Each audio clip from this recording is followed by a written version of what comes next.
negative.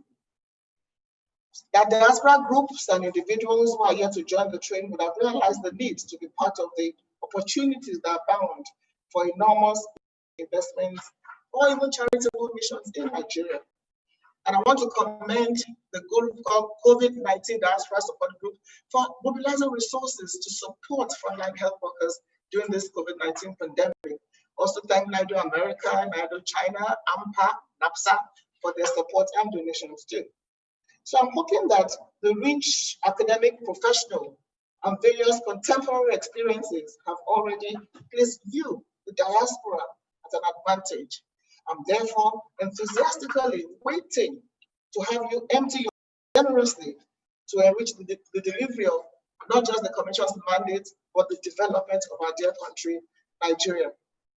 Our keynote speaker today, Masai Ujiri, is a renowned figure. He's an international, highly respected, successful professional in the field of sports, particularly basketball. So we're inviting Ujiri as our keynote speaker today, not because he's a very, very successful person, appreciated the world over, but because he's one of those Nigerians who have listened to the president. He always comes back home. Ujiri has done things to elevate the lives of a lot of Nigerian youth. So we thank you, Mr. Ujiri, and we celebrate you and hope that others will emulate what you do, always coming to give back and to see how you can make your country a better place. We are Nigerians and we are proud. Show me one Nigerian committing a crime, I'll show you 10,000 doing great things all over the world. And on that note, I want to seize the opportunity to commend Mr. Ike Nweke, the guy in Japan who found a whole lot of money and returned it. Mr. Ike should be somewhere here. If the moderator can get Mr. Nweke, I'm sure he's somewhere here. If you're able to get him, I hope he takes the bow and we appreciate him. So, my brothers and sisters in the diaspora, we congratulate ourselves today on this first webinar Diaspora Day celebration. And I hope that we'll continue to work together to deploy our human resources, everything we can do to build a better place. This COVID-19 has shown one thing: home is home. Home is where you want to come to. So what kind of home do you want to come to? What kind of home do you want to join us to build? So again, as we always say, Nigerians in the diaspora, Nigerians at home, let's do everything to build a Nigeria of our dreams. Thank you for this opportunity. As I think we move about to London now to listen to our High Commissioner, Justice Oguntade. Thank you very much, and God bless you. Thank you. Thank you so very much, Honorable. This has been an absolute blessing. And she's right. Although many of you may not recognize this place in the diaspora, but this is located in Nigeria, in Abuja, Asoko. This is somewhere where many people don't recognize that it is our country. It is Nigeria. So as I meet you in Abuja, I will take us back to UK, where we will hear from the goodwill message of the Nigerian High Commissioner to the UK.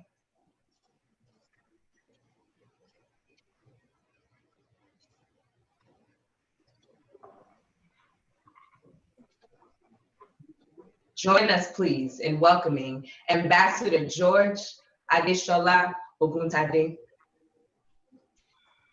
Thank you very much. It's a pleasure joining you here this morning, and I'm greatly pleased. I'll start.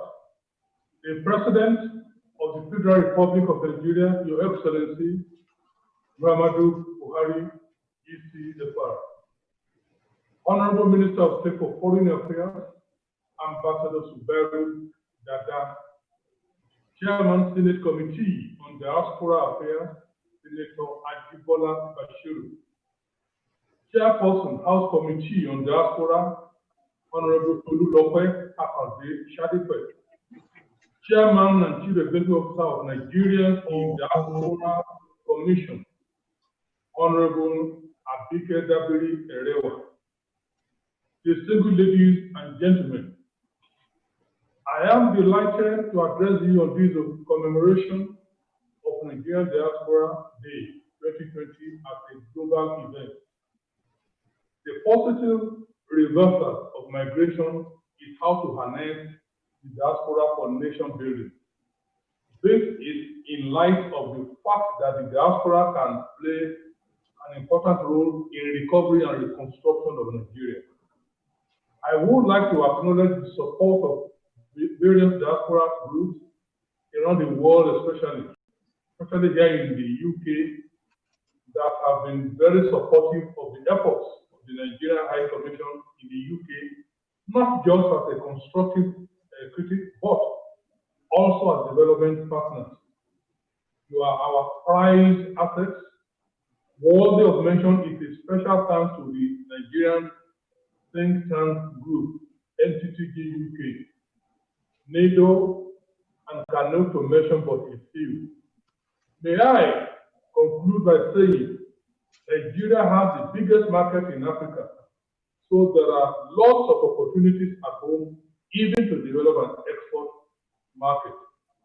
Many thanks for your attention, and I wish you fruitful deliberations and celebrations. Thank you very much.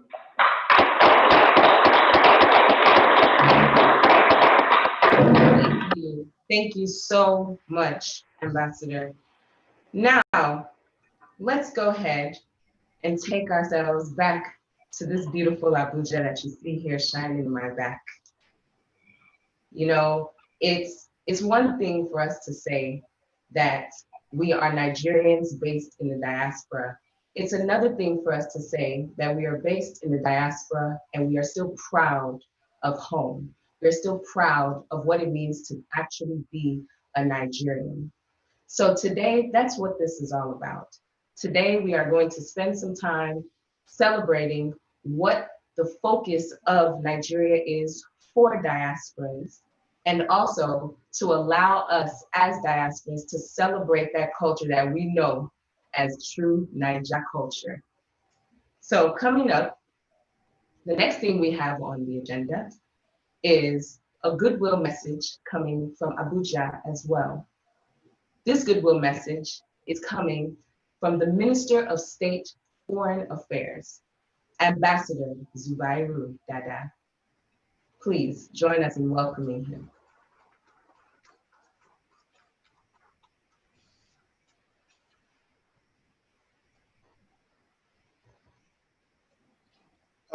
Your Excellency, President Muhammad Buhari, President of the Federal Republic of Nigeria,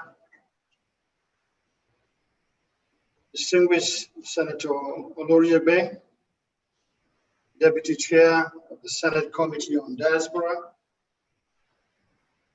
Chairman and Chief Executive Officer, Diaspora Commission, Honorable Abike Daviri Erewa, the Secretary, and other participants, fellow Nigerians both at home and in the diaspora. Good afternoon.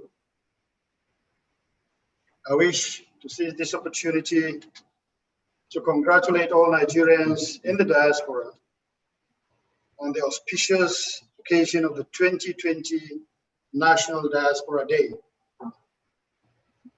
It is indeed an honor and a great pleasure to be at this very first ever virtual National Diaspora Day, which is occasioned by the coronavirus pandemic, which has totally changed the world. I am most impressed that you all took time to participate in this event, regardless of the differences in the time zone. This simply shows your resilience as a people, and I thank the Chairman, Chief Executive Officer, Nigerians in Diaspora Commission, the Directorate of Technical Cooperation in Africa, Nigerians in Diaspora organizations, Nigerians in Diaspora Alumni Network, and all other Nigerians in Diaspora organizations who have contributed to the successful organization of this event. It is important to note that the federal government of Nigeria declared 25th of July of every year as a day to recognize and celebrate the Nigerians in diaspora community on their resourceful contributions to nation building. This celebration will further enable constructive interface and dialogue between Nigerian professionals, the academia, and experts in diaspora on available opportunities and developmental initiatives, programs, and projects to be executed as part of the contributions of Nigerians in diaspora towards the socio-economic, cultural, and political development of their fatherland. The theme, leveraging the diaspora resources for national development, is apt, especially at this era when the coronavirus pandemic has affected both the human and material resources of all nations. We need our diaspora community more than ever before because they are at the cutting edge of technology and development. There is no doubt that our Nigerian diaspora are an asset to their host countries and Nigeria, and in terms of their resources, skills, and talents. I therefore call on all Nigerians in diaspora to join hands with the federal government of Nigeria and the Nigerians in Diaspora Commission by contributing their resources, skills, and talents for national development. Ministry of Foreign Affairs, which I represent on its part, will continue to stress the importance of engaging with the Nigerians in diaspora at the state, national, and international levels in advocating the diaspora potential in the post-COVID-19 pandemic recovery efforts. I want to use this opportunity to thank my members of our diaspora who have contributed to the COVID-19 response efforts here in Nigeria. Your donations are well appreciated, especially those that were channeled to the grassroots through the states. We will continue to ensure that the vision, mission, and goals of NIDCOM are implemented for the accelerated development of our nation. Once again, I profusely thank you for taking out your time to attend this event. And I implore you to continue to keep safe as I wish you all very fruitful deliberations. Thank you. God bless you, and God bless Nigeria. Wow, thank you so much, so much. This is, the time of when we are recognizing how much these esteemed individuals in Abuja are really impacting the outcome of our lives. Again, Ambassador, we are grateful. Thank you very much for everything.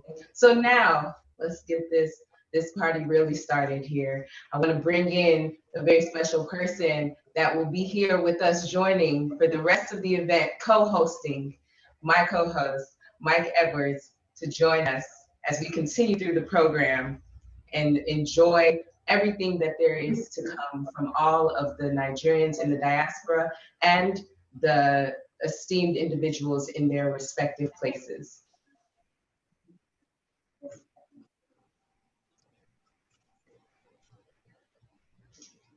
Looks like you're doing a fantastic job. I love the back screen and the good things you're doing to just bring value and allow people to see amidst of all of what is on the internet today, also the rich and the beautiful strength of our motherland. So I'm joined here with incredible distinguished gentlemen, and I'm at the High Commissioner's office in London. And it's just an honor and a privilege to be here. And I'm excited to celebrate today for the 15th National Diaspora Day.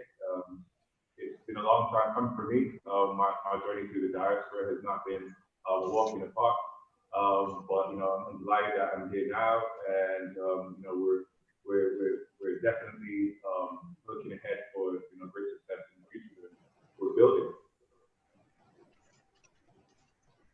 All right, so here we go. is definitely on to the next. We have a very, very special address from the chairperson, House Committee on Diaspora Matters, Honorable Tolulope Akande Shadikwe. You are welcome. Thank you very, very much. Allow me to, first of all, do my protocols. I acknowledge Mr. President, His Excellency Mohamed Buhari, President of the Federal Republic of Nigeria. And at this point, may I kindly stand on the existing protocol. Good afternoon, distinguished guests and other panel speakers. It is my singular honor and privilege to be on this auspicious ceremony to herald the National Diaspora Day. Before I continue, you must kindly permit me to commend NIDCOM.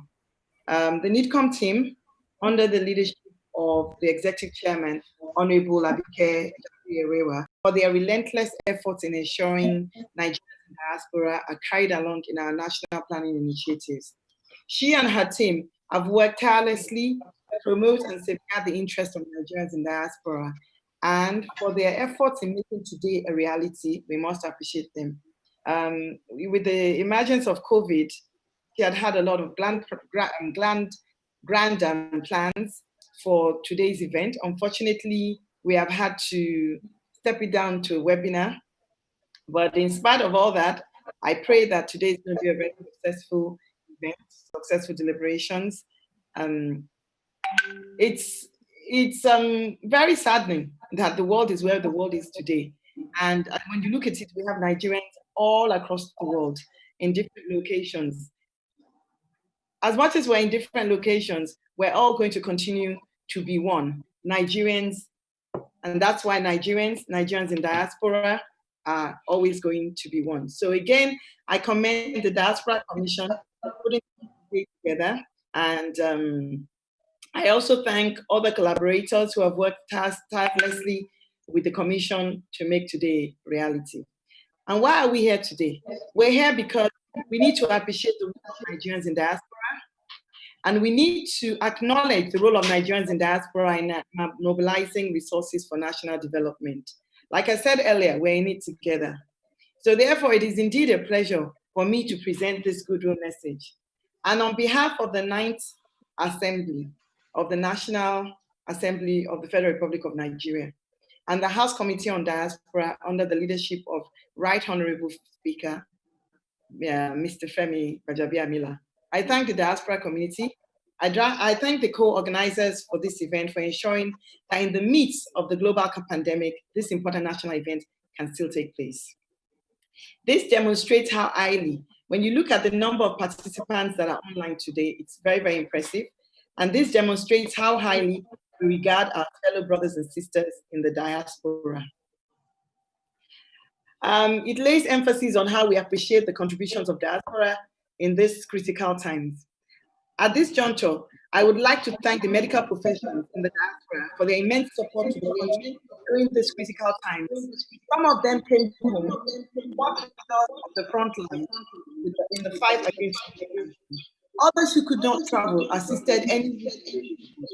I also take this opportunity to appreciate the non-professionals, as in the non-medical professionals, who have used their resources to provide community with protective health equipment and palliatives. On behalf of the 9th National Assembly, we appreciate the individual and collective efforts of Nigerians in diaspora. To the Nigerians in diaspora, to Nigerians in diaspora commission, as you strategize for the overall development of Nigeria through leveraging on diaspora, I urge you to focus on intervention mechanisms and the dynamics of Nigeria's challenges today, and evolve programs designed and aimed at promoting national development through diaspora engagement, as well as developing resource management of the diaspora in the achievement of your mandate. The Committee on Diaspora, the House of Representatives, is committed to supporting NIDCOM and its programs because we believe in the objectives and activities thereof of the Commission and the visible positive impact on Nigeria's social economic development that can come from the diaspora. The committee will do all that is required to ensure Nigerians in diaspora are accorded their human rights and are treated with regard wherever they reside. We also commit to carrying our diaspora along in productive engagements in the national development of the country. And I mean all Nigerians in diaspora, all Nigerians and all Nigerians in diaspora organizations. The National Diaspora Day is an avenue to celebrate Nigerians in diaspora and their contributions to national development. The impact, for example, of remittances from diaspora ranks Nigeria very high on the global diaspora remittance spectrum. Nigerians are well regarded across professions globally and in the level of educational pursuits. Yes, there's some negativity, but we need to blow our trumpet and change the narrative to that of the achievements, the positive achievements of the majority. To this end, I call on our Nigerians in diaspora, in journalism and media, etc. To help change this narrative, we need to sing our song. The song is not that Nigerians are criminals. The song is that Nigerians are professionals, Nigerians are well-read, and Nigerians are contributing immensely to whatever nation they reside in the diaspora. In addition, the House of Representatives, in partnership with NIDCOM, have thrown our weight behind the enfranchisement of Nigerians living in diaspora because we all know that Nigerians living outside the country have as much a stake in the present and future of Nigeria as those of us who live here in Nigeria. However, there are some challenges that need to be addressed in the process of coming up with the required laws that would enable Nigerians abroad vote during elections. The process has, however, begun, and series of considerations made to ensure that areas of inconsistencies have been reviewed. This is of utmost importance as the country cannot afford to do things without proper scrutiny and planning. We must get it right. As the current chairperson, House Committee on Diaspora Matters of the House of Representatives, on behalf of my fellow committee members, under the leadership, again, of Mr. Speaker, Femi Gbajabiamila, let me assure you all that the 9th Assembly is very much aware of the clamor for diaspora voting, which is paramount to our brothers and sisters in diaspora. Nonetheless, despite the delay in the diaspora voting rights, 2020 has been a very unusual year, and we all wish we could rewind and restart for a different outcome. But I'm happy to say that we should be proceeding on the second reading of the amended version at the House of Representatives after the recess, and hope to finalize the diaspora voting rights with the Senate in the very near future. The executive and legislative are committed to giving their requisite support to the Independent National Electoral Commission, INEC, in its plan to introduce electoral voting in 2021 off-season elections. This, I believe, will be a pioneer to diaspora election voting in future elections. Furthermore, the 9th Assembly is open to the diaspora for constructive engagement on issues that are of importance to the diaspora. It is important that Nigerians in diaspora be their brother's keeper, regardless of sex, profession, tribe, so that we can have a collective strength to be able to collectively make an impact at home and in diaspora. It is important to investigate things we hear, remembering that not everything on social media is real. A matter of urgent importance and priority to the 9th Assembly, under the leadership of Right Honorable Speaker Femi Gbajabiamila, is the issue of human trafficking. And as a result, I'm sure you would have noticed the impact that the Committee of the House is making with regards to human trafficking matters. The House Committee on Diaspora has focused on this issue because it is creating a very, very, very bad taste in our mouth with regards to the treatment of our fellow citizens who have been trafficked abroad to countries across the world and live in very dehumanizing situations. We want to ask for the collaboration of Nigerians in diaspora on this issue of human trafficking, which sometimes results in organ or harvesting as well. Two very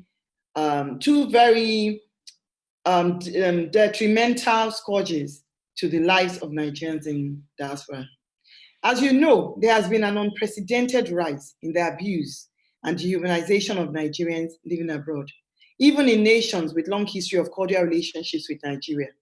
The current and ongoing sordid dehumanizing treatments foisted on Nigerians abroad, particularly our trafficked girls, under the cover of foreign domestic staff, has become very disturbing. According to NAPTIP, which is the National Agency for Prohibition of Trafficking in Persons, in the past 1 year, there has been at least 500 distress calls daily from Nigerian women crying to be rescued and provided a means to return home from various parts of the countries like Saudi Arabia, Bahrain, Qatar, United Arab Emirates, Egypt, Oman, Lebanon, and Mali, with Lebanon and Oman being top on the list. This has brought about the urgent need to synergize all relevant stakeholders to end this national embarrassment across the globe. Also of importance, note the rising incidence of illegal organ harvesting, which is oftentimes related to human trafficking, like I earlier mentioned. Also, there's the issue where in the era of public racism, Black Lives Matter, as we all know. And a lot of Nigerians, as we all know, are people of African descent. People of African descent are regarded as Black people. So when we talk about Black Lives Mattering, we talk about Nigerian lives mattering. We have urged the federal government through a motion presented by me on the floor of the House to urge the federal government to provide funding for the Nigerian high commissions and embassies to be able to enable them assist Nigerians in this diaspora when in distress. We urge the federal government as well through the same motion to develop for the foreign missions to develop relationships with our diaspora lawyers so as to tap on the expertise in the absence of legal representation for our citizens when in need of legal representation, as was the case in the case of Temitope Aruwolo, who recently returned from Lebanon. I am very optimistic that this webinar will be very interactive.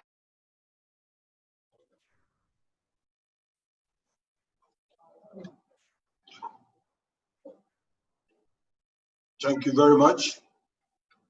We have the honor and privilege to welcome to upstage Acting Chairman. Okay, all right. We're sorry we lost the chairperson, House Committee on Diaspora. So we'll go on. Happy to inform you that the next speaker is going to be Senator Dr. Ibrahim Yahya Oloripe, is acting chairman, Senate Committee on Diaspora, NGOs, and Civil Societies. He's also the chairman, Senate Committee on Health. So you're welcome.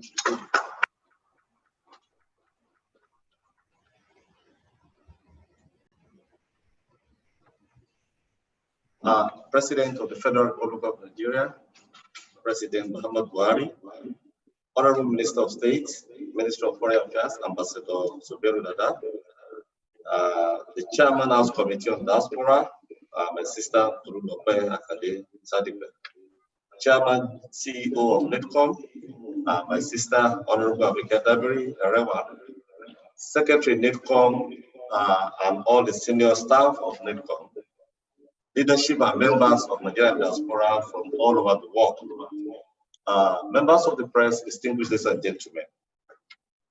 It is with deep sense of appreciation that I acknowledge NETCOM and the organizers of this event for inviting the Senate Committee on Diaspora to participate in this year's Diaspora Day. And I think this is the first that we are participating, because we just barely came in during the last year's event. The need for this yearly event can already be overemphasized in view of the immense contribution and immense potential of the Nigerians in diaspora. I also express our priority congratulations to the diaspora community and Nigerians in Diaspora Commission particularly for this 2020 National Diaspora Day, being the second Diaspora Day be organized by the Commission. I urge NETCOM and all participants to utilize the opportunities of this webinar discussion to provide appropriate suggestions in leveraging the diaspora for national development. It is my belief that sustenance of this yearly event will continue to encourage the diaspora community in giving them a sense of belonging to contribute their quota in enhancing productivity of the national economy and in the immediate long run contribute towards the need the needed sustainable development of the country.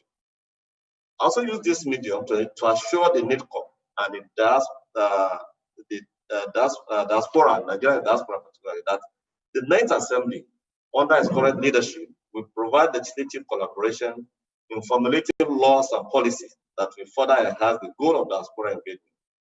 On behalf of the leadership and the Senate Committee on Diaspora and non-governmental organizations, and indeed the entire Senate of the Federal Republic of Nigeria, I wish to assure all stakeholders of the readiness of the Assembly to partner with NIDCOM and the entire diaspora community to enable the realization of this noble goal through legislation.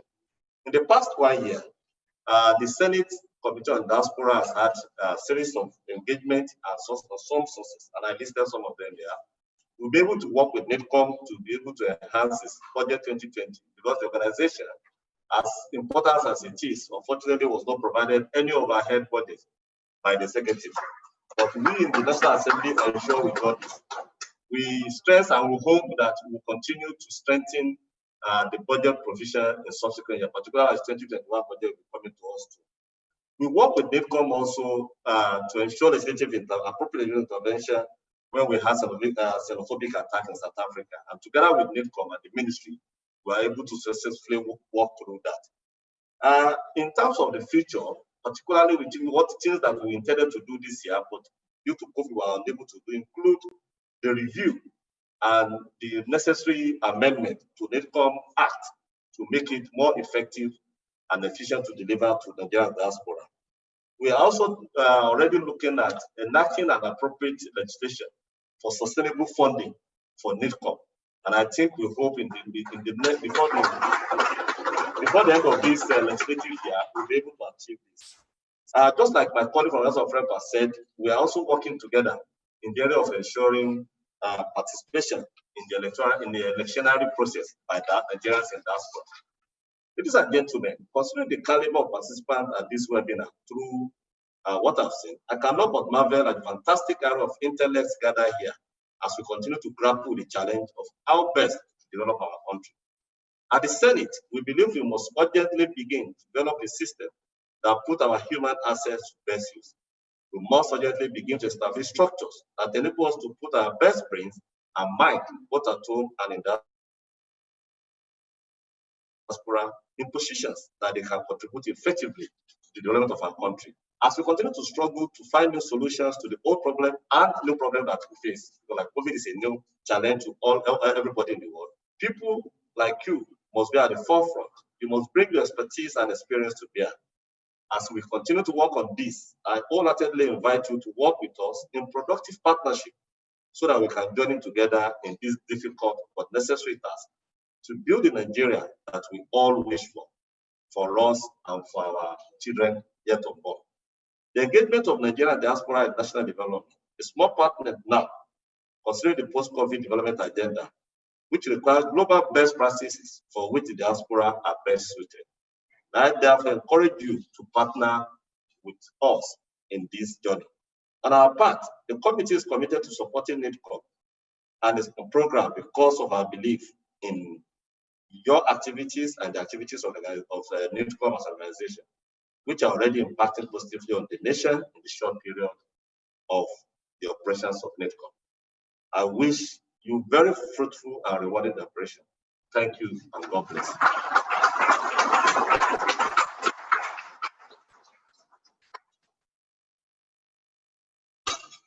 Thank you for that beautiful message. We all felt that, and it was very heartfelt, and we want to send our best wishes to our members of chairman and our House of Chairmen. So without further ado, we are very excited to now pass this message on from Our Excellency, our Mr. Borough President, and we will now prepare for these great messages that we'll be receiving now from Mr. President. So get prepared, and here we go.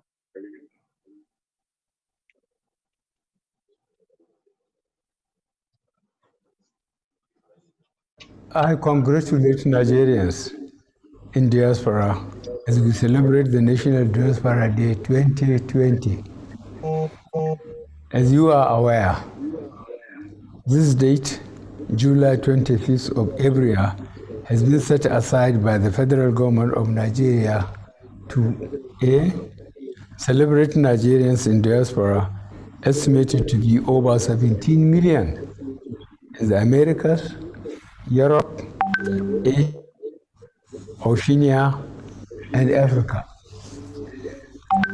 B, to facilitate networking amongst the diaspora with the ministries, departments, and agencies, the government, the diaspora state focal point officers, and other private and civil society organization participants in the implementation of a practical framework for the effective engagement of the diaspora for national development.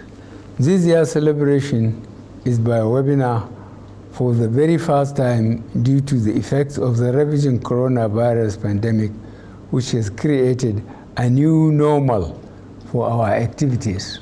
Let me, at this juncture, commend the enormous contribution of the Nigerians in diaspora to the socio-economic development of Nigeria.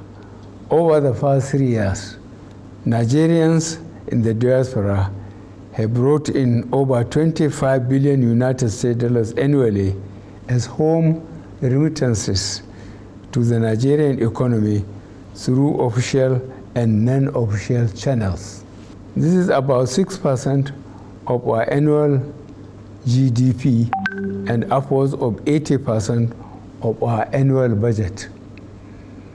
This has impacted our livelihoods of Nigerians in terms of education, health, housing, and estate development, industry, trade and investments, agriculture, and technology skills transfer.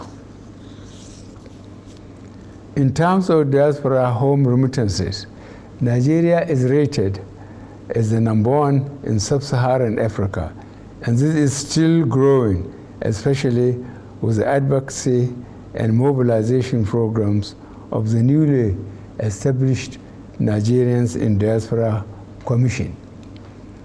Nigerians in diaspora are also known to be engaged in skill transfer in ICT and industry. They are also active in our universities as lecturers and in carrying out medical missions. It is therefore my sincere hope that even with the depressed economy under stress in the year 2020 due to the COVID-19 pandemic, Nigerians in the diaspora would rise up to the occasion of not abandoning their country of origin, Nigeria, but to be active in our post-COVID-19 economic recovery efforts. My three-point agenda for the Nigerians in diaspora remains the same and particularly relevant at this auspicious occasion, and I wish to repeat them as follows. A, you are our ambassadors at large by your behavior and character in your host countries. B, whatever legitimate endeavor you choose, you must excel and be the best. C, do not forget home, Nigeria, by giving back and engaging in its development. In my several interactions with Nigerians in diaspora at town hall meetings I have had in various countries of the world, I must say I have been impressed with the support and contribution of Nigerians in the diaspora to the socio-economic development of Nigeria. May I therefore congratulate all Nigerians in diaspora and those at home on the auspicious occasion of the celebration of the 2020 National Diaspora Day. Thank you, and God bless the Federal Republic of Nigeria.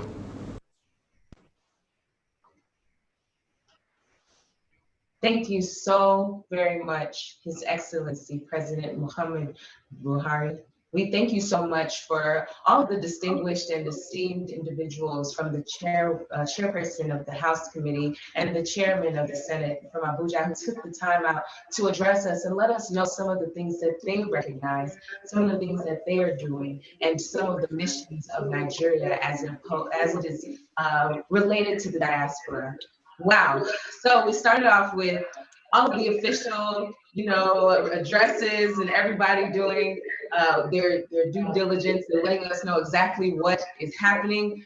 Mike, I think it's time for us to bring in our first. There we go. What you thinking? There we go. Now we're talking. We've got done all the formal engagement. This is time to have a little bit more fun and speed it up a little bit and get into some of that cruise that we know all about. So we're going to pass this over now to Timmy, and we're going to introduce her brand new hit single, Great Nation. And yeah, we're going to have a good time for the rest of the day. And this is Diaspora Day, so guys, cheer up, smile, and let's have some fun. Timmy Dakolo.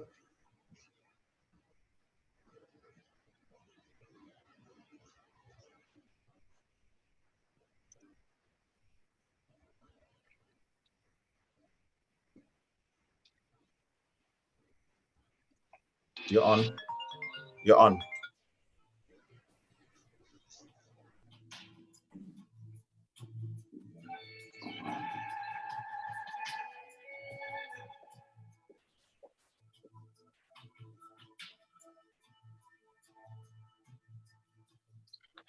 We stand as a people with one song, with one voice. We're a nation undivided.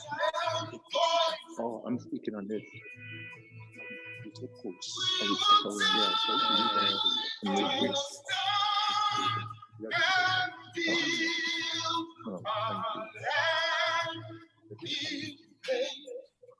To defend what is ours. Here we are as a people with one heart and for one God. Where's the time to rebuild and restore? We're free, your eyes and the root rebuilds our land. Where there's hope for us all. Our land, where there's hope for us all. We're all we have. We'll defend our land. We'll believe in this nation, and we know we'll get there. We're all we have. We'll defend our land. We believe in Nigeria, and the promise she holds, and that one day we'll shine like the sun. What a great, great nation.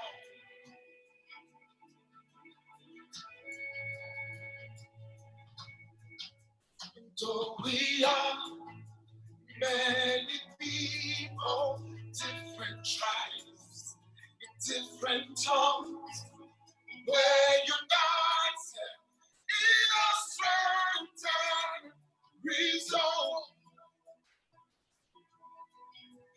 to uphold the law, our land, and for generations to come, and for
great nation. God bless Nigeria. Thank you very much. Lovely, lovely. All the vibes. Thank you very much, Chimmy Dakolo, for your performance. I must say, Mike, as a sports person, basketball fan, I'm very excited to introduce today's keynote speaker, but Mike, I know, I can only imagine Come on now. former basketball player, what this might mean to you. So Show me without the further assist. if you could do us the honor of introducing this video so that we can set the tone for our incredible viewers today for Absolutely. this man who's joining us. Absolutely. So, ladies and gentlemen, I'm sure you're very aware of the incredible feat that the NBA champions were able to destroy the league last year by becoming the world champions. And our very own, our fellow Nigerian, was not only the member of the team, but he was the president of the Toronto Raptors. So, guys, without any further ado, there's absolutely nothing extra I can do to uplift this man because he's done amazing jobs and he's a great ambassador for the diaspora. Ladies and gentlemen, prepare yourself for no other than the 2019 NBA President Champion. Take it away.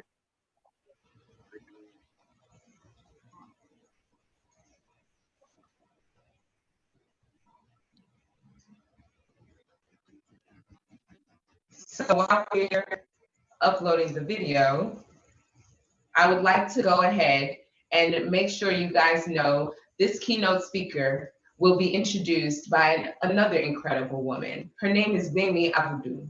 Bemi Abudu is the founder and managing partner of BMG Enterprise Limited, an impact consulting firm dedicated to the transformation of local enterprises with the use of marketing and capacity building tools.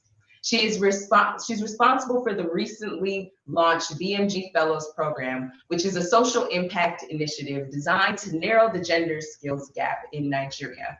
The program provides young female university student graduates with employability, skills, high-level professional development courses, mentorship, and leadership training. Some of our partners for the program are Yale University, Cambridge University, etc. Before BMG, she worked for Anet Business Jets, Louis Vuitton, the Hashmite Kingdom of Jordan, White & Case LLP, and Walt Disney Company. Bemi holds a master's in business administration in global marketing and global development from Thunderbird School of Global Management and a BSc in marketing and PR from the University of Wyoming. So please help us in welcoming Mrs. Bemi Abudu as she introduces and interviews our keynote speaker, Mr. Masai Ujiri.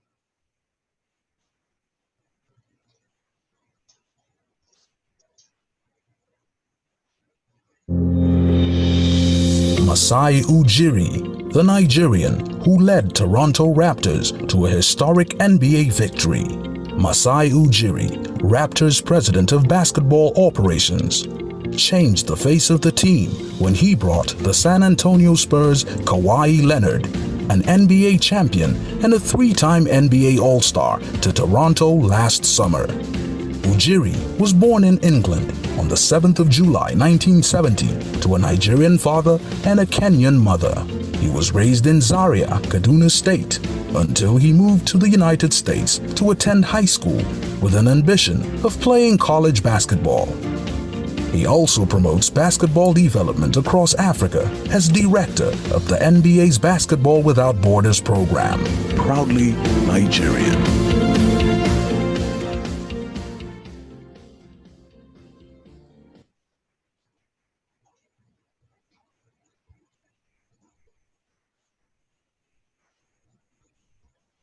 So while we wait for Bemi to join us, we would like to say, first of all, congratulations on everything that you've accomplished, Mr. Ujiri. This has been an honor to witness, to watch. We are looking forward to hearing you and everything that you have to share, all the wisdom that you have. We are all super fans, especially knowing that you are carrying the flag and waving it and raising it very high. As a fellow sportsman, it is my whole honor to have you here. So while we get through some of these technical difficulties, maybe you can share a little bit about your journey with us.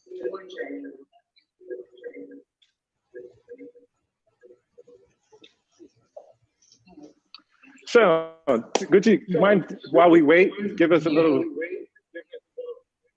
background on the Abuja Rock? Yeah, I'm sorry, I didn't get what you're saying. Is Masai Zuma.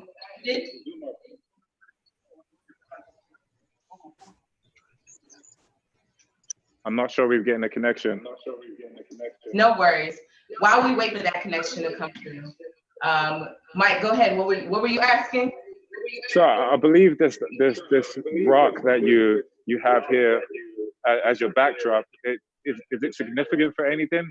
It just looks yes, amazing. This is actually in Zaria in Nigeria, and that's one of the main reasons why I wanted to put it up. Okay, I think we're back with Masai Ujiri here. All right, you're nodding your head. You must recognize this rock. It's very close to where you're from, isn't it? Can you hear me? Can you hear me well? Yes, we can hear you. It's such a pleasure to hear your voice.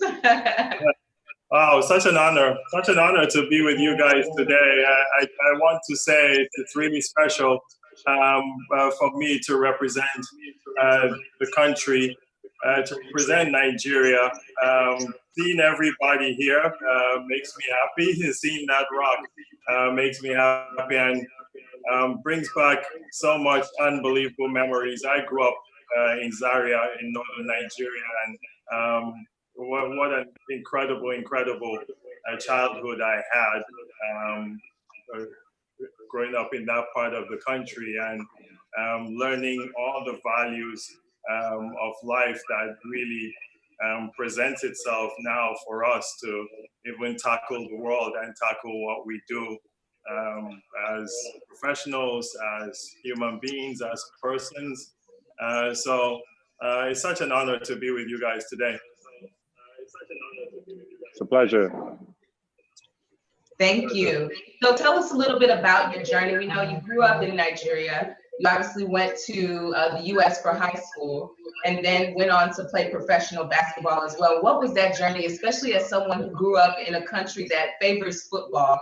How did you find your way in basketball and be so legendary at it? Yeah, it's a great question. I started playing football. You know, that's the love of all of us. We come out of our mother's stomach and we start playing football right away. So I started playing football at a young age in Zaria, and then found the game of basketball through my coach, Oliver Johnson, in ABU, Zaria, and playing on the outdoor courts there. And then the love of the game, you know, took me on this unbelievable journey to the States, where played basketball in prep school, went to college, and then went to play professional. I wasn't a very good professional, but I managed to kind of hang in there, and on that way, I was proud that in '97 I played for Nigeria, the national team, and developed this love for coaching and also watching younger players. I knew I wasn't going to be good enough to be a professional player at a high level, and my thinking started going towards sports, working in sports, scouting, and scouring the world for talent. And that's how I started scouting. And honestly, by the grace of God, I'm Nigerian. You persevere, you're resilient. You continue to try and work hard. You try to really do your best, and there's struggles on the way. You know, all of us go through those struggles, and I tried so hard in every way to respect people along the way, be honest along the way, try to help people along the way, and find this passion in the game, because sometimes when we were growing up, there was a lot of concentration on go to school, go to school, go to school, which helped me. My parents were educationists, but I found a way in sports, and there was something new in sports where I had to build myself in some kind of way. So I got promoted, and by the grace of God, I was able to get a job with Denver. I started with Orlando. I was an unpaid scout. I worked for a year without getting paid. And you just keep going, keep grinding, keep plugging away. And then I found myself in this position, first as general manager and now president of the team. And there's been a lot of people that have helped along the way. And I'm proud to be Nigerian and proud to be African. Oh, lovely. We really enjoyed that one. And Mr. Mosiah, I have to ask this question as well. What does it mean now, as you're very lucrative and your resume speaks for itself, what does it mean being in your position as a Nigerian for the representation for the Nigerians in the diaspora and Nigerians back home? It means so much, because you carry a weight on your shoulder, but you carry it proudly. I love where I'm from, and it's the first thing when you're in camp, when you're teaching youth, when we travel all over the continent is, tell me your name. What's your name? My name is Masai Ujiri, and where are you from? I'm from Nigeria. I'm proud of that. That's first and foremost. So I have to represent well, because I know these positions don't come easy. They don't come often. Yeah. So I have to do well. I have to win. I have to win on the court, and I have to win off the court. And as you win off the court, you have to bring people along. It's so important that you bring people along, because I don't want to be known as the only African that has managed a sports team in North America. That's not my goal. My goal is to bring other people along that are going to come after me, because I'm not going to last forever. That's just sports. That's life. That's how it works, So, but while you're doing this, you just have to bring people along. So, hopefully, this means a lot to me, and hopefully, we can carry on and inspire the youth and the next generation. Well, I'll let you know right now, we are absolutely so proud of you. We're so proud to know that you are representing Africa in general, as someone who is both Nigerian and Kenyan. We have Bemi here with us as well, who I know she has a couple questions to ask as well before sending you into this moderation, where you can share more of your wisdom with the next moderator as well. So Bemi, welcome. Thank you. Thank you very much. Sorry, we had a little technical problem. So Masai, you've had the opportunity to talk a little bit about what you've been doing with the NBA. Let's kind of take it back to the beginning, because I know people are curious of how do you go from playing basketball in Zaria to becoming who you are right now. So we know you played professionally in Europe for several years. You returned back to Nigeria as a youth coach.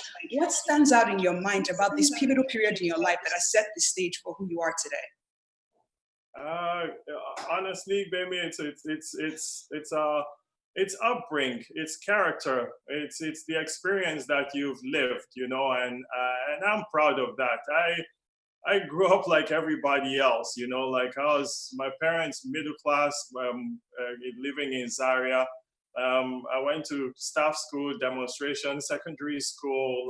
You had all that upbringing, you had all that teaching, where your parents were strict with you with education. They were strict with you with discipline. And that's what you live off of now, But all the other experiences, I love them. I grew up with Muslims and Christians. I grew up in the time of austerity. I grew up in times when things were hard and things were tough, and I grew up in times when I followed politics, in times when I followed the current president when he was president before. I grew up in times when I watched football and idolized Stephen Keshi and Henry Wosu and all those people. So all those build your character in some kind of way.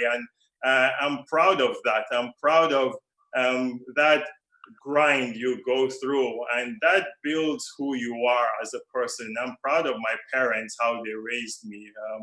There's nothing like that. I'm so proud of my friends and people that I know. Well, you truly are a remarkable ambassador to Nigeria. When you won the championship last year, you made it a point to come to Nigeria in August with the NBA Larry O'Brien Trophy. What did that mean to you to bring the trophy to Nigeria? Oh, trust me, that was the first place I was coming. You know, like nobody was stopping that one. You know, this is pride, right? Is where you're from. Is the blood and sweat. It's the people that have helped you, the people that encourage you, the people that pray for you. And when we're playing through those championships, you cannot imagine how many texts I got from Africans, from Nigerians saying, by the grace of God, we're going to win. Inshallah, we're going to take the next one, you know. And those are the things that make you, you know, those are the things that you live off of. And I was so happy, to go back to show my parents this trophy, to show Nigeria this trophy, to go back to Zaria and actually have this trophy on the basketball court where I started playing, and to take it to my basketball coach was an unbelievable. I was supposed to actually bring the trophy to President Buhari, but the timing did not work out because I can't remember why the timing didn't work out, but I was happy to see him at the African Union. Masai, you're so proud of being Nigerian. I mean, you've made it a point, almost a mission of yours, to ensure that you're contributing to the positive narrative of Nigeria and Africa as a whole, particularly with the work you do with your foundation, Giants of Africa. ESPN recently featured a documentary of the foundation. Can you please tell us a little bit about Giants of Africa and what inspired you to start it? Well, I wanted you want to give back, you know, because when you put in positions like this, you know, like you can live it, but I wanted to put myself in the position of where I was as a youth and what those kids like myself would be going through now and what they need. So I knew that they needed shoes, they needed jerseys, they needed basketball camps to be taught basic fundamentals, but you also need them. You also need to teach these kids the life skills. What's important? So I said it before. What's your name? Where are you from? Honesty, being on time, respecting women. We have to respect women. It's something I want to say very, very boldly here. It's something that is very important for us. And so you teach these kids as they are young. And for me, Giants of Africa uses basketball as a tool, okay, to teach these kids what life is really about, because not all of them are going to end up being NBA players, but most of them and all of them are going to end up being men and women. So it was a mission for me to spread this around the continent. So whether it's building courts, or whether it's bringing coaches to teach the basic fundamentals of basketball, or whether it's setting up programs that are going to set a path for this youth. It just became extremely important for me to come back every summer during my downtime to actually impact this youth the best way that we can. That's amazing. You speak about sports being a transformational tool, and you talk about that often. Last year, when you were at the African Union with the Canadian Prime Minister Trudeau, you engaged with several African leaders, including His Excellency President Buhari, and you kept talking to everyone about the importance of sports and the power of it. Considering all the recent development globally in sports, how do you see Africa and Nigeria fitting into this? Well, it's so important, Bemi, and it's a great question. You know, I hope this is an incredible platform to really tell people that there is an ecosystem around sports. I live it, I know it, where I see the business of sports. And when I look at the talents that we have on the continent of Africa, whether it's football, basketball, track and field, whatever it is, we have to create the business. Yeah, so we have all these players playing overseas, playing in Liverpool, playing in Arsenal, playing in the NBA. And in my mind, Why haven't we thought about creating our own leagues to that level? Because we have the talent. Now, do we have the facilities? Do we have the mindset? Do we have what it takes, the grind to really figure this out, the education, the information to figure this out? This is where I want Africa to use me, and use some of us at diaspora, because we've experienced this. I know how much my company makes. I know how much revenue it brings. I know how many jobs sports gives people. So I want to transform those national stadiums. We look at our national stadium in Nigeria. Why does it look like that? Why is it that way? Why can't we transform it into the way my arena and our stadiums look, where there are shops, there are jobs, there are restaurants, and it's producing places to hold concerts, different things, and it becomes a machine. This is what we're talking about here, and it's really important that we have to start thinking that mindset. Okay. Final question before we hand over to the panel. I know this question is on the minds of a lot of basketball fans in Africa, and I have to ask this question. We all got very excited last year when the NBA announced that it's going to have a league in Africa called BAL.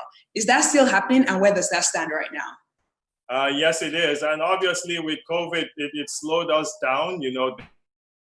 This ill, like President Buhari said, it's the new normal everywhere. We have to adjust to that, and this is something we're trying to adjust to. I know my good friend Amadou Fall is really thinking about this, and how I think they are planning to actually hold this league in a bubble in September or October. But it was full force. The NBA is behind this. I know Amadou is leading this in full force. And this is what I'm talking about the ecosystem, and about how basketball is going to come to all of us at our door. It's going to come to us on our screens, and we're going to watch basketball being played professionally, where people are actually doing it to entertain too. Yeah, so I know it's coming. It's just slowed us down a little bit with COVID, but I know Amadou Fall and the NBA are really working on this. That's incredible to hear. Thank you so much for your time. So now I'm going to hand over to the moderator of the next panel. And Maria David is the founder and CEO of Vantage Point Academy in Abuja, Nigeria. She's also the managing partner of Emerging Mark Limited. So I'm going to hand this over to her. Masai, thank you so much for your time. Thanks, Bemi. Thank you.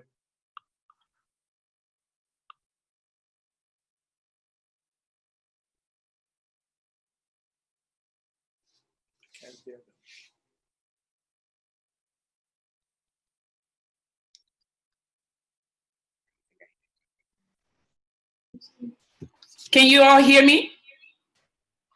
Okay, I guess I was talking to myself. So maybe I wanted to say a big thank you for helping us out here. It's very exciting to be here. And I want to say a big thank you first to the organizers of this event, but a big shout out to Mama Diaspora, Honorable Abike Dabiri, just for her resilience. Otherwise, this will not be happening in this COVID world. But having said that, I want to say what an incredible career you've had, Mr. Yuri. You are just such a, an incredible example of the Nigerian diaspora, and just an ambassador in who you are. So I'm grateful for the opportunity to meet and talk with you.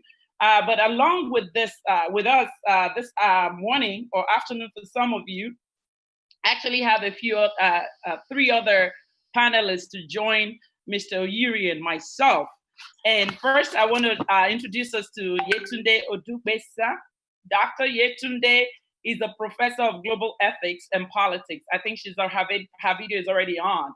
And she works at the Farmingdale State College in New York, in the United States. And she teaches comparative politics, women in comparative political development. Yetunde's interest is in global ethics, good governance, and human rights.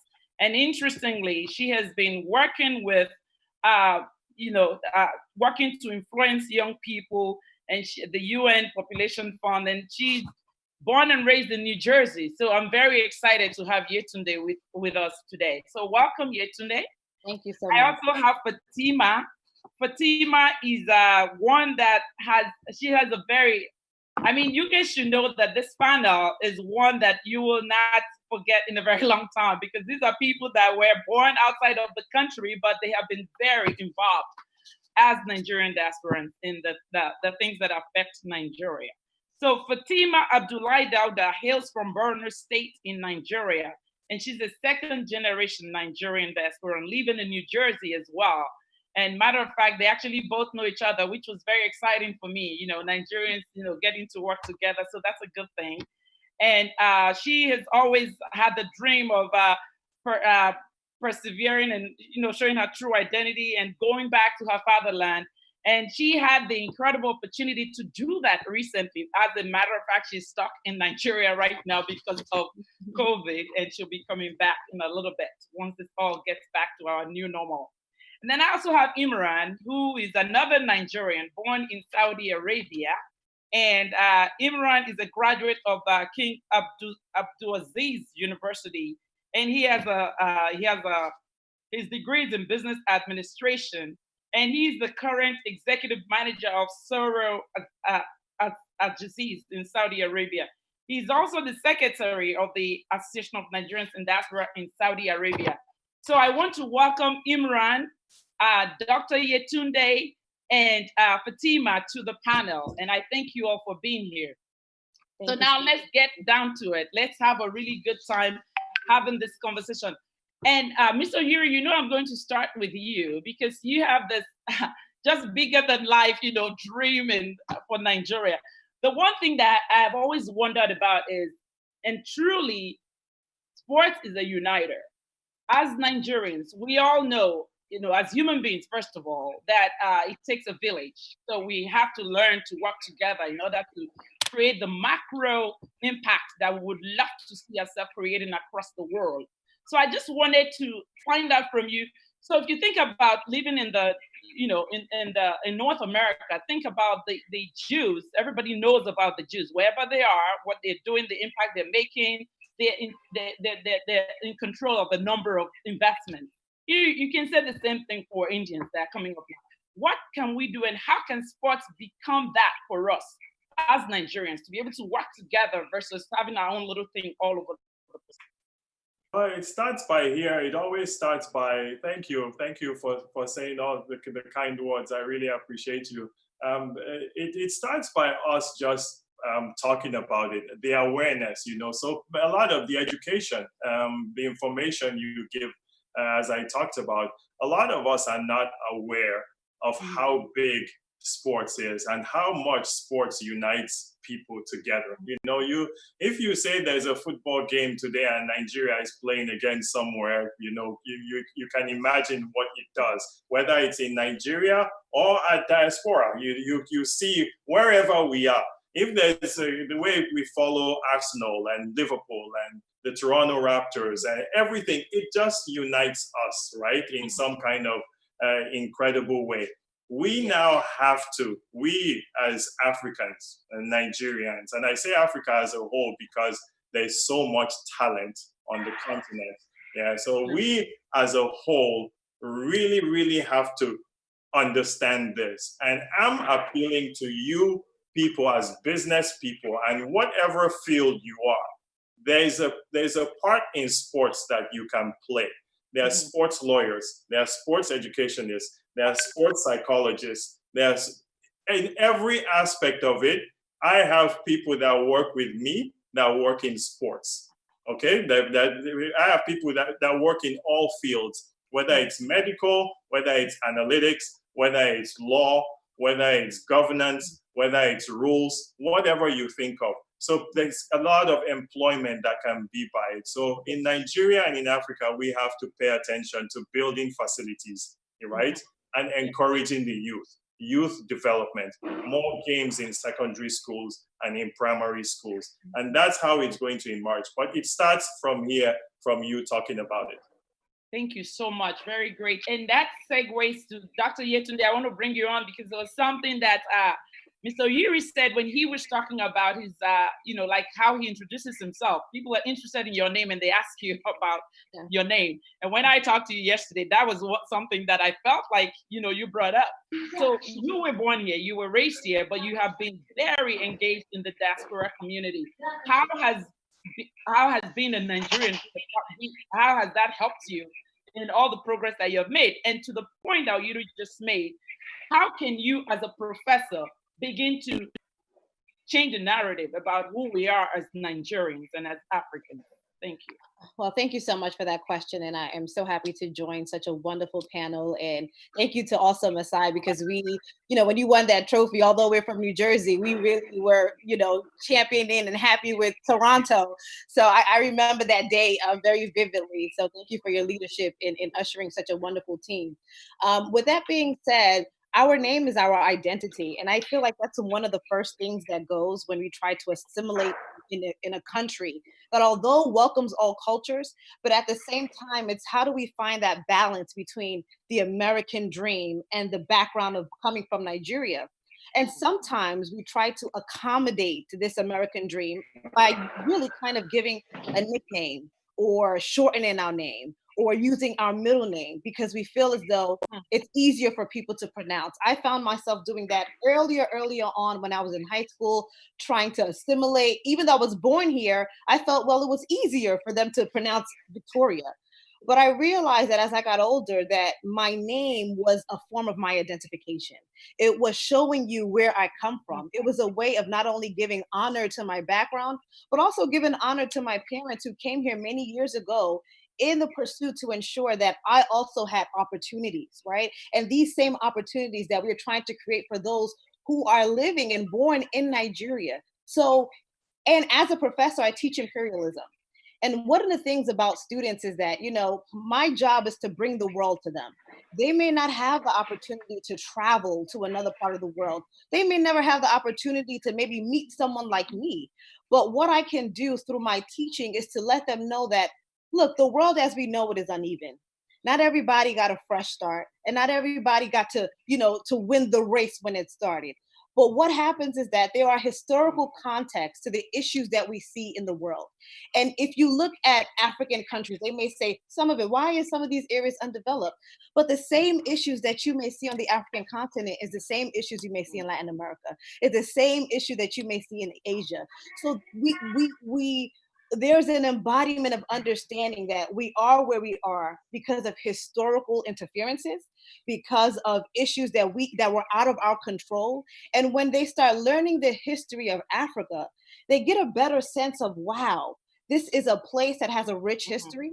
This is a place that has been through some things such as colonialism and all types of other issues that some other countries have also been through. But at the same time, we have been able to reshape our story. And that being said, by being a Nigerian, first generation Nigerian American woman walking to a classroom filled with a lot of people who don't look like me. So when the semester's over and I have a few of the, the Black students who come up to me and say, this is my first time of having, an African American woman as a professor, representation does something. Same thing as Masai and everybody who's in these positions. When we are in a position, we represent our country. We represent our culture. And so when we excel and when we do good, we lift the whole nation with us. And that is our responsibility. And I'm happy to carry that responsibility proudly and forward.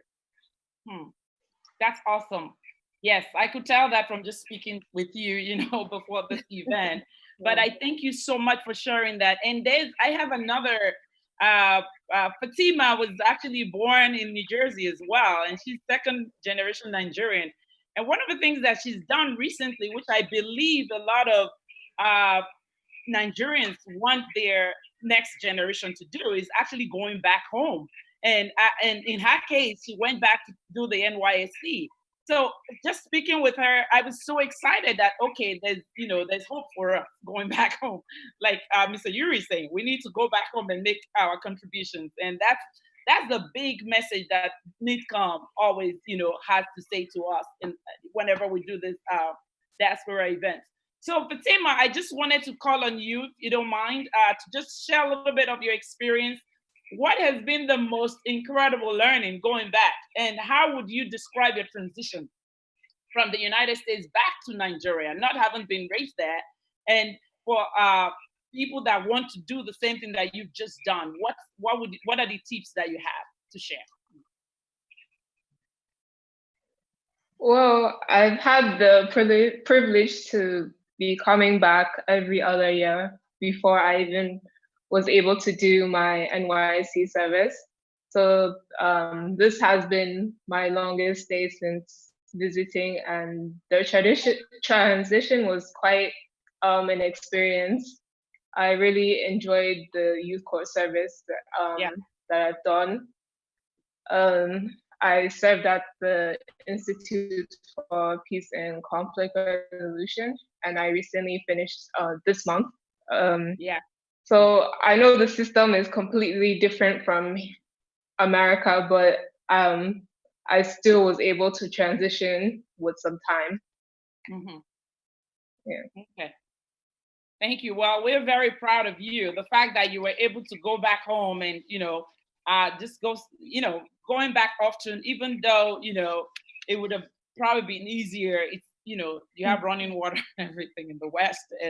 But I'm so proud. And I think Mr. Yaro just joined us. So is that Musa or Imran? So I think Musa. Okay. Musa, thank you so much. And I just wanted you to share a little bit, having been a Nigerian living in Saudi Arabia. Of course, culturally, I'm sure there are a number of things that, may be different, but I just wanted you to kind of share with us how were you able to make the transition? Because I know you guys are now very rooted back in Nigeria, you and your brothers, Imran and you, and I kind of know the Ayaru. So you want to share with us how you made that transition, not only going back, but actually setting up businesses that are thriving in Nigeria, even though you actually leave you're residents of Saudi Arabia. Hello? Yes, I'm very happy to be with you here. I'm very happy for this time, the time that I'm going to spend with you. We are very glad to be with you also on this media. Seriously, I born and grow up in Saudi Arabia and Kingdom of Saudi Arabia. So in 2003, I decided to finish my school, which is university in Nigeria. So I came to Nigeria in 2003. It was very difficult time at that time because, as you know, the main language is, I know it was Arabic.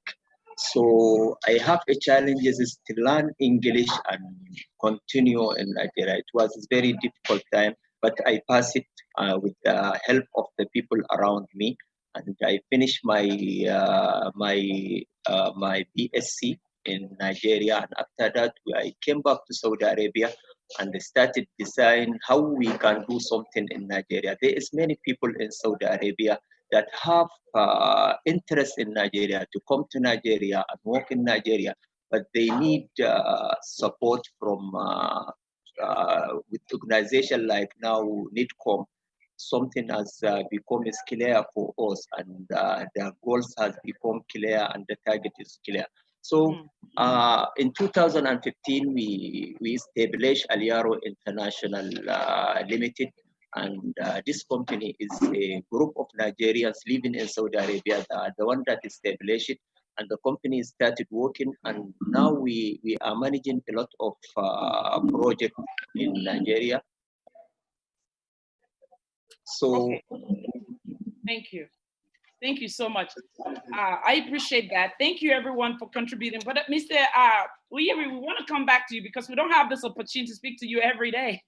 And one of the things that we're trying to talk about here on this panel is really how to thrive in your resident country as Nigerians. And you are an example of someone that you've been thriving. You've been through all of that, not having been. I mean, it was like, you went from playing soccer to basketball, and now you're one of the leaders. So one of the things I wanted to find out from you, if you could share with us, what were your key learning experiences, going, just climbing through the ladder with all the politics. I mean, I can tell you, when I first came to the United States, I didn't understand the politics at all, because as Nigerians, you say it the way it is.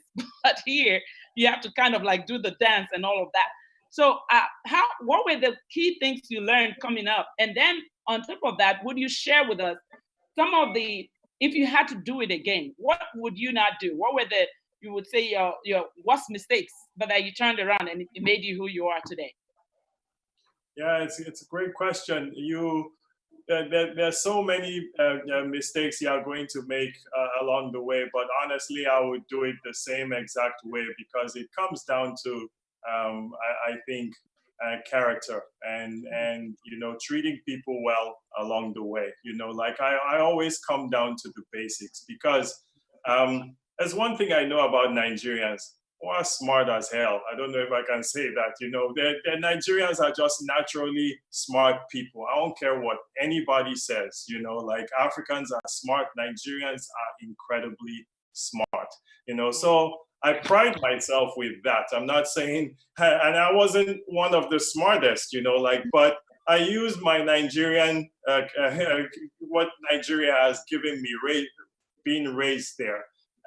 Meaning, you respect people as you go along, and you know your boundaries, you know your limits, you know the edge, where to push, and you know where to hold back as you go.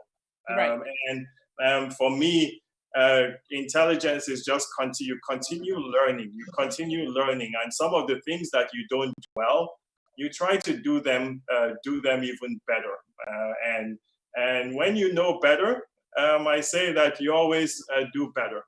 Another thing is you show more passion than ambition. Some of us become too ambitious, right? We say we want to get somewhere, and sometimes you want to get there by all means. Right. I never use that in growing. I use my passion. The passion for the game, the passion for people, the passion for different cultures. Never want to criticize another culture or criticize another place, because we find ourselves in those places, right? And sometimes you have to adapt. I think that's something that's wrong, a lot of times wrong with the world. Some of us just grew up in different places. I grew up in Zaria, and I had the best upbringing, and I wouldn't change it for anything. I had the best upbringing ever. And I use those values to encourage and to teach even myself, how, and to educate myself on encounters that I'm going to have in life. And I'm absolutely proud of that, and wouldn't change anything at all. Thank you so much. As we have a few more minutes, but I want to open it up to the panelists to ask your questions of Mr. Oyiri, because it's just such a privilege for us to be in the same room virtually talking with him. So I would say, Dr. Yetunde, what question would you have from Mr. Oyiri? Just being in your leadership position, what do you feel your responsibility is to, in a sense, usher Nigeria into the roadmap in every stage and every level of success that you have been through? Do you feel more of a responsibility? Do you feel that it's a purpose for you to bring Nigeria forward? And what other plans do you have in possibly maybe setting up, I know that you do a lot of humanitarian projects in Nigeria when it comes to basketball. Are you looking to expand it, and in what ways? Yeah, so it's an obligation almost, it's something that I think of every day. I can't, every day I go to sleep, I think of my family, I think of my work, I think of Nigeria, and then I think of youth. Yeah, we have to think of the youth. That's something that's so important to me, is how we bring the youth up and what we're teaching them as we go. And we have to pass all of this to them. Yeah, we just have to, and sometimes I think we concentrate so much on ourselves. I challenge everybody. I challenge leaders. I challenge people all over the world, Nigerians, especially people listening now, is how are we giving the youth opportunity. Yeah, because I saw how the kind of opportunity that I was given as a young man, you know, where it worked and where it didn't work, what inspired and the path that you could take. And I really feel that it's a responsibility for leaders in Nigeria. I love the work that Bemi is doing. All of you guys are doing incredible work, you know, like with encouraging young women. Yeah, we have to encourage young women. We have to. They're so smart. I went in my organization from having one woman that works in a male-dominant industry to having 15 now. And they can do so much, you know, like, and then I look at African women, we stand tall, we bring command, they're smart, you know, like they do. We have to continue. We have to give opportunities to youth, to women, to all religions, to all people. That's who we are. That's what our country is. And you go all over the world, there is a Nigeria. I'm telling you, there's nowhere you look, you're going to find a Nigerian. I agree. Thank you so much. So, Mr. Musa and Fatima, any other question, please? For our keynote speaker, who has graciously given us his time. Okay. I have one question. Is what advice do you have for like us youths that are like planning to like come back home to Nigeria? It's such a great question, because I think a lot of people sometimes struggle with coming home, and I think this is I say this with as being very, very humble, because I want people to take the president of Toronto Raptors out of it. I started coming home when I was an unpaid scout. So I was not even when I was playing for the national team. And I got cut from the national team a couple times. I actually got cut one time in the airport. The coach called me and told me, "You're not going." You know, like, so sometimes when we Africans are coming back from where we are, we sometimes think that we have to have a lot to come back, because you almost want to, you're almost proud that, okay, I'm coming from the US, I'm coming from wherever it is, you know, I have to have enough money. Yes, you have to have that. But I think Nigerians seeing you and you having an effect there and what you do, going back to Maiduguri or Borno or where you're from, and people actually seeing you and you having that effect. People in diaspora, come home, you know, come and experience what Nigeria is. People will say to me, I went to Maiduguri 2-3 years ago. You know, people say, okay, oh, you're going to Maiduguri. Why would I be scared of going to Maiduguri when I grew up in Zaria? You know, like, is somebody that's from New Jersey scared of going to New Jersey? You know, like, that's how I see it. And I understand politics. I understand everything that's going on. I understand some of the issues we have. But when you are from there, this is who you are. This is where you grow up. We have to be proud of it. Yeah, we have to be proud. And I'm so happy that you are proud of where you're from. It shows. It shows from how you speak. It shows from you being at home now and you're stuck home. Yeah, things happen. We persevere. We're resilient. We get through it and we help others and we keep going. And we're going to go through hard times. Trust me, there's nobody that's not. Thank you so much, everyone. We've run out of our time here, but I wanted to say a big thank you to all the panelists. I want to say a super thank you to you, Mr. Ujiri, and just to say we are here, you know, Nigerians, and we're looking forward to the opportunity for some of the things that you've shared and how we begin to bring all of that into reality. As you've said, Nigerians, we're doers. We've been what we believe in making our nation proud, and you're just such a lot. And I think I'm grateful to all the panelists, and especially, you know, the youths that have spoken so eloquently and from their heart passionately this afternoon. And I thank you again for your time. So I'm going to pass it over to the announcer now for the next item on the agenda. Thank you again. Much appreciated. Thank you. Thank you. Thank you. Okay, thank you. Guys, so much. Moderators, you've done a very good job. And our panelists there, Professor Mede. What does it?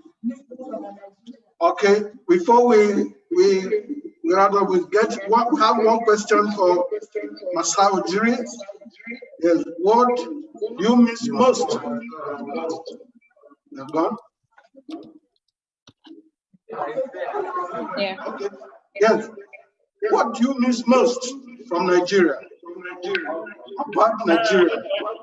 I would have said the food, you know. I would have said the food, but I eat a lot. My wife is from Guinea and she cooks Nigerian food. I eat everything. Everything that you can think of. Suya, semovita, everything. I love the food. I just miss the people all the time. I miss my parents, you know, but my parents come here often. Nigeria is incredible. I love it. I love being in Lagos. I love being in the north. I love being in Abuja. It's something that I am really, really proud of. But you know, going to those typical places where you can get going to University of Suya, going to all those places are things that I love. You know, so that's what I miss.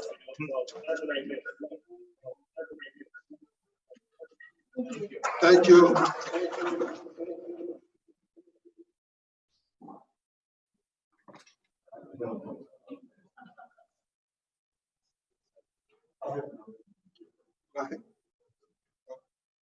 Okay.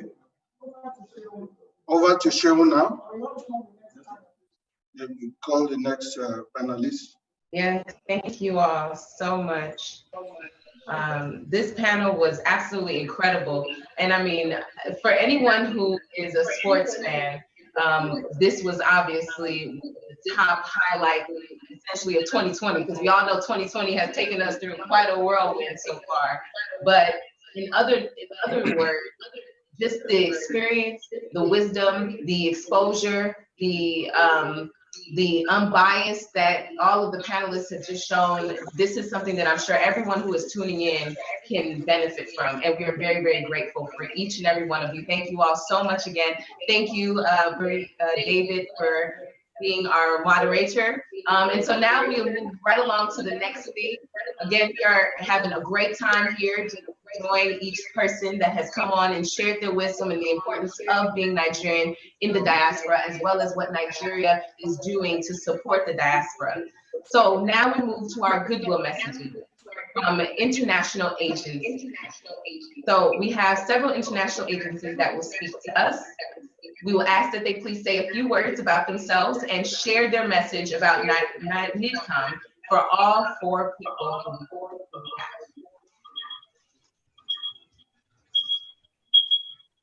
So first up, let's see. We'll go with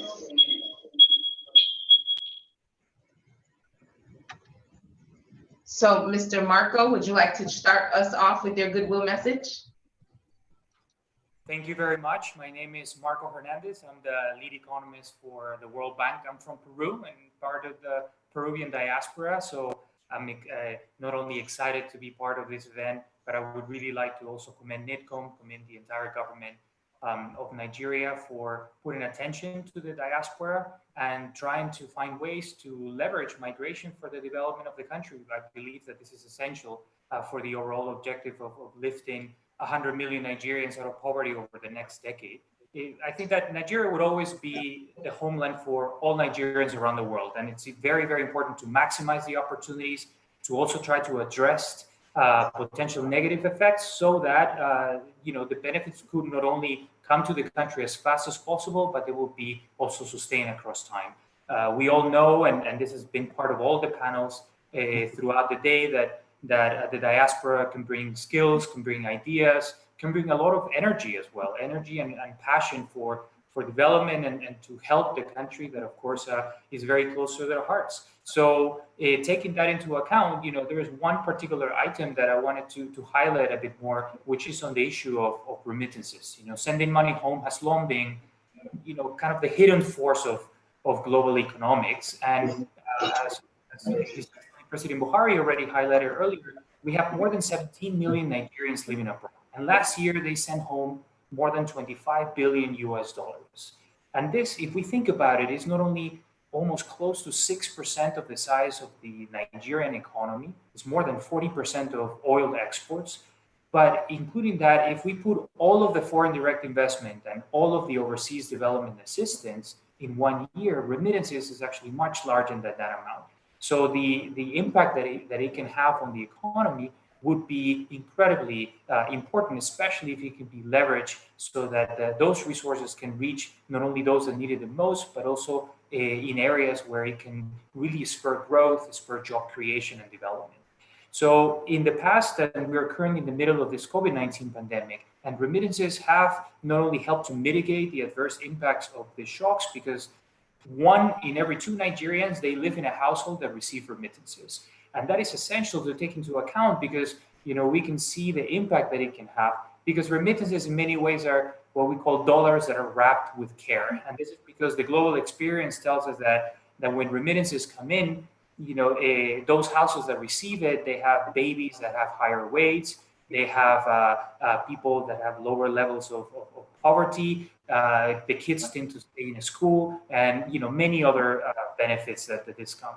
In the short term, because of the pandemic, we know that remittances are going to be hit hard. We estimated the World Bank that they will be falling by at least 25% in 2020 in comparison to 2019. And that's an important and significant shock. However, that's only on the short term, because over the medium to long term, we're expecting that immigration will continue to increase. This is because on the one hand side, as Nigerians, incomes start to increase, they will look for opportunities abroad, whether it's to educate themselves, to find job opportunities, to go into sports or anything else that you know will improve their lifestyles and livelihoods.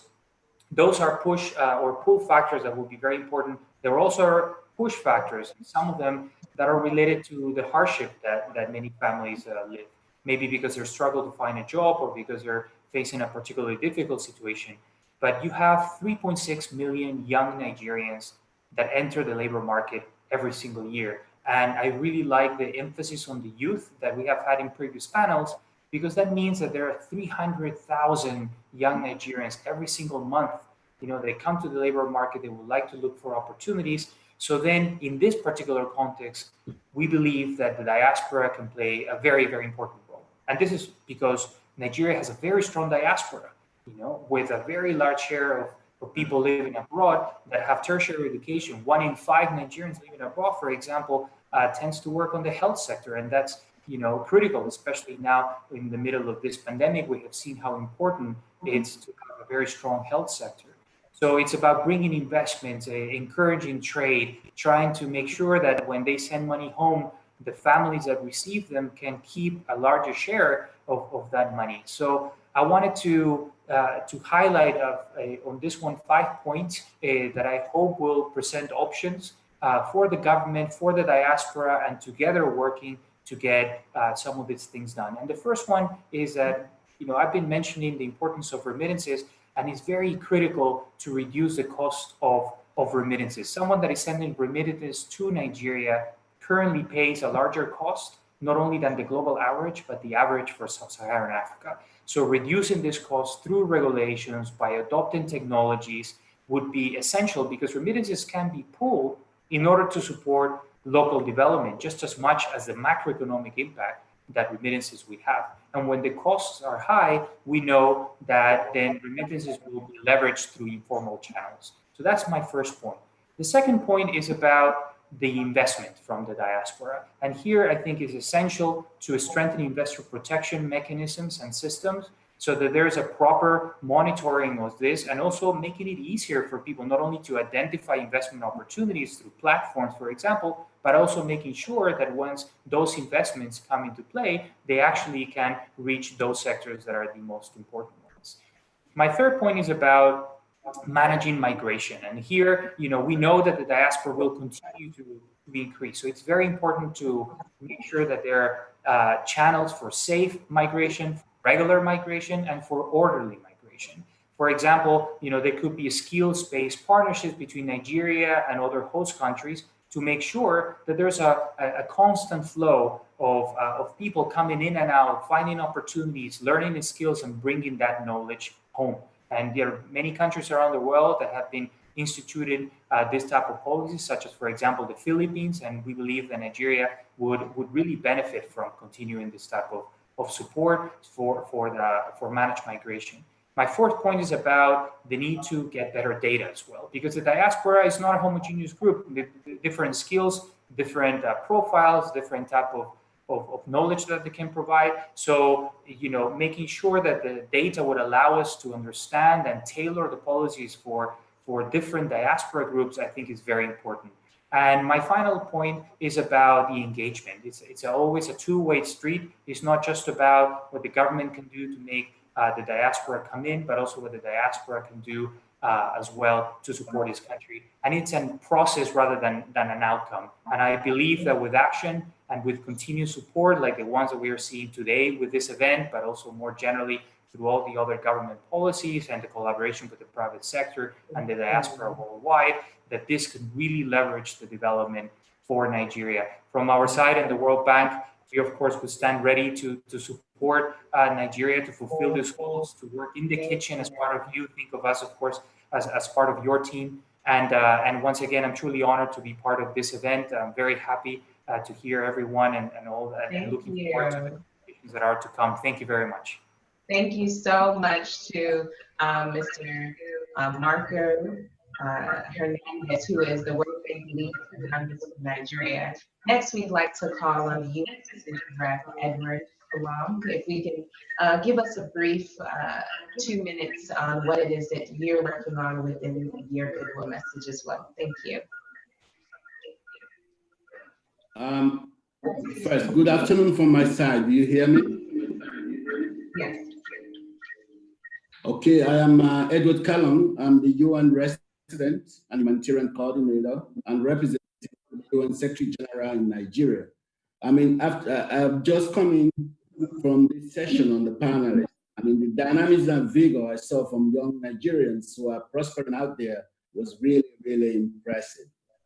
So I'm particularly delighted I'm giving this opportunity to say a few words. But my brothers and sisters of the Nigerian diaspora, and who we call the custodian of the global African diaspora spirit, your commitment to the countries of origin, your expertise and cultural affinity have made you critical humanitarian actors in crisis situations, entrepreneurs in business, trade, innovation, as well as excellent agents for development. These, among other things, have put diaspora engagement for national development high on the international political agenda, such as the Global Forum on Migration and Development launch in 2017, the United Nations High-Level Dialogue on International Migration and Development that started in 2006 and continued in 2013, the Global Compact of Safe, Orderly, and Regular Migration, adopted in 2018, and the 2030 Agenda for Sustainable Development, which calls for safe, orderly, and regular migration, eradication of exploitation and abuse of migrants, reduction in the cost of remittances, among others. A lot has been said by the earlier speaker on the economic impacts of migrants in the country in general. But I want to put in sharp context how COVID-19 has changed our world and what are the opportunities out there that we need to really look at as diaspora at this point in time. Our country, Nigeria, I call it our country as a Sierra Leonean. Nigeria is very important, very passionate to me, has been hit by COVID-19 pandemic with number of cases rising every day. Most of you are following the trends in the country. But the pandemic has laid bare risks we have ignored for decades. For example, inadequate health systems, gaps in social protection, structural inequalities, environmental degradation, and the climate crisis. The socioeconomic impact is enormous with the collapse in crude oil prices. Some of the impacts of COVID-19 have also been felt through the fall in remittances. I think my colleague from the World Bank just gave an overview. I don't need to repeat that. But what is clear is that foreign investments have also been adversely affected by the economic shocks associated with the pandemic. My colleague also talked about that, so I don't need to go into that much. But what has COVID-19 done to us? And I quote from a recent speech by the Secretary General, where he said COVID-19 has been likened to an X-ray, revealing fractures in the fragile skeleton of the societies we have built. COVID-19 is a human tragedy. It's also created a generational opportunity, and that is my call to the diaspora. What is that generational opportunity? An opportunity to build back a more equitable and sustainable world. And it is indeed critical that we continue to support the government's efforts in moving forward. The United Nations in Nigeria is working with all other partners to continue supporting the government to address the impact of this crisis. We are focusing on 5 critical areas: protection of health services, social protection, protection of jobs, among others.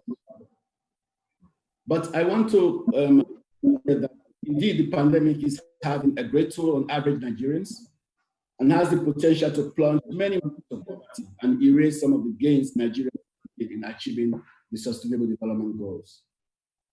But fellow Nigerians, this must serve as an opportunity to reset socio-economic development in Nigeria in a manner that propels Nigeria towards a sustainable development strategy. Nigeria has no option but to implement tangible policies to ensure convergence of fiscal and monetary policies, diversify the economy, fight corruption, empower women to contribute effectively to political and socio-economic development, address insecurity in pockets of the country, and work to lift 100 million out of poverty by 2030 as prioritized by your president. So I'm sitting there as a father who has also brought up kids that have called themselves diasporans for some time. But my advice to you is that when I see Nigeria in the world, I see hope, especially for Nigerians that are succeeding. They are succeeding big, but home is home. This is what I tell the kids also. Home is home. We need you. You have to come back home and Nigeria and give us the opportunity to bring back those great, great, great endowment that you all have out there. I would have given each, but since we don't have time, I will pause and say I'm just impressed. Thank you very much. Thank you very much, Representative Kalong. We really appreciate all of your words. Next up, we will have the IOM Chief of Mission, Frank Celestine. Thank you very much for being here today. I think it's a privilege indeed to be part of this conversation and to lend a voice to the importance of the diaspora. You've seen the conversation and you've heard what Marco and Edward have said, but I think we need to reinforce the importance of the diaspora. So I'm actually commending the chairman for keeping the spirit and actually bringing this day forward despite COVID-19. We celebrate the diaspora not because they provide a substantial contribution to the Nigerian economy. Marco mentioned that about $25 billion.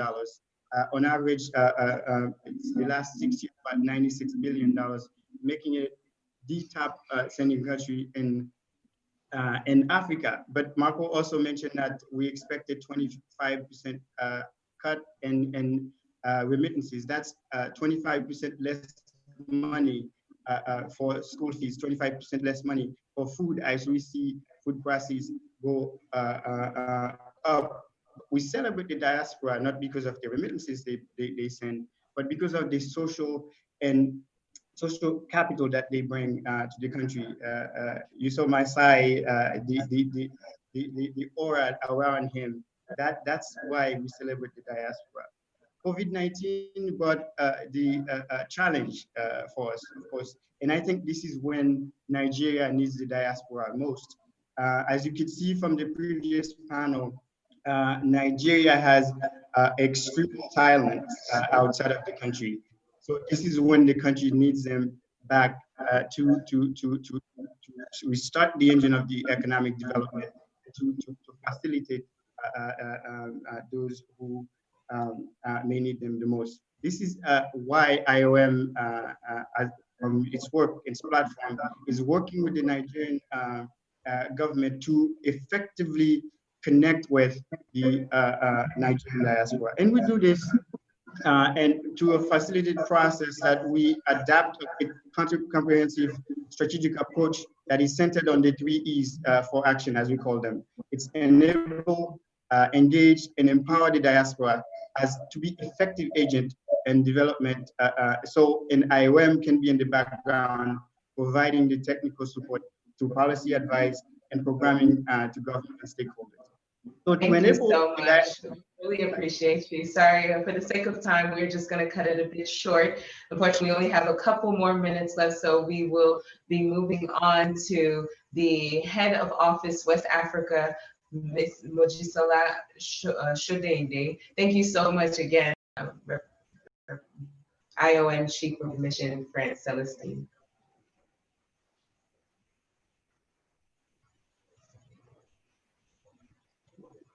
Sorry, we can't hear you.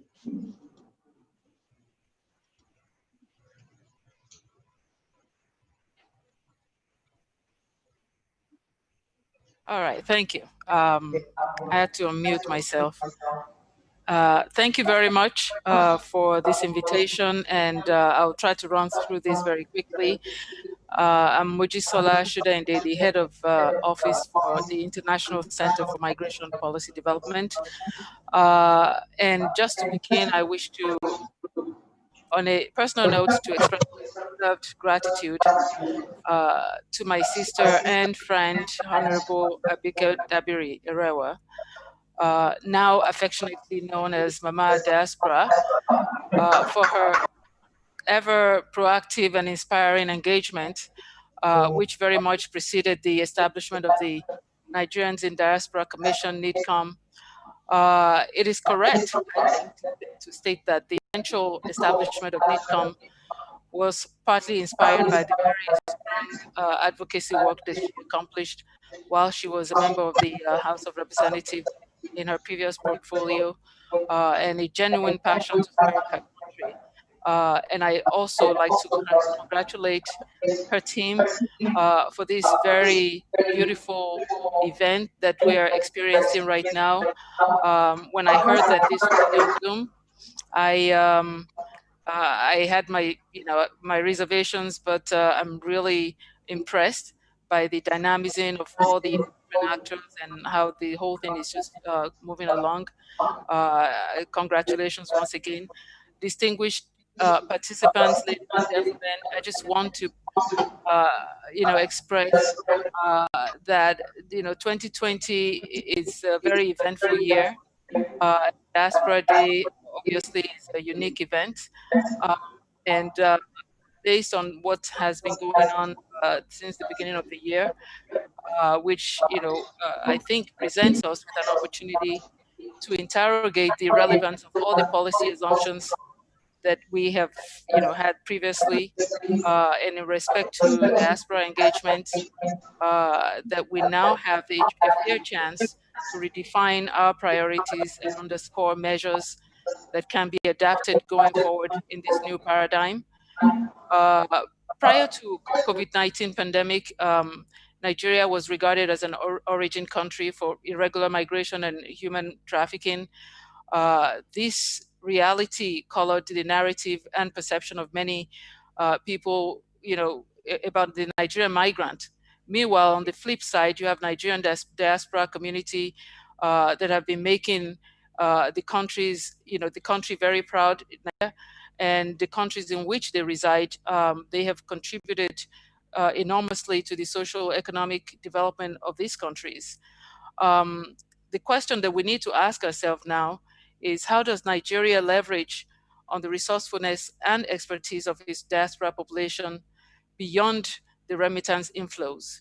Of course, we are aware of the many efforts and initiatives made by the government of Nigeria and the engagement and creative opportunity that the government has introduced.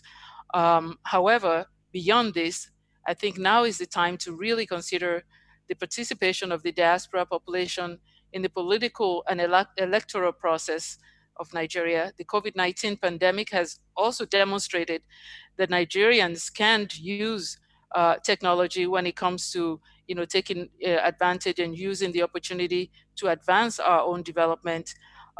So the starting point at this stage and what we can do is to deploy electronic voting process, which in turn must take into account the possibility for diaspora voting. Just before the outbreak, ICMPD supported NIDCOM to train six members of staff on an introductory course on diaspora engagement in the UK. During the training, the NIDCOM team, had the exclusive opportunity to meet with British Parliament and met with the member representing Newcastle, who is also of Nigerian origin. As you may know, there are about 8 other Nigerians in the British Parliament. During the meeting, the MP indicated her willingness to mobilize the other MPs to work with the Nigerian government to explore opportunities using their influence in order to negotiate favorable opportunities for Nigeria. I wish to restate that ICMPD is willing to support this process in close cooperation with NIDCOM and the House Committee on Diaspora, currently chaired by Honorable Tolu Akonde Shadipe. Ladies and gentlemen, promoting diaspora engagement is a key part of ICMPD work in the migration and development area.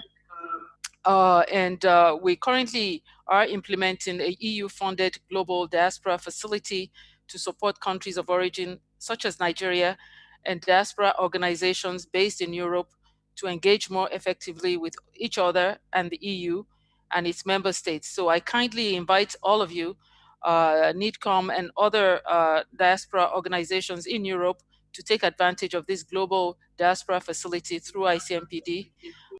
Thank you very much. Right. I'll cut it short here so that we can move along. Thank you very much. Thank you very much for that message.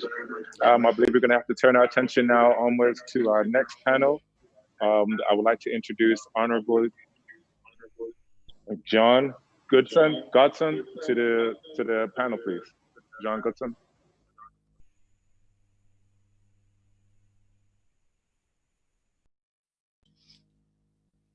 Hello and good afternoon. Welcome to this panel. As I was introduced, my name is John Abraham Godson, and in this panel discussion, we will be talking about leveraging diaspora for national development. And my panelists are Architect Musa Dangiwa, Mr. Victor Edozie, and Dr. Jonathan Obaje. I will give a brief bio of who they are. Architect Musa Dangiwa is currently the Managing Director and CEO of the Federal Mortgage Bank of Nigeria.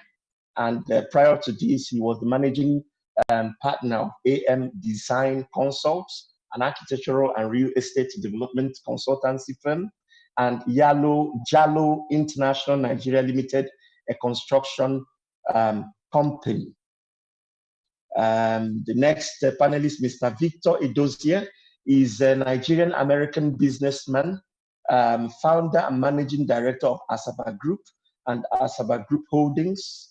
And the following companies are in his holdings: Set Enterprises, Syntron World Incorporated, AG Manufacturing, and Set Duct Manufacturing. And according to a media release made in 2015, the holding had a turnover of $400 million in 2014. And in that interview, Mr. Edozie said that his goal was to reach the $1 billion turnover by the end of the decade. His company then employed 700 people. And I'll be interested to know if he has achieved his goal. We are at the end of the decade.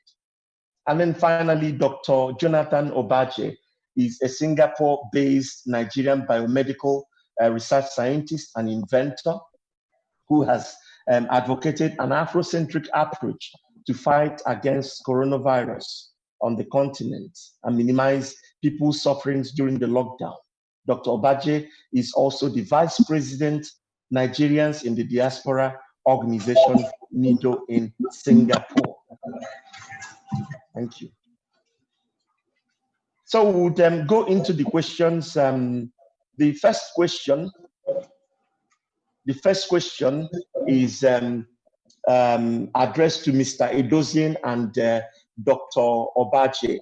Could you please briefly tell us your story of how you how you became a diasporan? Do I go first or? Mr. Edozian, please. Okay. Hi. First of all, it's definitely an honor to be part of this panelist and part of this program, and I'm thankful for this opportunity.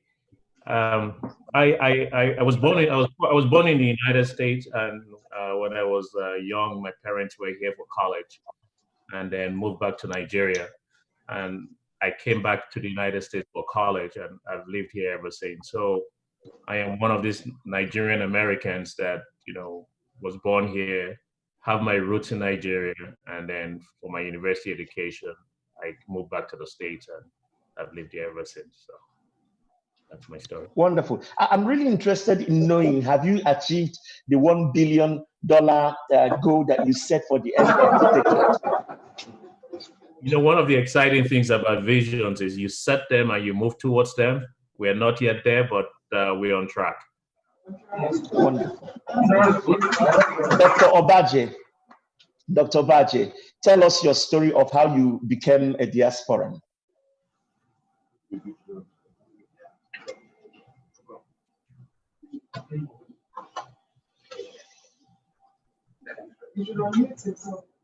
Are you there?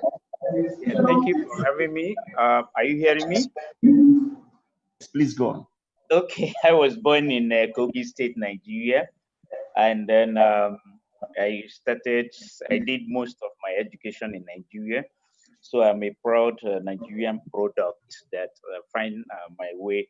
But probably I need to say something about, unfortunately, I didn't want to leave Nigeria, but I was forced to leave Nigeria because as a research scientist, I ventured into publishing, patenting my technology.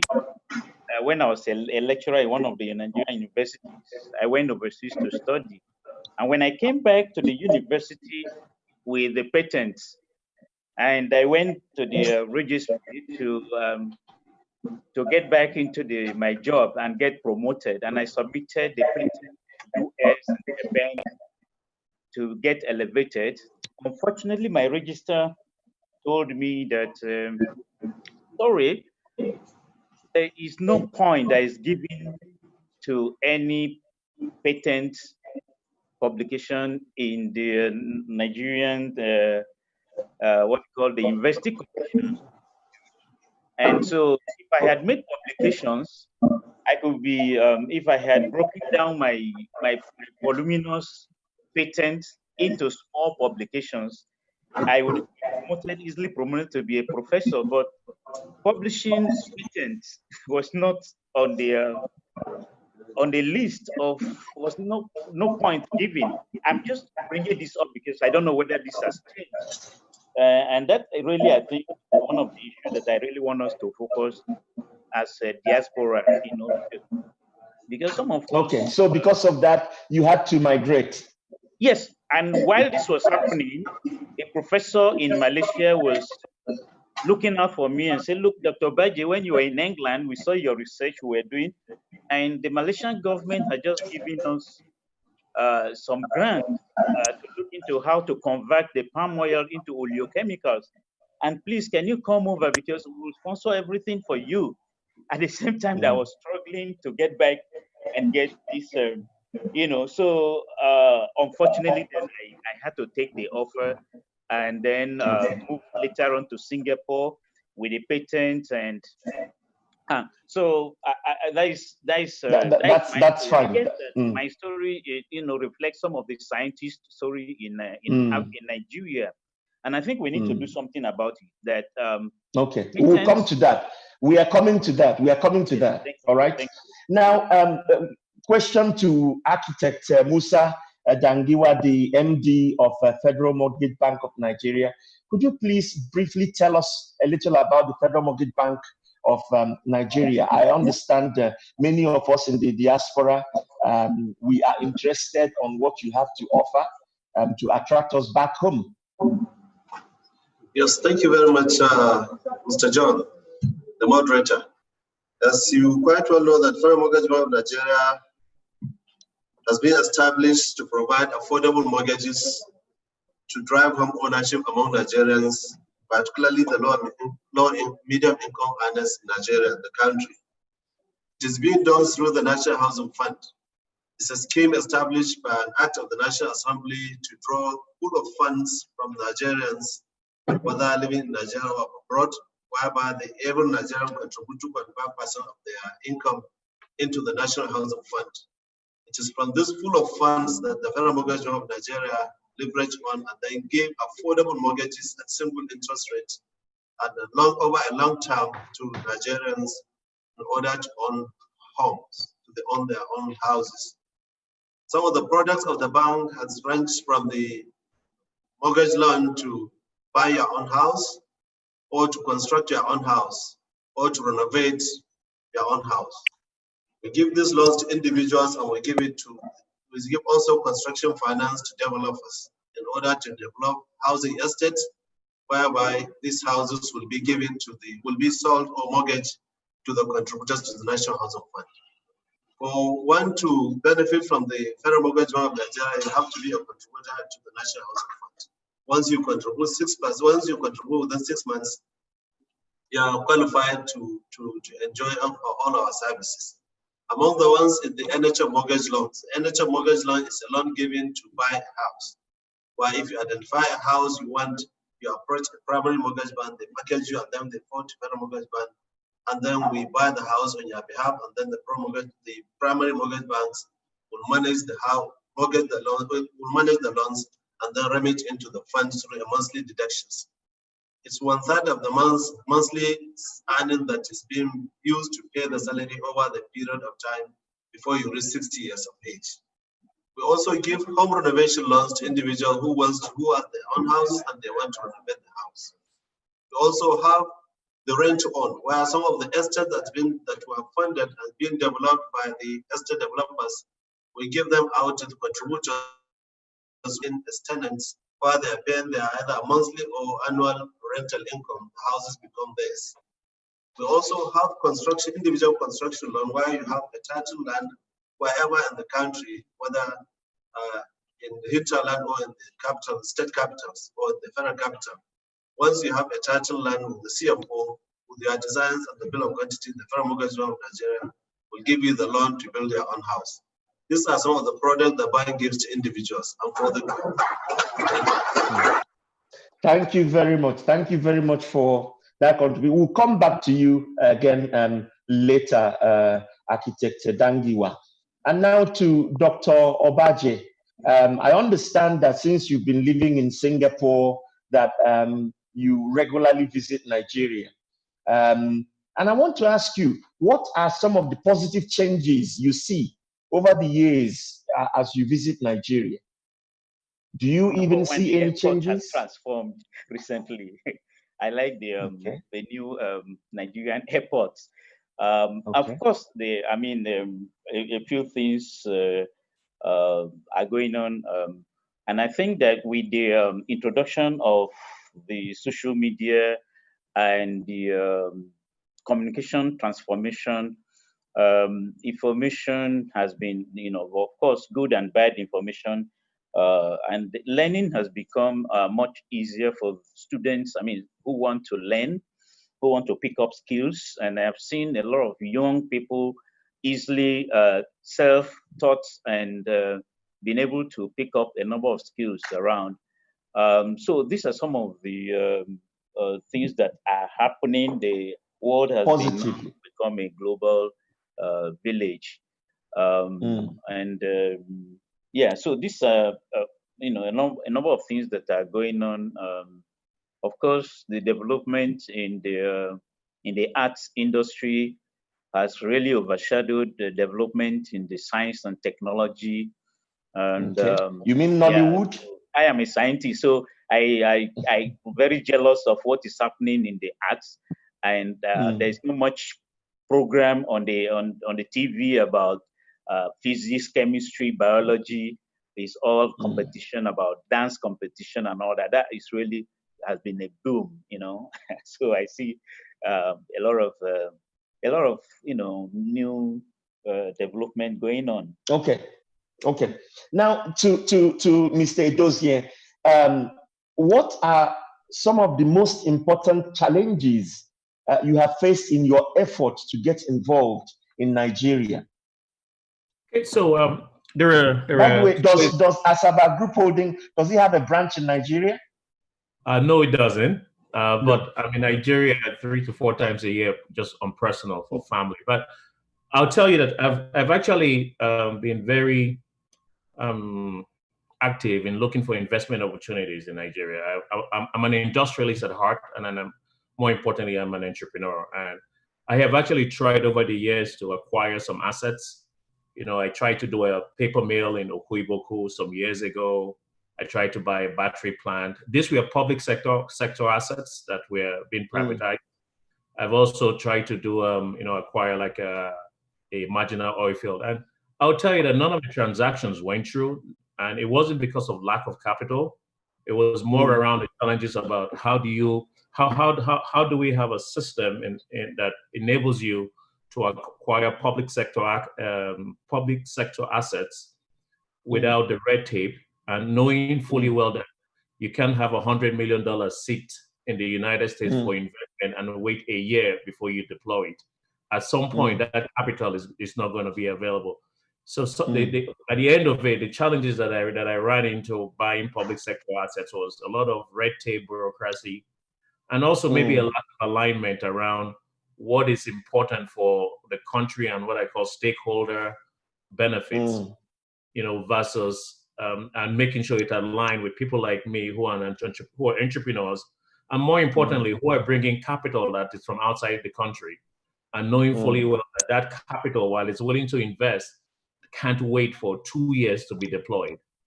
You know, so for me, that was a big challenge: is how do we eliminate the bureaucracy? How do we have a system? You know, and maybe NITCOM is the platform to make sure that when you have dormant public sector assets, Okuiboku, the paper mill, is still dormant today, and I had 120 million of U.S. government capital to deploy on it. So it's kind of sad that I had money from the United States because I'm a citizen out here. I could deploy that capital in Nigeria, but because of red tape and bureaucracy, the country never got the benefit of it. And how do we think through that platforms? You know, so we'll come to profiling solution. But I'm interested in knowing Dr. Obaje's experience with this. What challenges you've talked about, the challenges you faced in the educational sector as a scientist, as a researcher. What other challenges, very briefly, before we go into talking about solutions? Yes, Dr. John, it's really about skilled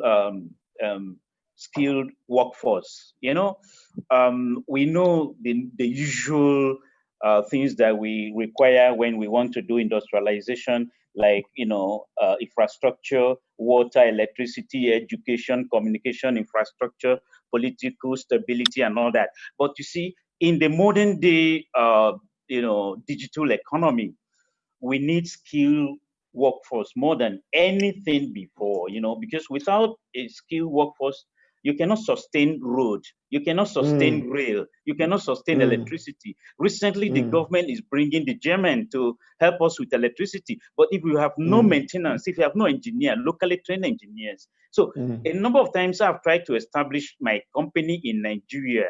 You know, I've faced this issue with the what they call the human capital. Human capital is a very big issue that I think Nigerians in Diaspora Commission and the Nigerians in diaspora, we need to have a special focus on how we can easily develop the human capital. Thank you. Thank you very much. Associated with that, of course, it's very easy to talk about challenges and problems and so on. But I also understand that from our perspective, as people who are in the diaspora, we see solutions. And in your opinion, let me start with Mr. Edozie. What solutions do you proffer to address these challenges? What concrete solutions do you suggest? Okay, so I will answer that in two steps. The first one is there are actually models out there of how you leverage the diaspora for home country development. I mean, one in one of the earlier panels talked about Israel. I've spent time in Israel, and you can see, what, at least in the state, what the Israeli-American lobby and the people here do in trying to integrate Israel into global supply chains and also become a center of development of expertise for software development that feed into the United States. So that's one model. Another model is where Dr. Obadje talked about in Singapore. How has Singapore created from that tiny island nation to become brought in so much foreign direct investment in there when Singaporeans are very few, compared to the population there. So given those two countries that I've visited and I see as model, what are solutions? I think the first one is just this whole alignment around, there got to be the alignment from the stakeholders in Nigeria saying, okay, we have a need for stakeholder development. Those of us in the diaspora bring three things: capital, foreign capital, and expertise that may not be homegrown, that can be transformed, that can be brought back home. But more importantly, we bring an invaluable network of just our brand equity that is in these countries that we live in. Like I live in the United States, and truly I can open any door I want to open. It's one or two phone calls. So the question becomes, if I have that network, how do you leverage that to say, how do we bring, in my own case, industrial development, opening up an automotive plant, opening up an auto supply plant that can feed GM. Majority of my business, I do over $500 million of transactions in the automotive industry, GM, Chrysler, Ford. It's easy for me to set up a manufacturing plant in Asaba, for example. Feeding parts that are going to GM vehicles. I have the network. So the question is, how do we bring that, and how does NIDCOM become the platform to make those connections? And it's not just me. We have a whole bunch of Nigerians in different countries that can provide those three key things: capital, expertise, but more importantly, the network is a network of relationships because they have built a brand. Wonderful, wonderful. Dr. Obadje. Yes. To be honest with you, I think that I thank Abike Dabiri for really this, and I think in Singapore, from Singapore perspective, the solution is not as complex as we think. And I think that we should have a special section for this, because be able to leap front, in this digital reach is Africa, Nigeria has a very, very good advantage, but we need to do the key things. Let me say one thing. It used to be said that technology was a very big thing. And raw material had no value, as much value as the technology. Now, I can tell you as a scientist that something has changed in the global, the way things work right now. There are two key things that are more important now than technology: consumption, the market size, and we have it. Africa, we have it. The next very important thing is the raw material. What I mean by this is, like, it used to be very difficult to find a raw material, the technology to convert sand into gold. Yes, today but you want Dr. to Baji, go back can you profile? I want you to profile I'm coming to concrete the solution. solutions. That is the solution. You see, We don't have a lot of time. Okay. yes. Okay. So what I'm saying, therefore, okay, straightforward. We need to build a system. I mean, we need to train our youth, okay, to be in the new age, to be able to know how to do things using computers and all that. Number two, that means that curriculum in our schools need to change in the university. And I'm longing to come back to the Nigerian university. I'm just told by somebody now who said that Nigerian University Commission has already changed the policy and they are doing something better now. I would like to come back to Nigeria and transform the curriculum so that our educational system should be very relevant to the industries. Okay, now it is not. The third thing is very important is what we call cultural revolution. Cultural revolution, because right now we need to restore our moral values in the youth, the work ethics, okay, in our youth. And this, we need to have a campaign. And I think that is where the Nigerian Diaspora Commission, that is how we can add value to our society, because there are so many things that are going on the other way that we can bring back so quickly, because we need to mobilize work ethics. We need to talk about integrity, trust, honesty, because you can talk about all the infrastructure. You can bring capital to Nigeria. If you don't have people running it, you are not going Human nowhere. capital. Yeah. Okay. You're running Wonderful. nowhere. Wonderful. And so this has been left untouched. Thank you. They say I should let you talk. He will talk again. Don't worry. Okay. All right. All right. Because the next question I'm going to ask is actually very related to this. Okay. And that is if you are given opportunity to serve in reforming and building Nigeria, what would you start with? What exactly would you do? Maybe this time, let's start with Dr. Baji and then next to Mr. Edozie. So you can continue Dr. what you're John, saying. Yeah. Simple. You know what I will do? The next 3 years, I will start from people that are importing electronics or any material, cars to Nigeria. And I say, look, in the next 3 years, the number of cars that will be imported to Nigeria will depend on how many mechanics have been trained to repair Mercedes or Toyota. I tell you, Toyota will run down to Nigeria to start setting up schools where they can train our technicians. I will tell you how many AC, how many whatever we are going to import. That's number one. Number two is the youth get into any skill training center. We will pay you allowance every month, but you must learn something. You don't just go and say you are an electrician, you don't know how to handle anything in electrical. You don't go and repair somebody's tile or lay tiles in a house without going to the school. You don't go and become open a restaurant without going to a school. And without certification, you cannot do nothing. And employment, you see, a lot of youth are unemployable because they are not going into.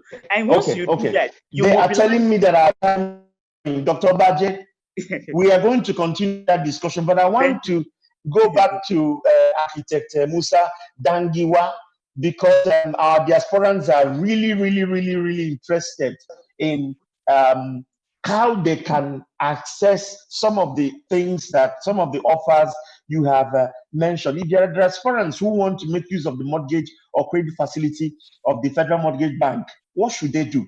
That is to Architect Dangiwa. Well, thank you very much. There's no doubt Nigerians and diaspora contribute significantly in their home communities and the Nigerian economy. As said by Mr. Victor, he said that they contribute in capital, in expertise, and even in invaluable network. We realize that with the estimated over 20 million Nigerians in diaspora, that's a large sum of money that contribute over 25 billion dollars, which is almost 8.8 trillion naira at the extent of 355 naira. So there's no doubt this quantum of funds will make positive impact if invested in the real sector of the economy. That's why the bank, in its own wisdom, we realized that the need for the bank to develop a product that will benefit the Nigerians in diaspora. We developed this because we found that with developing the diaspora, we call it diaspora NHF mortgage loan. Okay. We are sure that this will deepen the mortgage finance in Nigeria. That's why the bank developed this product targeted at Nigerians living outside the country to give them opportunity to participate in the scheme. At the same time, the loan windows will offer them mortgage loans to build houses for them within the country of their choice.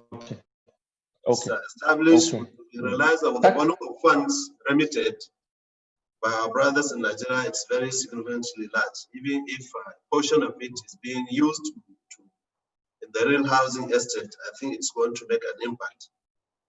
We realize that though part of this remittance is fairly meant for the family upkeep and other needs, a large chunk of this money is usually meant for residential development back home. But you realize that you usually engage your brothers or sisters to build these houses for at the end of the day, they don't want the money.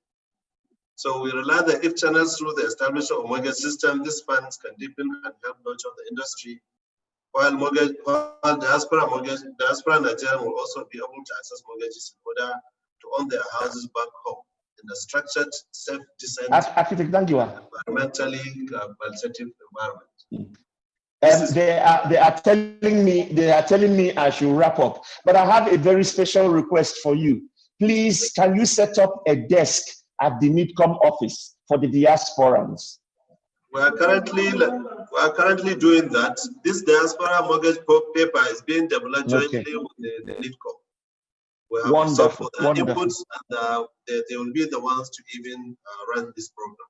Wonderful, wonderful, wonderful. I want to thank all our panelists, Architect Musa Dangiwa, Mr. Victor Edozien, and Dr. Jonathan Obaje. I believe that this is very important issues we are discussing, and I hope that we will have opportunity to continue this somewhere. The diasporans must get involved in the process of nation building, in the process of changing the narrative of what is happening in our country. I want to thank you all, and I wish you a wonderful day. Thank you very much. Thank you. Thank you. Thank you very much. Thank you. Wow. Oh my goodness. You know, before we move on to the next panelist, the next person, I just want to make sure we are very clear about the person that was moderating this last panel. You know, Honorable Dr. John Abraham Godson is a graduate of agriculture from the Abia State University from 1987 to 1992. He also holds 4 master's degrees and 2 doctorates from universities in Poland and in the USA. He was a research supervisor at the International Institute of Tropical Agriculture, ITA Ibadan. He has lectured in various universities in Europe. I need you all to hear this. He, Honorable Dr. Godson, is the first Black member of the Polish Parliament in Polish history from 2010 to 2015. Honestly, I need us to see that we have the top of the top that are Nigerians in the diaspora here with us today, honoring us, honoring this day, and sharing with us their wisdom. You guys, this is actually turning into some type of celebration, I'm just saying. All right, so I just want to make sure that we acknowledge Dr. Honorable John Godson, as well as all of the incredible panelists that spoke recently. You guys are doing an incredible job, everything that you stand for. We're looking forward to hearing more about what type of incorporation with NIDO is coming up, NIDACON is coming up. So with that being said, we're on to some goodwill messages that are going to be coming by 2 representatives of OPSWASH. So I'd like to bring next Dr. Nicholas Igwe and Stephanie Linus Okereke from OPWASH. Please tell us a little bit about your organization and what message you have. Please be mindful, we're also cutting a bit short on time, so if you can please make it about 2 minutes, we'd really appreciate it. Thank you very much. Thank you, and thank you so much. And let me just stand on the existing protocol because of time. And let me start by thanking and appreciating Honorable Abike Inodabiri-Elewa, the CEO, Chairman, NIDCOM, and the Upswatch Diaspora International Face and Ambassador. Her achievement, as we all know, in the creation of the Diaspora Commission are novel and unmatched. I must also commend the energy, support, and strategies of the diaspora that despite the global social and economic impacts of the COVID-19 pandemic, we still remain patriotic by coming together through alternative means to discuss important issues around leveraging the diaspora resources in the economic development of our dear country, Nigeria. The theme of this event, as we have all been saying, has been to accelerate the achievement of Nigerians who have gone abroad and upheld the country's name. Unfortunately, we still have some Nigerians back home who are battling with simple issues of access to water and sanitation facilities. Based on the strong political will that the government has shown in the past few years, especially with the call for the private sector participation in critical sectors of the economy, and with special emphasis on the fight against ending open defecation by 2025. The presidency, President Mohamed Buhari, and Honorable Minister for Water Resources, Engineer Suleiman Adamu, fellow Nigerian Society of Engineers, have shown so much support to remove Nigerians' ranking as the #1 country practicing open defecation. Upswatch, organized private sector in water, sanitation, and hygiene, is the umbrella body housing private sector organizations from food and beverage industries, communications, financial, SMEs, entrepreneurs to others, with the objective of mobilizing resources to end open defecation, and as well to mobilize local technologies towards the attainment of open defecation-free Nigeria by 2025. As we have said, even the president also mentioned that this morning, it is estimated that from 2017 to 2019, Nigerians living abroad has remitted over $225 billion per year. Some of these funds were provided for their families back home. A significant amount of those funds have been channeled into health and well-being of their families. The reality is that poor health in Nigeria is mostly caused by poor water, sanitation, and hygiene infrastructure. Approximately 122,000 Nigerians, including 87,100 children under the age of 5, die each year from diarrhea and gastroenteritis-related diseases, and 90% of which is directly attributed to poor water, sanitation, and hygiene. The Nigerians in diaspora and other private sector organizations are the engine and technological strength of the Nigerian economy. In few weeks, in partnership with the Federal Ministry of Water Resources, United Capital PLC, with a 5 payment, NIDCOM, Coca-Cola, IHS Towers, Upswatch will be launching the key 4 pillars of our project: tax credit scheme, blue bond, people's flood management, but most importantly is the fund toilet campaign for individual Nigerians in diaspora, locally, as well as companies and organizations. I want to thank the Upswatch Diaspora Marketing Team, Obinna Anuziam, who is one of the organizers, Dr. Yetunde Omede, who obviously was in the program earlier on, Jumoke Adekunle, Shegu Erobobo, Uzo Ojimadu, Engineer Oluyemi Ogunde, for all their efforts, and they were all put together by our only Honorable Abike Inodabiri. At this stage, before I give the 1 minute to Stephanie Linus Okereke, is, as we know, actress, film producer, and of course, the WASH ambassador in partnership with Upswatch. I would like to call the Nigerians in diaspora to get involved in this unique project and reduce further deaths based on water-related diseases by adopting toilets for households. Thank you. Thank you so much, Dr. Way. We also now have Stephanie Linus. Yeah, thank you, everyone. Thank you, Doctor, for having me. Well, I want to say, I feel like I sneaked in on this whole this webinar that is going on, but I want to say a big thank you to Honorable Bikedari. It's been a long time. I haven't seen you for a while, but I just want to say thank you for having me on this panel. You know, our relationship goes a very long time, and specifically want to thank you for giving me access to the National Assembly when I did my movie drive, you know, to have access to shoot the film. So me partnering with Offshore, I think is very important, but like, you know, the constant, what I ask myself is, I have a platform as a celebrity. A lot of people listen to you. So what do you use that platform for? And that's when COVID happened, it just, you know, I just said, well, I think it's high time we talk about hygiene and, you know, let it be something that will become a national culture to us and something that we take seriously.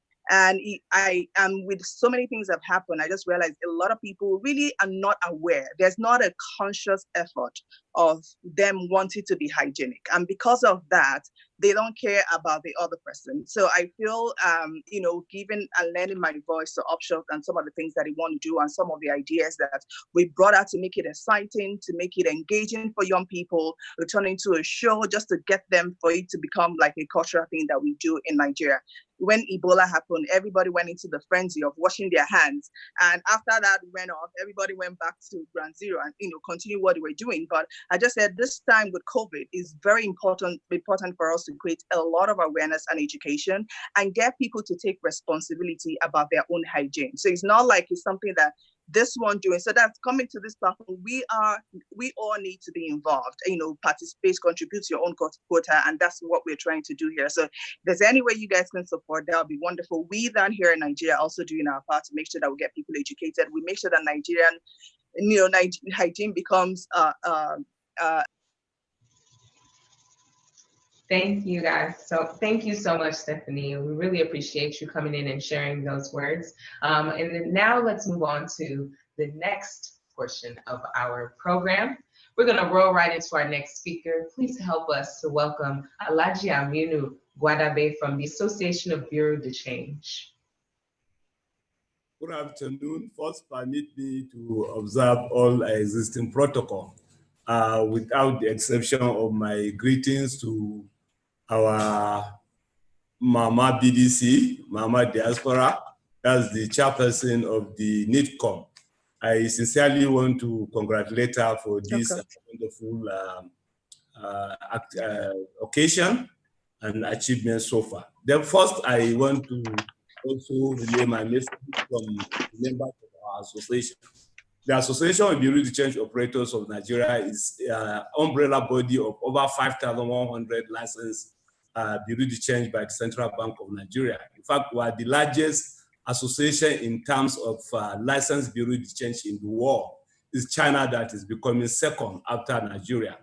So on behalf of this large family, we want to observe 1 second silence for the demise of our diasporans that lost their life during this COVID-19.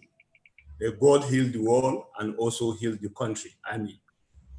The Association of Bureau de Change of Nigeria is a self-regulatory organization in terms of compliance of their members and also in collaboration with regulatory monetary authorities for ensuring liquidity in the retail end of the market and achieving exchange rate stability.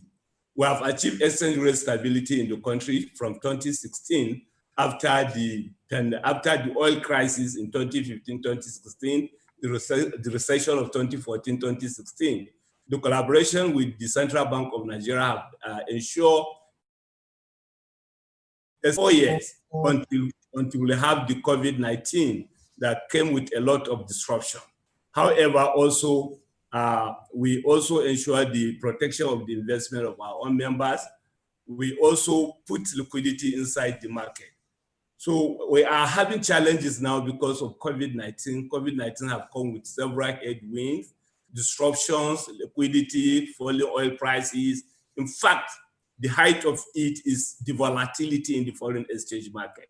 We have been witnessing a very huge, wide gap between the official market and the parallel market. In fact, it even became a condition for the IMF loan and the World Bank loan that Nigeria should go and unify its own multiplicity of exchange rate. This has continued to be abated due to the crisis being brought in by the COVID-19. The CBN have done their best, and I also want to thank the CBN for being the first bank to break liquidity, monopoly of the IMTSO agency, and also to appreciate the activity of the NICCOM in advocacy for diaspora remittances.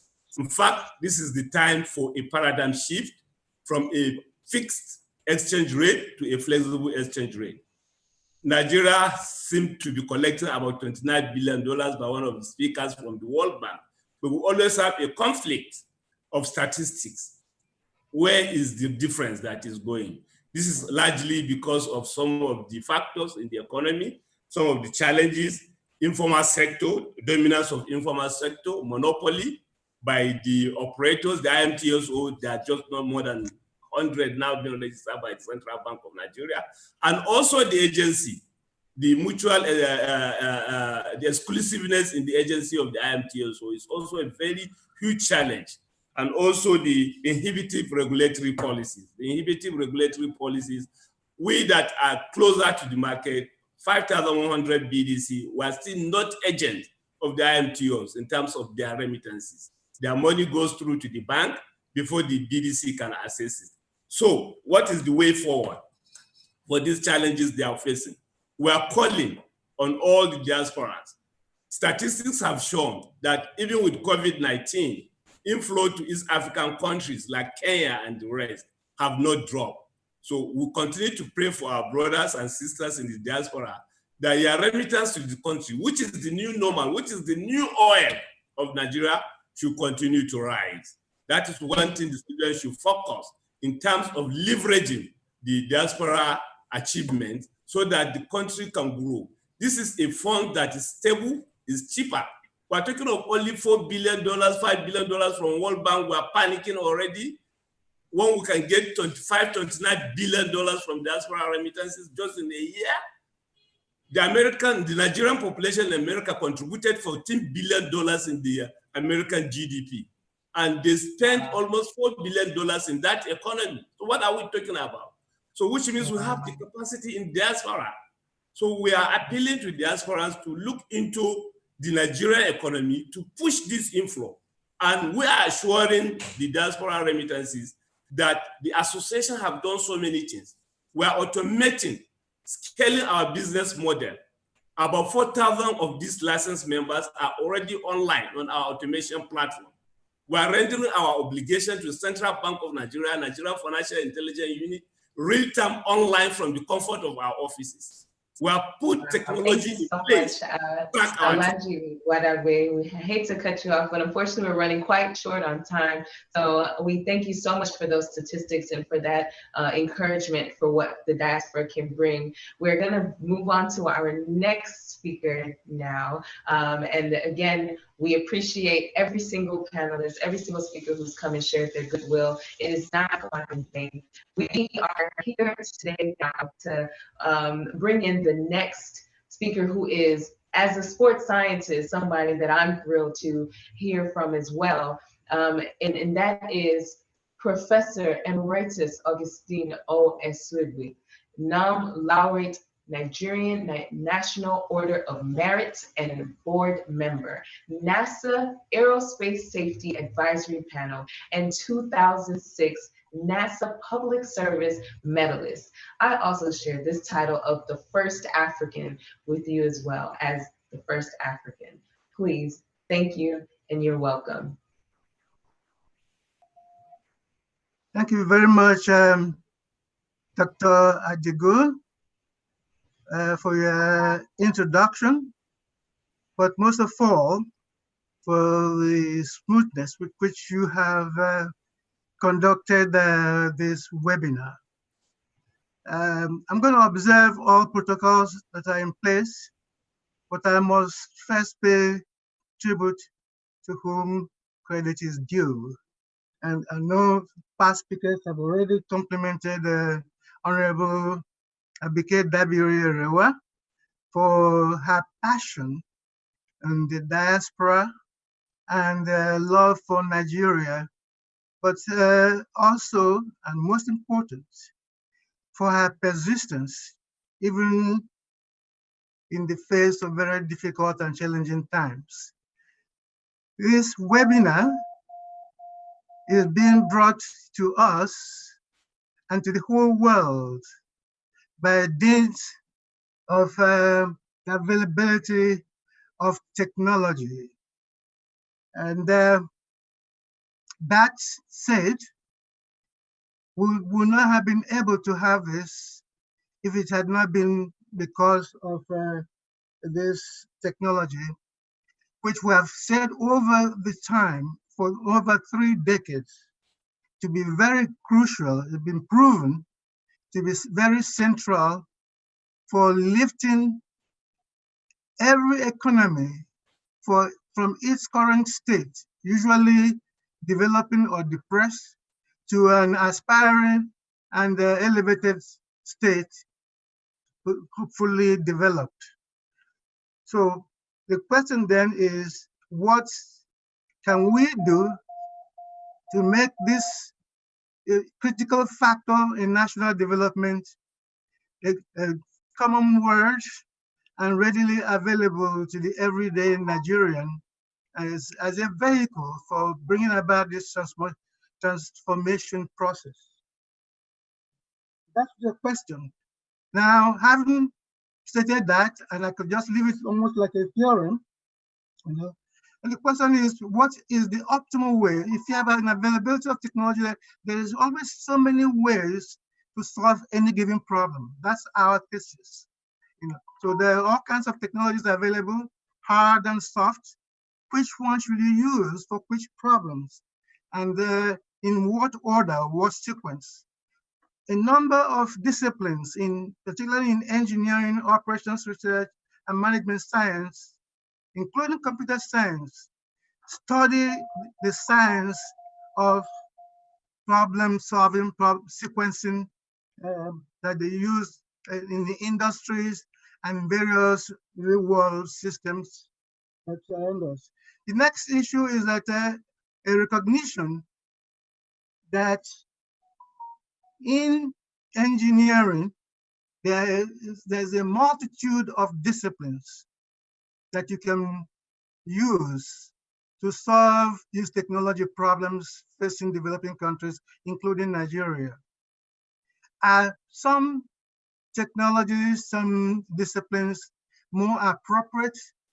Certainly, at given times, one or a critical set could be very important or considered most important. We should know this and should not just routinely bring in, like if you're going to open new universities, start again with the old traditional ones.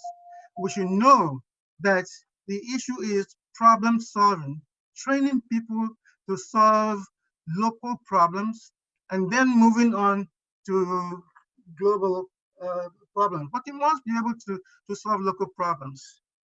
So what are the missing points? What organizations do we have in place, to address these problems? We have in Nigeria the National Universities Commission that has been there for quite a while, sometimes giving us the same straight-jacketed educational curriculum for all universities. Is this appropriate? When can we change this modus operandi? Now, what organizations do we have in place now that have education central to their mission, so that we can resurrect the fallen state of our national universities? We all know from the statistics being branded around that Nigeria is failing. It's not even ranked. Only 2 Nigerian universities are ranked in the top 1,000 universities in Africa. This is not good. Certainly not good enough for a country like Nigeria, which now boasts to be the most educated immigrant community in a place like the United States. So there was a time when there was a country. There was a time when our universities rated very highly. What can we do to bring about this change? Because without the intellectual capital, the country is going nowhere. So one of the problems and the task for the diaspora is to do something about it. So we have organized and created an organization like the Okay, thank you. I'm afraid I'm sorry I have to cut this. Do you have any closing remarks before we have to switch over to the next speaker? Okay. The point here is that there's a need for organizations, for those of us in the diaspora, to bring new blood in engineering that have the passion and the expertise to impact the this situation in Nigeria. But finally, most important is that the morale of Nigerians has been depressed because of all the corruption going on. There should be a technology to address corruption, this critical, constraining problem in Nigeria. It's not impossible. We could develop some research program to address this huge corruption problem facing Nigeria, which has persisted for such a long time.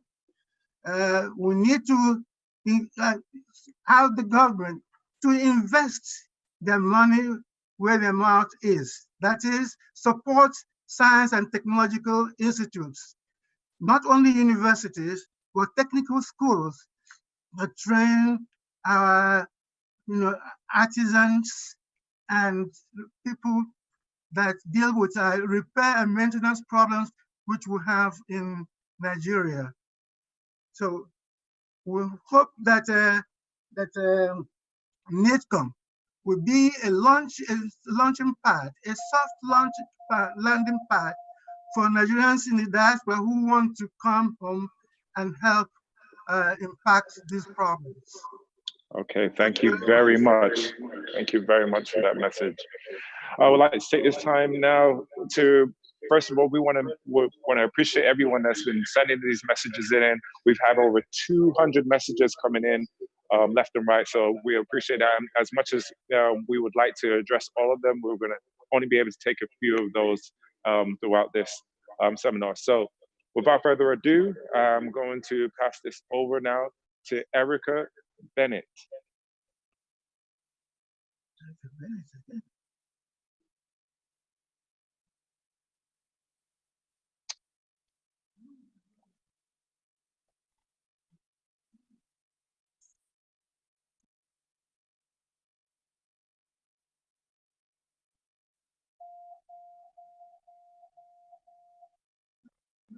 Okay, I believe we're having some technical difficulties with that.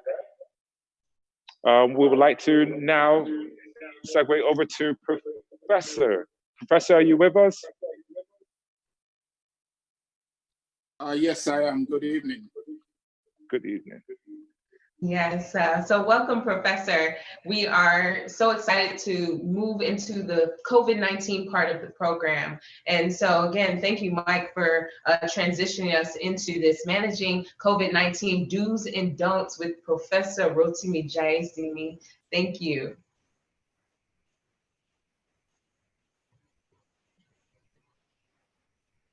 Professor, did we lose you? There you are. Right, I was muted. Can you hear me? Yes. Lovely, thank you. I stand on existing protocol, and I would like to say a big thank you and congratulations to the chairman of NITCOM, Honorable Abike Dabiri. My talk is about COVID-19.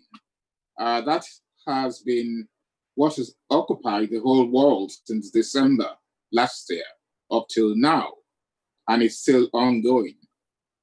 As we speak, about 39,000 Nigerians have been confirmed with COVID-19. Unfortunately, as of yesterday night, we had lost 845 Nigerians. These people are parents, brothers, relatives, sisters, and uncles, and they're just not statistics. And we do remember them, and we sympathize with the families that have lost loved ones. There is no cure as we speak for COVID-19. There is no effective treatment.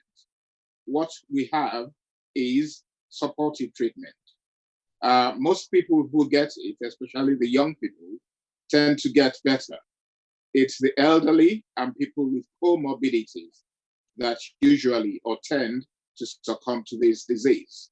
So we will be talking about the do's. What should we do as a people? In Nigeria, we believe that COVID-19, some people believe that COVID-19 doesn't exist. Some people believe that COVID-19 only affects the rich people. That is not correct.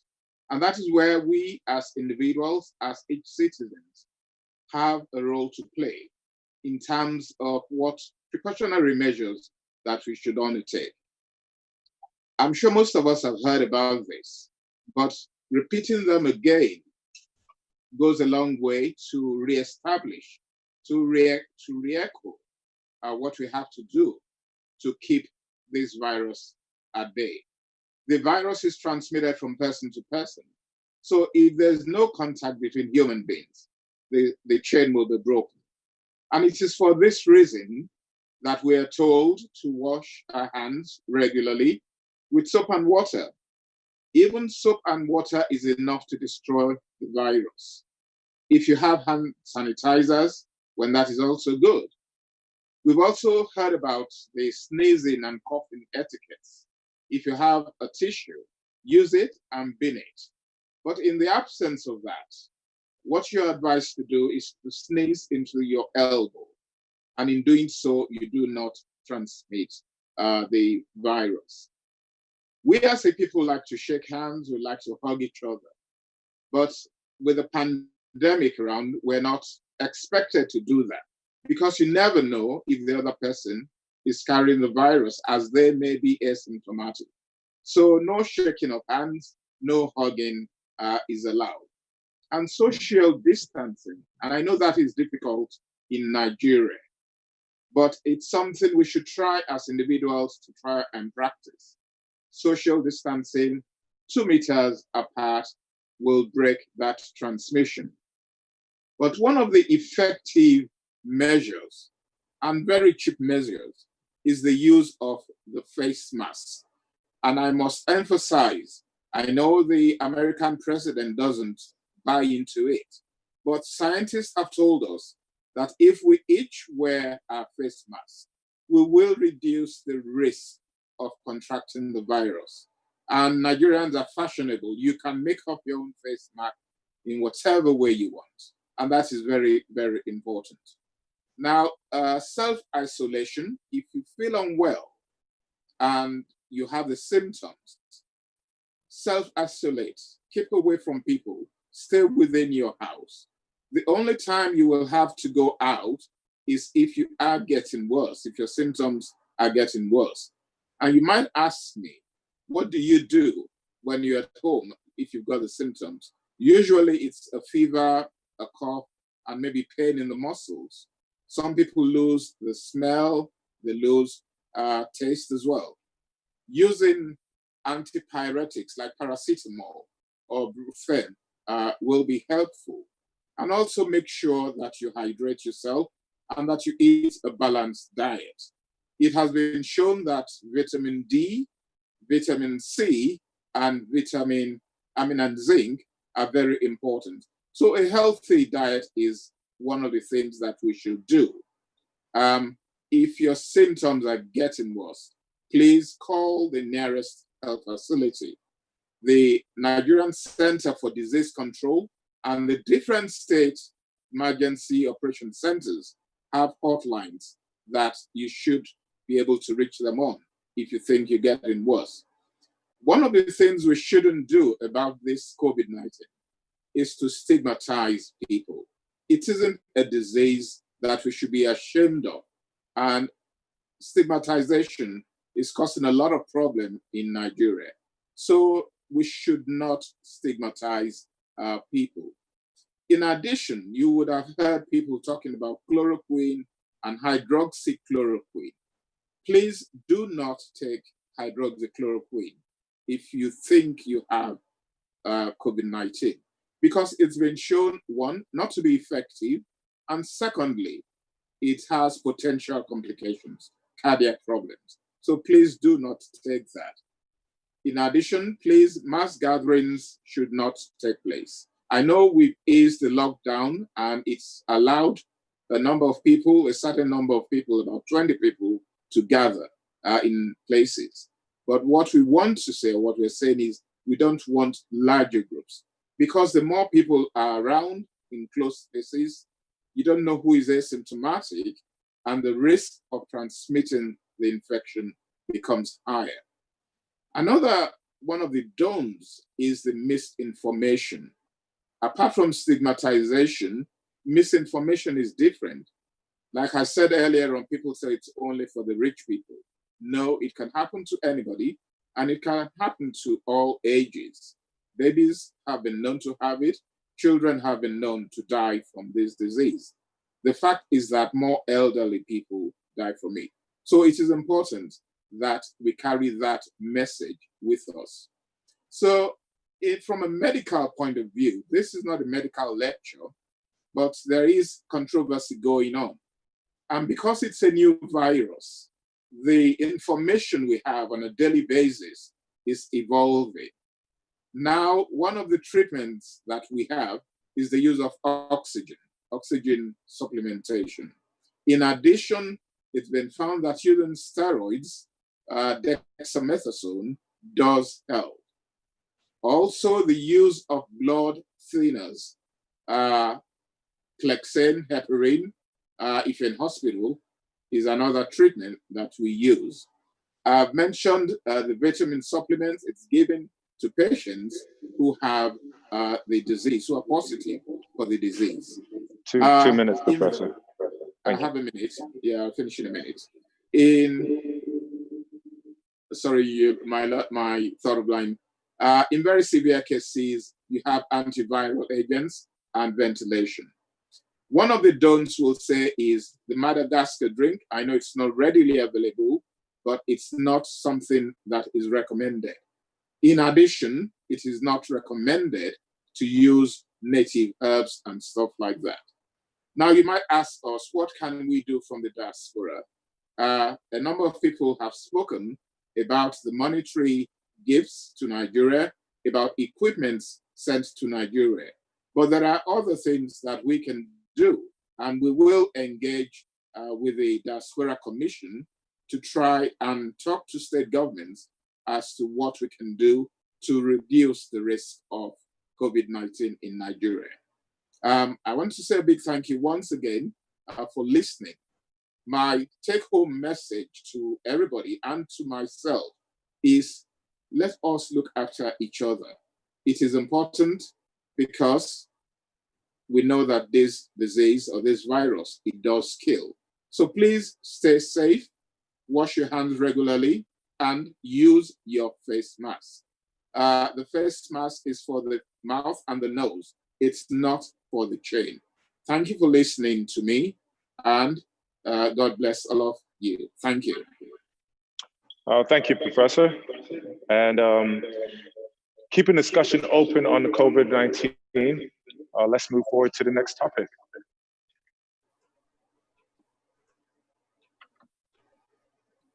The next topic on place is representative of COVID-19 Eradication Diaspora Support Group, Dr. Leo Egunjobi. You're welcome.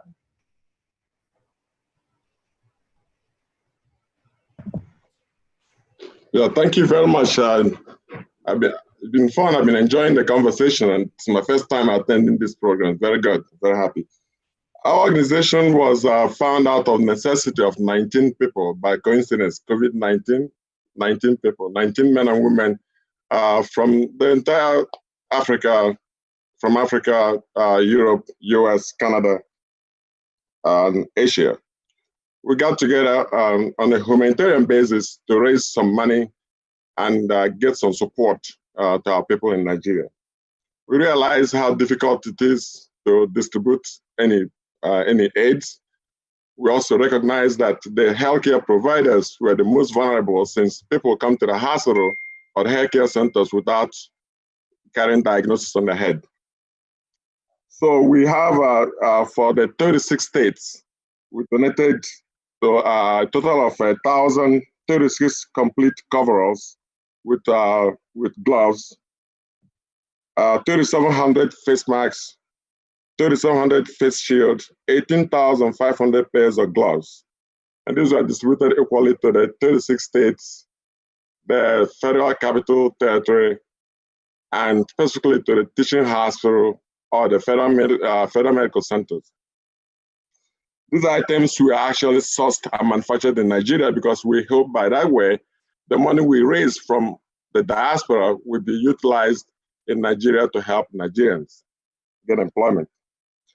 And to make it short, we just want to be sure we register our great appreciation of the chairman of the NICOM, Honorable Abike Dabiri-Erewa. Without her coordination and help, we wouldn't be able to achieve this. I must also recognize our secretary and chairman, Laura Visa Mobagunji, who actually worked all night to get all of us together. You can imagine the people living in the United States, in UK, Asia, Africa, Japan, getting them together and mobilizing the energy and the fund. We see as diaspora, this is a very good landscape and template. A lot of people from diaspora actually care about Nigeria, because in the history of all nations that developed and get stronger, the intensity of diaspora involvement is proportional to the development of the country. So, and I'm very happy to hear that all diasporans have one thing in mind. They love Nigeria, they want to work with Nigeria, they want to make a difference. The bridge is Nigeria ready for diaspora, and how do we make the environment at home safe, tolerable, and friendly for investment? Thank you very much. God bless Nigeria.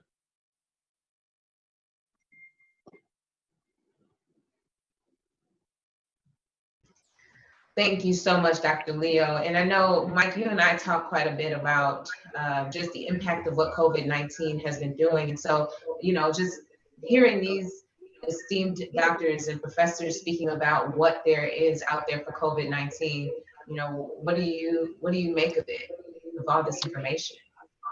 I mean, the doctor has said many of which is, you know, obviously what we're all facing right now. This is unprecedented time, and we're all dealing with it in our own space. But you know, the most important thing is with the situation that we're dealing with is, you know, remain safe, take cautious, follow the protocols, and you know, this is not a drill. You know, we are definitely in a time of history that, you know, we've never seen before. So it's something that, you know, we should not take lightly, and you know, we have to be grateful that we're alive during this.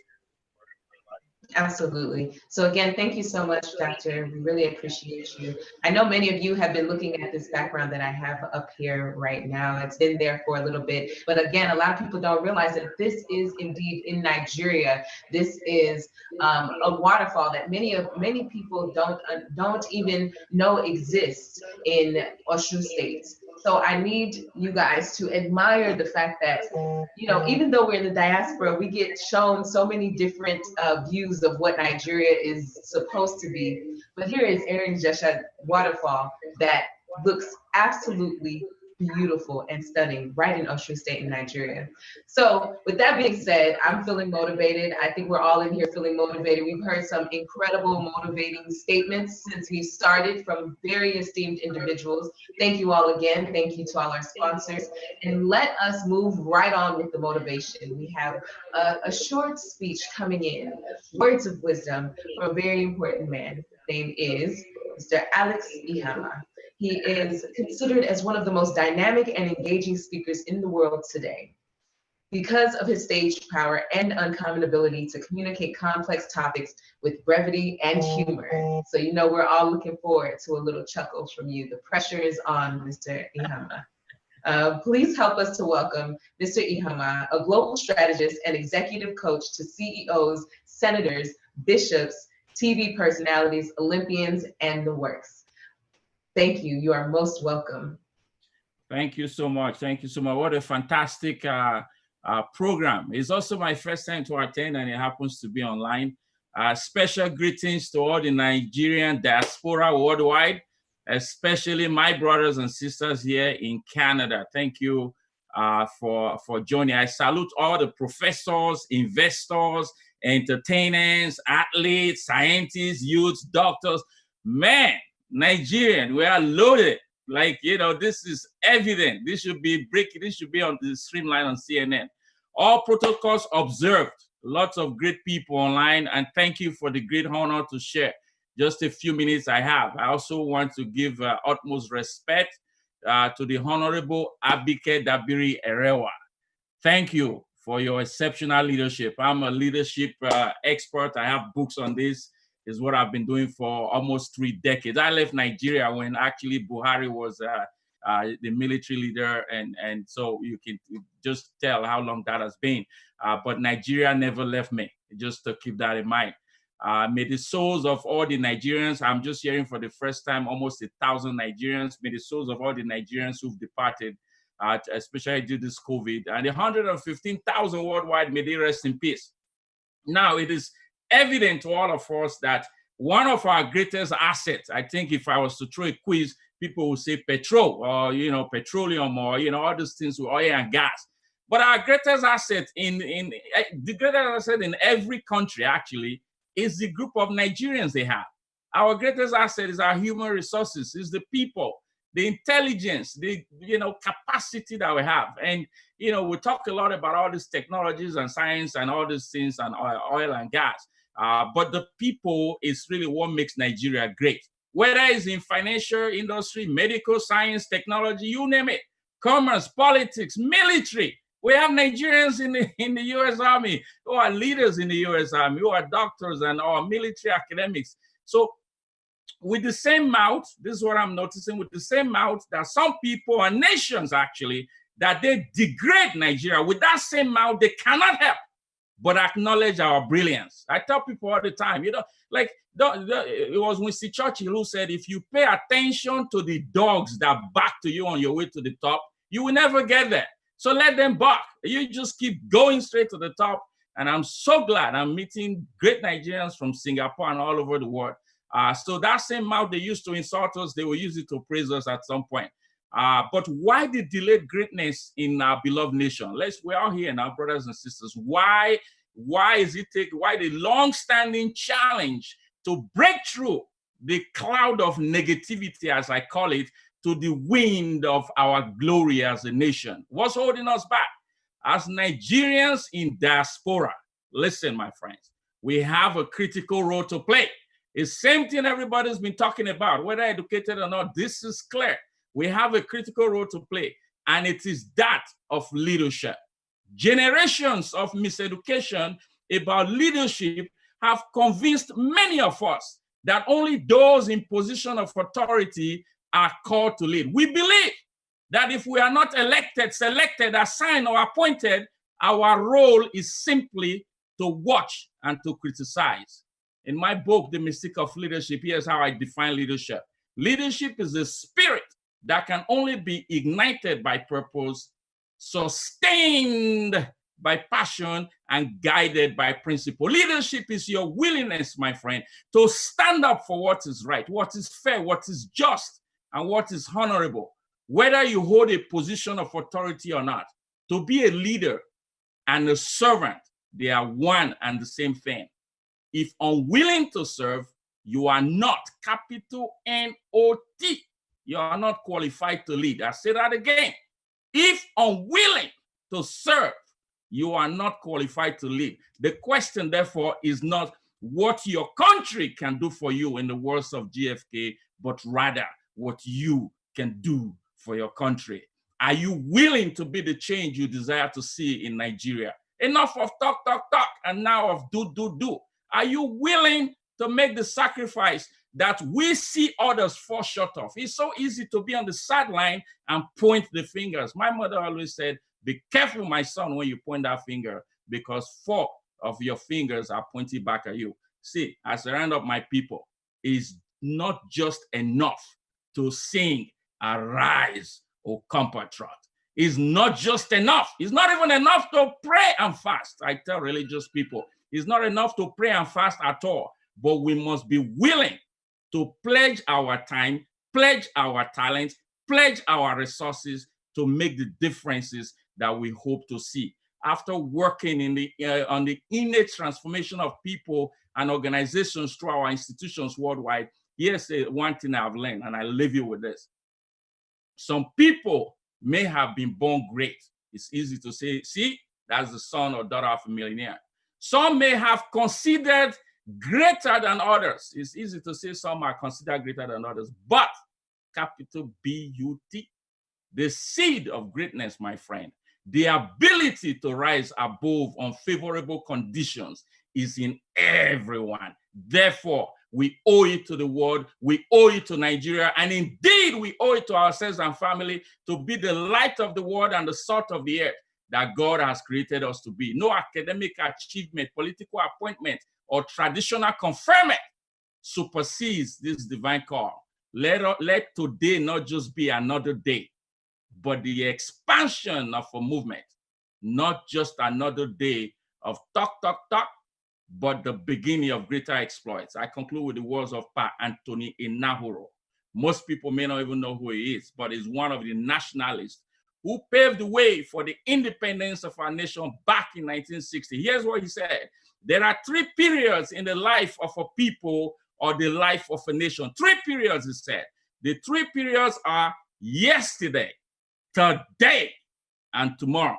Yesterday, he said, belongs to the dead and to chroniclers. Today belongs to the current functionaries and operatives, and you will find them all over the place. But tomorrow belongs to visionaries and idealists, without whom you cannot, will not, couldn't, never build a new society. May God bless and protect all of you.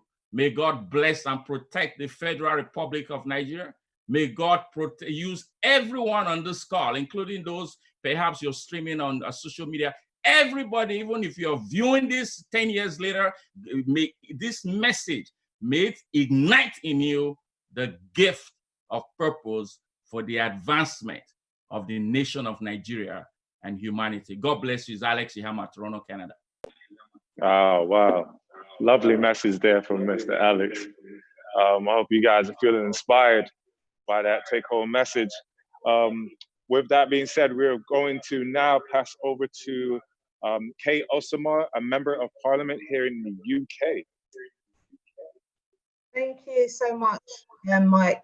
And thank you, Alex, for your inspirational words. And I want to thank all the people I've listened to while I was waiting to give my heartfelt message of goodwill.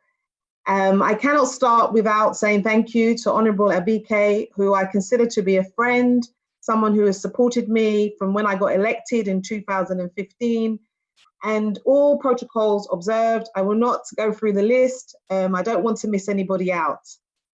But let me start by saying it's a great pleasure to address NIDCOM at the 2020 National Diaspora Day of Celebration. As a UK parliamentarian of Nigerian descent, the support from Nigerians both home and abroad is heartfelt and inspires me. And I endeavour to serve the good people of Edmonton, who have re-elected me 3 times. My time in Parliament is well spent, both as a backbencher and as the chair of the all-party group for Nigeria. I don't want to take up too much of your time, but I want you all to remember to stay safe, remain vigilant, and to look after yourselves in this unprecedented times when we're quite worried and concerned for our health. So I want to say thank you again for inviting me.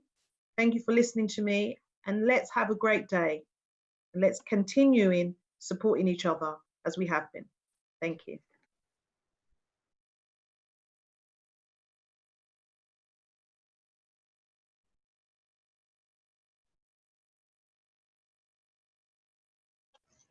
All right, now I'm back. Kate Osamor, thank you so much for coming in, and congratulations again on everything that you have.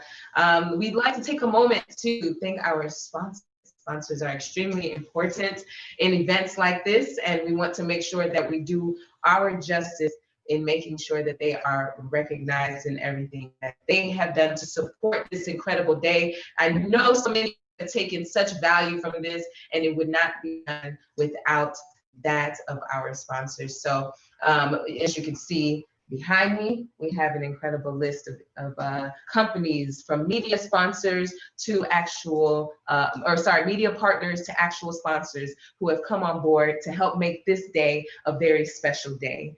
So with that being said, we are on to the next set of goodwill messages. All this goodwill, I mean, we're just taking in goodness on this Nigerian Diaspora Day. It's incredible for it to be a virtual, has been so amazing. There has been well over, I would say, 2,000 people join this call on the continuum of the day, and I'll check that stat and get back to you guys on that. But at the end of the day, we have had such a great impact in just one day. So that being said, let's roll it right along to the messages from representatives of state diaspora focal point officers.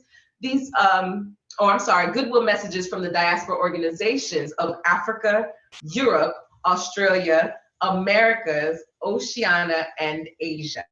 So I think that they have all started to file in on here. And Mike, the co-host of the day, would you please do me the honor of facilitating these incredible goodwill messages from our diaspora organizations? Absolutely. So I believe we're going to pass on now to our first goodwill speaker.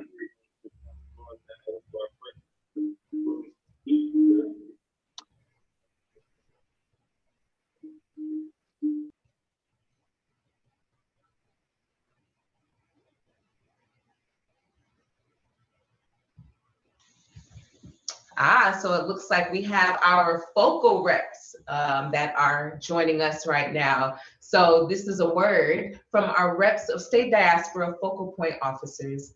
Please tell us a little bit about your various organizations, and please, if you may, as we are trying to keep it tight on time, keep it to about 2 or 3 minutes. Thank you. So may we first start off with Dr. Ms. Ngozi Ogbonna. There you go. Thank you very much. I am Dr. Ms. Ngozi Ogbonna Irondo, the Special Advisor on Diaspora Matters and Special Duties to the Abia State Governor, Dr. Okezie Ikpeazu. I bring you greetings from Abia State and the Governor. Ladies and gentlemen, I wish to stand on the existing protocol. However, I must acknowledge the presence of the President of the Federal Republic of Nigeria, President Muhammad Buhari. I also wish to recognize our chief host, our Mama Diaspora, Honorable Abike Dabiri Erewa. We focal persons on diaspora appreciate that a day like this is set aside to recognize the contributions of diasporans in the development of the country. It is very appropriate. As the previous speakers have mentioned and enumerated, I've been asked to speak on behalf of my brothers and sisters representing several states in the country. We thank the governors that have already appointed state focal persons and urge the rest of the states that haven't to do the same. The state focal persons have become a close-knit group. We work well together and support each other very well. We are actually looking forward to visiting each other's states after COVID, of course, to enhance our collaboration and ability to form an even greater cohesive force, to be able to bring more development to our individual states and Nigeria as a whole. We urge diasporans, wherever they are, to take advantage of these offices, key in, and be able to work with us so we can all build the Nigeria that we'll all like to see. I wish to use this opportunity to acknowledge the support and friendship of Honorable Abike Dabiri-Eriwa, whom I have come to regard as a sister. Her dynamism, work ethic, and enthusiasm are second to none and really, really infectious. Thank you, my sister. Thank you to all the hardworking staff at NITCOM and my friend, Dr. Bassi. Finally, it is worth noting that Abia State is the first in the country to have sent a bill to the State House to domesticate the National NITCOM bill. And I'm happy to say that it has passed the second reading, and we look forward to it being passed into very law very soon. And I know other states will soon follow. And none of the things we've accomplished in Abia State will be possible without the support of the most diaspora-friendly governor, Dr. Okezie Victor Ikpeazu. Thank you, sir, for the opportunity to serve and your unwavering support and encouragement to diasporans. God bless Abia State. God bless the Federal Republic of Nigeria. Thank you all, and happy Diaspora Day, everyone. Well, thank you so much, Doctor, and congratulations on what you guys have achieved in Abia State. Next, we will have Professor Sani Malami.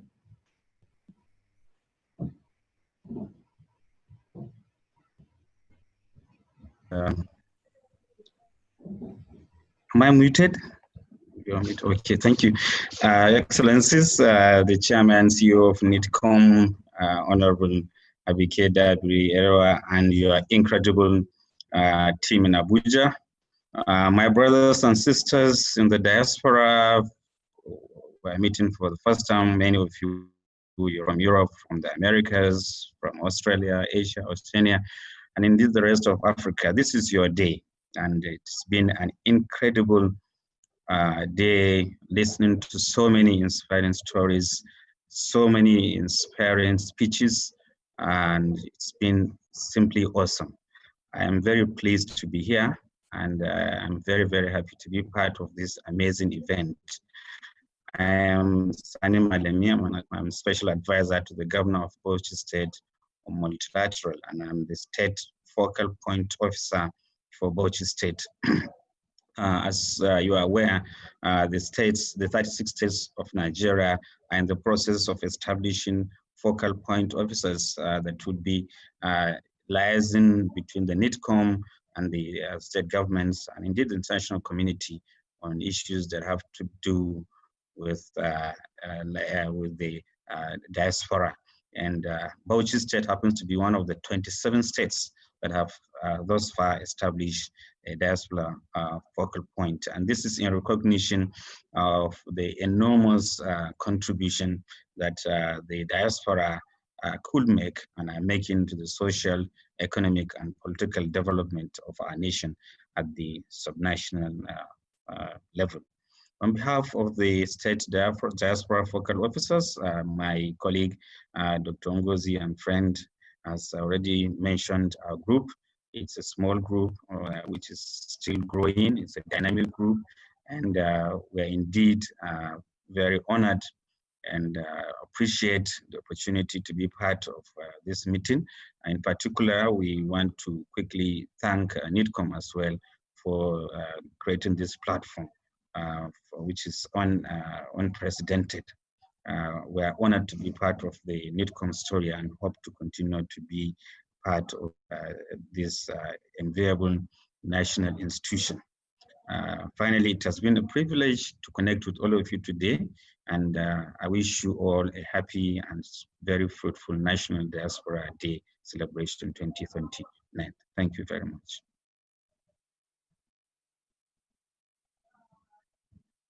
Thank you so much, Professor. We really appreciate you giving us those goodwill messages. The last person that we will have for this particular focal point officer is Honorable Fola Olasende Vincente. You're welcome.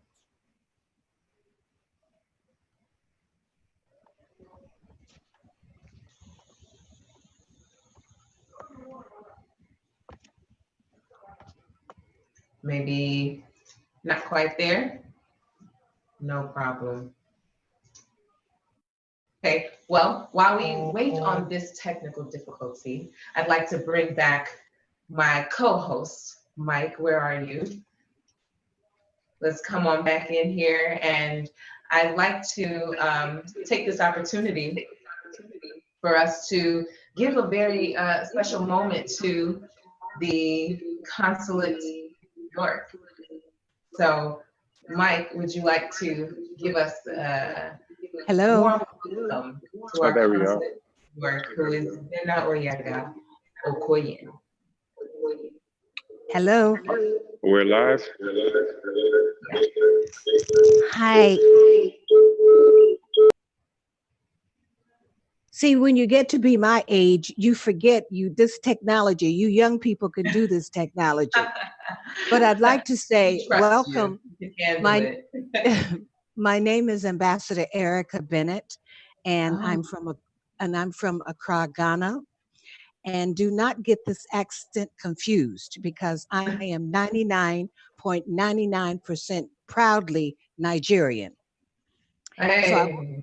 So I want to start off by saying that, and certainly all protocols observed. I really must begin by saying thank you so much to the Honorable. We affectionately called her Lady Diaspora. So those of you who refer to her as Mother Diaspora, we call her Lady Diaspora. And we're just so proud of who she is and what she does. And in Ghana, our embassy is here, and we're working on our major presence there in Nigeria as well. I am just overwhelmed at all of the wonderful speeches and all of the motivation that I heard. I have been on this line all day long. And then again, when you get to be 70, to be on this Zoom thing for all these hours, it really is something. So it really must be motivational. And it was to me. So again, I want to say thank you. But before I hang up, there's a couple points that I do want to raise. One of the speakers talked about the engagement of youth, and that is very, very, very important. And that leads me to say that Ambassador Vincent Okobe, the late Ambassador Vincent Okobe, he worked with us not only in the Diaspora Forum here and at the Africa Union, but he dedicated his entire life to the diaspora. And engaging the youth is definitely one of his prime areas of engagement. So again, I'd like all of you just to just kind of, for a moment, just kind of recognize him. His name is Ambassador Vincent Okobe. He is too definitely a Nigerian. He was born there in the Delta area and has just done incredible work for the diaspora all over the world. And I want particularly you young people to know him. So I am not going to talk long because I really, really want to hear from you. But again, I want to thank Lady Diaspora, who is just a phenomenal woman. And I know all of you know that. She is respected all over the entire world. When I say her name, they say, "Do you know her?" I said, "Yes, that's my daughter, Lady Diaspora." So again, I'm just very, very proud, and let's give her a big round of applause because she truly, truly deserves it. Thank you so much. And for this dynamic young facilitator, you have been doing wonderful, wonderful, wonderful, and keep up the good work. And to all of you, don't just stop today. Keep talking Nigeria's message and who we are. Let people know around the world who we are. We're dynamic, we're bold, we're courageous, and we're fearless. Thank you very much. Wow, thank you so much, Mrs. Bennett. You are, it's just warmed our heart to hear 70 years old, and you are here still singing, still beautiful and vibrant, full of energy, full of life, bringing us everything we needed to fulfill what our purpose was on today. So thank you so much. God bless you for that message. And we are also eternally grateful for your daughter, Lady Diaspora, the great honorable Abike Dagre. So, right. Look what we got in the background. It's another site from our good Nigeria. This one right here is what we call Lagos, Banana Island. Some people don't know that this is the type of beauty and structure that we have in our amazing country. Mr. Lagos himself, talk to me.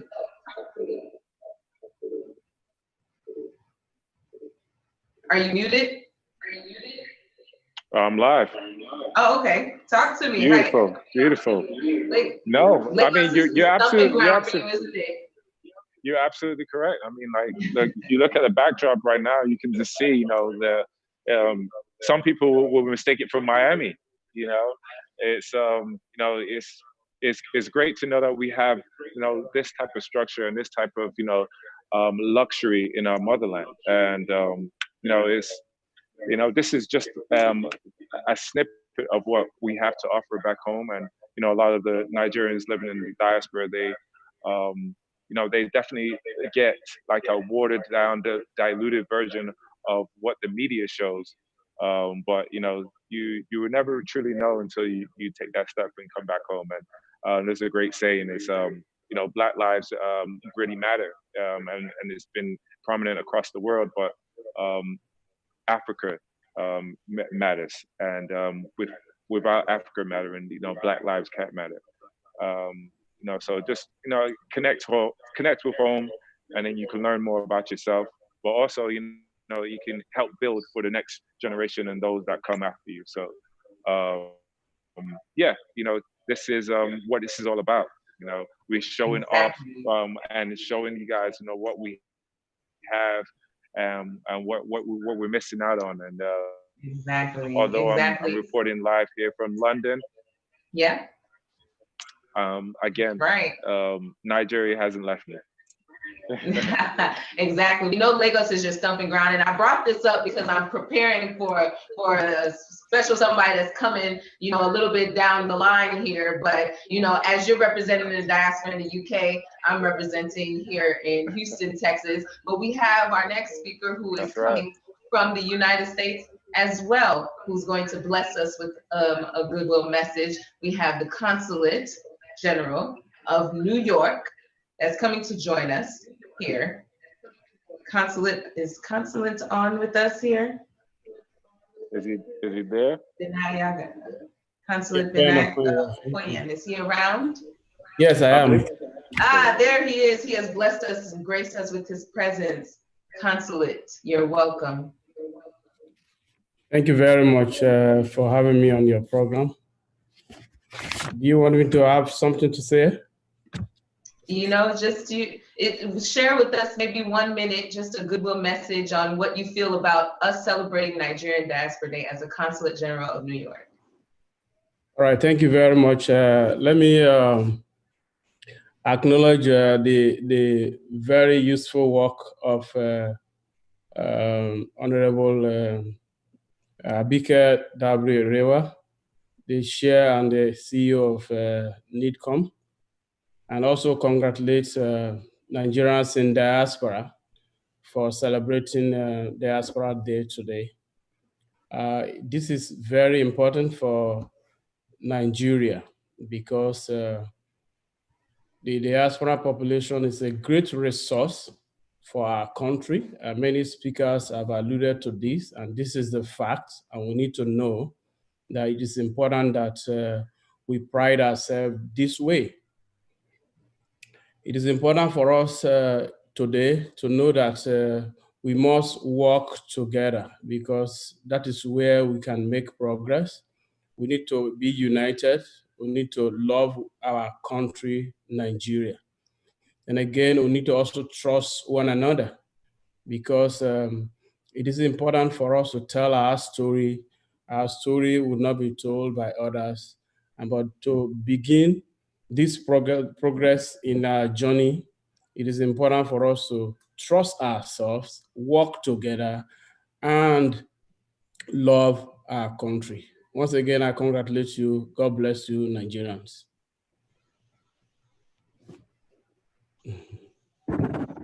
God bless. God bless. Thank you for that. So I believe after this, now we are going to address some more of our goodwill messages and sponsors.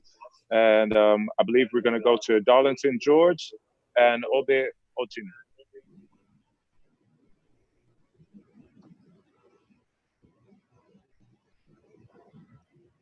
Darlington George, are you with us?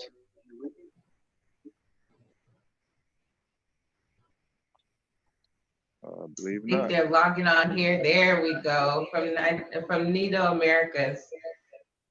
You're muted. Good afternoon, everyone. Can you hear me There now? we go. There you are. Can hear you loud and clear. Thank you very much, ladies and gentlemen. I've been really overwhelmed by all that I've heard and seen. It's been a very wonderful day. Quite inspirational, I should say. We've been very, very moved by all the speakers that have come, that have left very promising and encouraging messages for Nigerians in diaspora and for our great country, Nigeria. I am indeed very, very, very privileged to be here with you. Thank you. I will, on behalf of the chairman of NIDO Americas, Chief Engineer Obed Monagu, and the members of Nigerians in diaspora in the Americas, congratulate NIDCOM under the able leadership of our Mama Lady Diaspora, Honorable Abike Dabiri Erewa, for putting this together. We are indeed very privileged to work under your leadership.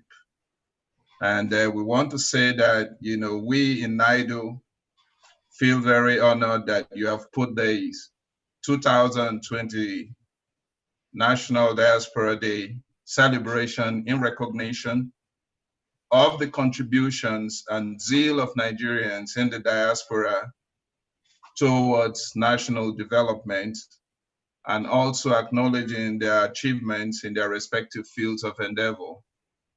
It is indeed befitting that this Diaspora Day is convened under the theme, Leveraging Diaspora Resources for National Development in the COVID-19 era. The theme is in line with the mission of NIDO Americas at a time of great challenge as this one, with humanity facing one of the world's global health crises.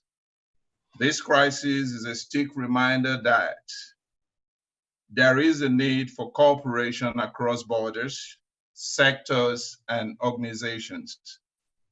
COVID-19 is a global crisis, and to overcome it, we need to show more solidarity, empathy, compassion, kindness, collaborate and cooperate more than we have ever done before. It is time for us to be kind and supportive to one another, as the Consul General said. And NIDO Americas, under our leadership, is resolute in its determination to work in collaboration with the federal government of Nigeria and the good people of Nigeria to address the needs of those of us that are more vulnerable, or to the most vulnerable Nigerians, to see that we support them at this time because we think it is the right thing to do, and because it is wise to do this if we really intend to eradicate and stop the spread of the virus. We are at the disposal of the government to make meaningful contributions to help solve this problem, which is not only a Nigerian problem, but a global problem. NIDO Americas has been very faithful and is steadfast in its manifestation to work in collaboration with the government. We just need to be given the opportunity and to be given the mandate from government to engage more effectively. Despite the negatives happenings in some of our districts or some of our chapters, the purpose of our organization is still the same. We want to see a better Nigeria, and we are working towards it, and we will do whatever it takes to bring this to fruition.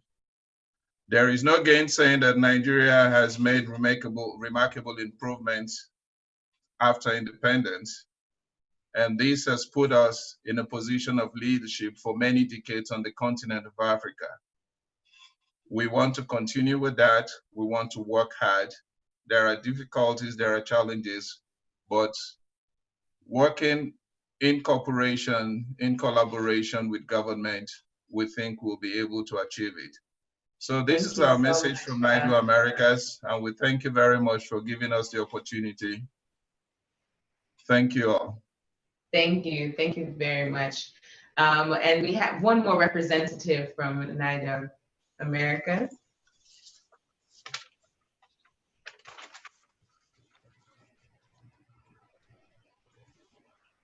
Is he still with us? Obeduchena? Mr. Obeduchena, is he still there? Yes, I'm here. Oh, okay, you're still here. Okay, and please, if you can give us maybe 2 minutes, just a goodwill message. Yeah, basically, our Honorable Vice Chairman has delivered our goodwill message. But I will, at the same time, I'm the chairman of NIDO Americas, and at the same time, I would like to say a big thank you to our sister, big sister, Honorable Abike Dabire-Erewa, for putting this together.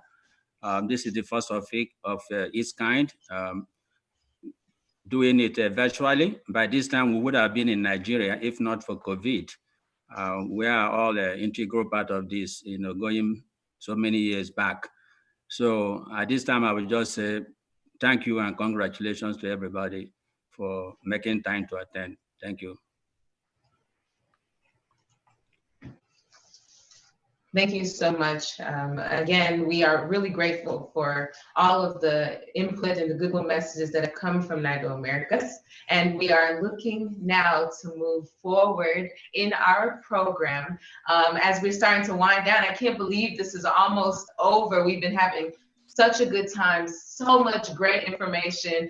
I hope all of you at home are, whether you're laying in your bed or you're out moving around or you're listening to it in your car, whatever you're doing, hopefully you have your mask on if you're outside. But hopefully this has been just as rewarding for you as it has been for us here. Again, thank you to all of the panelists, all the speakers. So I'd like to move on to the very, very, very, very next part of this program, which this speaker that's joining us today is no stranger to the bright lights. This is one incredible, amazing man, one that has gone from being a legend in the music industry for Afrobeats to the world, to being recently a politician that is standing for the change that we so desire for the progression of Nigeria as we move into the next generation of people that live there. This is an actor, a humanitarian, you name it, he is it. The one, the only, Mr. Benki W. You are Hi, Dr. Shion. How you doing? That is a glorious introduction. I feel like I should be able to charge more if you just be introducing me anytime I'm supposed to speak somewhere. I can send you invoice. Don't worry. No, it is my pleasure, my honor. I would do it all over again every single day for you because you are the epitome of what it means to be progressive, to be supportive, to be a proponent for younger generations to be able to look up to and say, yes, there is an end goal here, and I'm grateful to be a part of it. So thank you so much. Thank you so much. God bless you. Thank you so much, Dr. Shehu. Thank you. And big ups to you for all the achievements. You know I'm your biggest fan. I'm rooting for you, and just keep doing everything you're doing. And by the way, congrats to you and Mike. Today, you guys have done an excellent job. I've been here for a little over an hour watching, the proceedings, and you've mastered the ceremony excellently well. So well done. Thank you so much. Thank you. And so now we're looking for you to help as we wind this down, to round out. I'm sure there's so many things that you get asked on a regular basis, but today we're celebrating Nigerian Diaspora Day, and you're an extremely important diasporan, that we claim in Nigeria and outside of Nigeria. And so I'd like to take a little bit of time just to ask you a few questions about your experience as a Nigerian in the diaspora. Tell us, what is it that made you decide to go back to Nigeria, to move back to Nigeria? Okay, so I moved back to Nigeria in 2008, and I would say that the motivation to remain. So I don't know if I can still. I guess once a diasporan, always a diasporan, right? So even though I'm fully a Lagosian now, I once, very much lived in New York for a good chunk of my life. I went to university there, graduated, and all of that before moving home. But I think that the motivation to move home at the time is still probably the motivation that I have to remain here and to continue to try and make it work. And that's because I feel a sense of purpose and a sense of calling to what is happening in Nigeria, and to being part of, or one of the people that contributes to the rebuilding of the country and to making the country work in whatever way that we can. And I think that, a lot of small business owners, especially Nigerian small business owners that are resident here or involved in businesses here, if they're based abroad, for a lot of us, that mindset is the same, right? So, we all know that it's tough in Nigeria. It's tough living here. It's tough going to school. It's tough running a business here. And when you're a business owner, you tend to become somewhat of a mini government meets charity onto yourself, right? So you're paying salaries, you're paying medical bills, you're sending people to school, you're providing in a lot of cases your own lights, your own water, your own security on the street, like everything, you name it, you're the epicenter of that. And then it really starts to dawn on you as you go along just how many lives are dependent on your ideas being successful. So it starts to become about more than, I just want to make some money, or I want to create wealth and comfort for myself and my family. It starts to become a thing where you realize how important you are for people's livelihoods. Your businesses, the success or failure of your ideas mean that some people get to live another day and get to feed and get to take care of their families as well.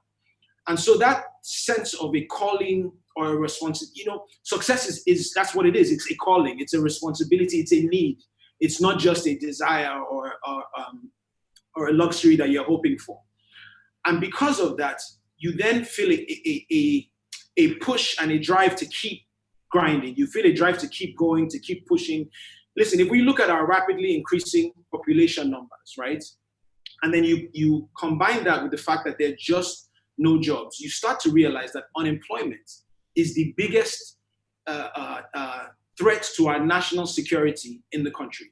It's the reason why young people become armed robbers or take to crime. It's the reason why terrorists can so easily recruit people. It's the reason why young people will line up during election time to sell their votes or participate in electoral violence or whatever the case may be. It's because they have no jobs. And young people in Nigeria are not necessarily looking for hand-me-downs. They're just looking for a path to be able to fend for themselves, to be able to take care of themselves and possibly make their own dreams come true.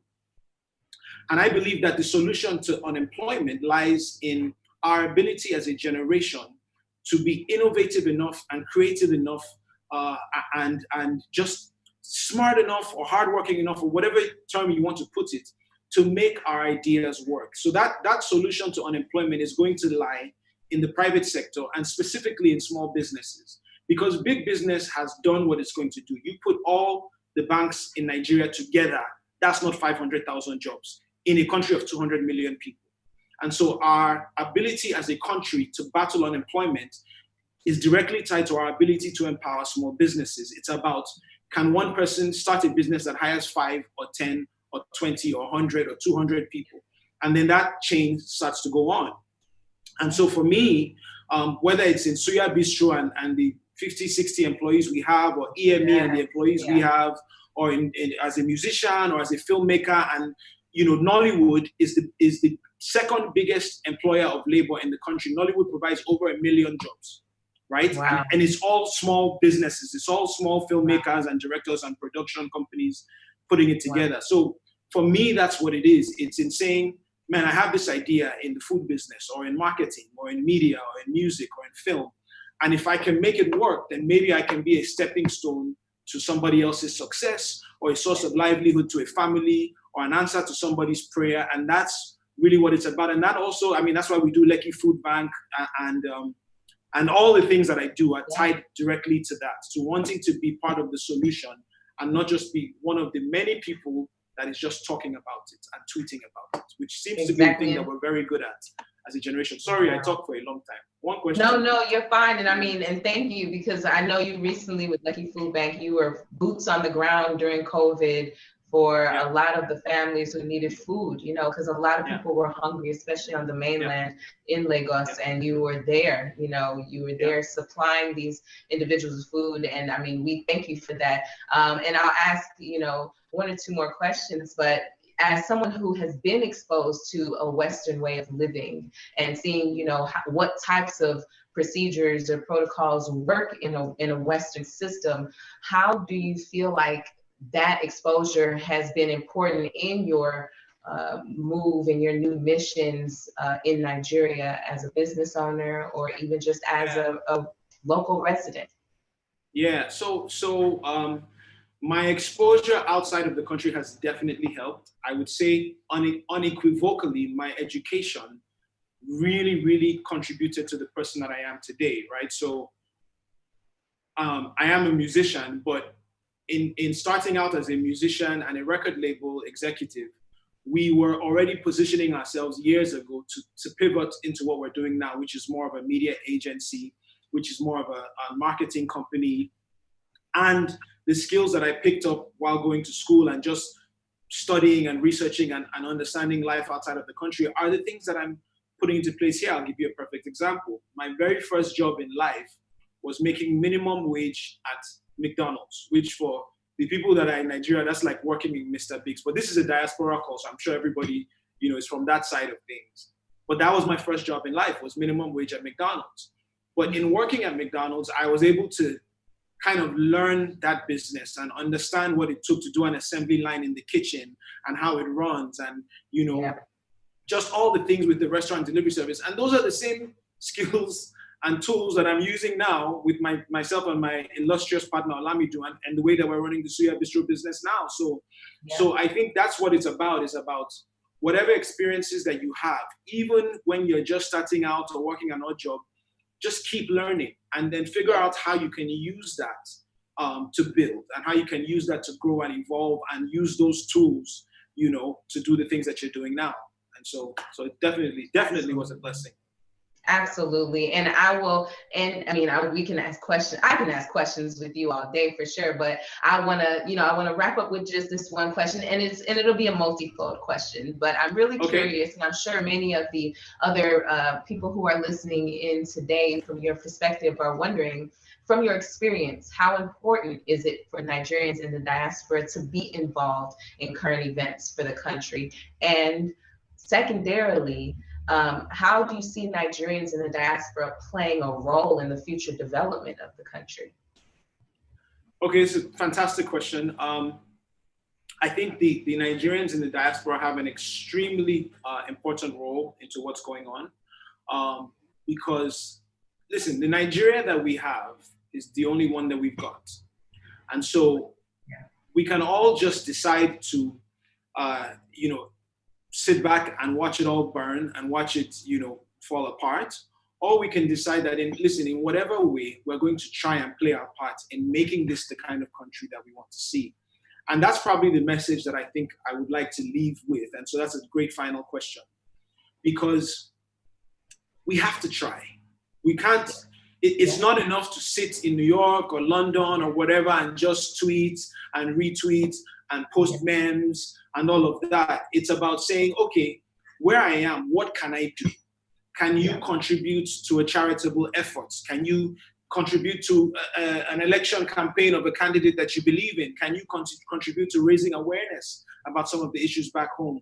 Can you, you know, and I know that, and I say that knowing that a lot of people in the diaspora are very involved in helping, you know, let's say immediate or extended family members. And so I know a lot of people in the diaspora, with the earnings that they get, even in these hard times, are sending money back home to help out their families back home. And God bless you. If you're, what I'd really like to recommend to everybody to be part of something that is bigger than yourself and your family. Because that's the only way that we turn this around, right? If all we do, and it's unfortunate because especially now with the hardship that's going on in the world, it becomes like almost by default, we get into survival mode and we just say, I gotta take care of myself, I gotta take care of my people. But it's that same selfish mindset that has infiltrated our governments, our leaders, you know, in every aspect of society, it's that same mindset, oh, I gotta look out for myself or look out for my people. And we all need to start thinking about how we can be part of something that's greater than our own personal pursuit for success and comfort and security for ourselves and for our family members. And so if it's by donating, if it's by, and again, you know, charity, you know, elections, a lot of great candidates are starting to come into the table, and that's something that we did. I mean, we knew that our chances of winning were slim to none, but we felt that it was important to show this generation that we can start somewhere, and that this thing is not so far-fetched, that good people can get into office. And we won in a lot of wards where it was previously thought impossible. I mean, we pulled in more numbers in our local constituency election than some presidential candidates. And I say that with all humility. I'm not saying that to drag anybody down. I'm saying that if you do it the right way, these things are possible. The problems in Nigeria are from the top down, but the solutions are from the bottom up. And so to everybody in the diaspora, be a part of the solution from the bottom up. Find a charity, find a candidate, find an effort, find something that you can contribute to. And yes, continue to tweet, yes, continue to post, yes, continue to raise awareness. We have every issue under the sun we're struggling with, from poverty and hunger to unemployment, to sexual assault, to bad, you know, to corruption in government, which I know they're still battling, and we're seeing some of the cases coming up now. And I think at this point, it's a good time to give a shout out to Auntie Abike. Honorable, thank you, Ma. God bless you. God keep you. God protect you. Continue to push, continue to do the things that you do. And thank you for having me here today. But yes, so the message to the diaspora is you are needed, you are important. You're a part of this fight with us. And if God has blessed you to locate you to be earning dollars at the time that our Naira is doing what it's doing, please, please, please, please find a way to make some of your resources, no matter how little, be a part of something that's greater than yourself and your family's comfort and success. And if we all play our part, then I still believe that we can turn this thing around. We can change the narrative. We can rebuild this country into the kind of country that we want it to be. But we all have a part to play in that. So please don't just talk, do something. Do something about it, do something. Wow, so powerful. Mr. Banky Wellington. Wow. My doctor. We held you. You get to I hear you. You're not going anywhere, because I would like you to actually be one to help me pass it back over to the UK. So I'm coming to you from Houston, Texas. You're coming from Nigeria. Now we get to pass it over to the UK to your guy. Go ahead and send it over to your guy, Mike. Okay, ladies and gentlemen, thank you for tuning into Nigeria Diaspora Day. Please don't go anywhere. The show continues. The show goes on. Right now, I'm going to hand it back to the co-MC, the co-host for the evening, my brother from another mother, Mr. Mike Edwards. Over to you, sir. London, sure. Oh, fantastic. Thank you for those kind words there, Becky W. It was amazing. As you can see, we're here down in London at the High Commission office. And we have this wonderful, wonderful cake here. I don't know if you guys can see. I'll give you a better view of the distinguished ladies and gentlemen and this exceptional cake. Before we start, You see, we're doing the hygiene. We're making sure we're all staying safe. I'll take some as well. Yeah, you, cameraman. I hope you guys can see this. And we are all wearing our face masks. We are all wearing our face masks. Please do wear your face masks. Please remember to always wear your face masks. That's right. My name is Sir Chibuzo Bochi. I'm the chairman of Nigerians in Diaspora Organization here in the UK. On behalf of Nigerians in Diaspora Organization Europe, my chairman Kenneth Bansi sends his congratulations to NIDCO and to the entire Nigerians in Diaspora Organization for this special day, the National Diaspora Day 2020. We have a representative from Niger Europe, the legal advisor of Niger Europe, the welfare director of Niger Europe, our former chairman of the Nigerian Diaspora Organization Niger Europe. We have a think tank. Can you introduce some of the people? Oh, we have a secretary from Niger Europe. What is this? Very important time. Good evening, everyone. We're at the Nigeria Conference of London, and we're all together. And we're doing it together, which is bringing us to be one. The Nigerian think tank group, here, I'm the chairman, and I'm going to have the vice chair, who is Dr. Tomori, and the media director there, Prince Kadeku. We are all represented here, and we are ensuring that the COVID.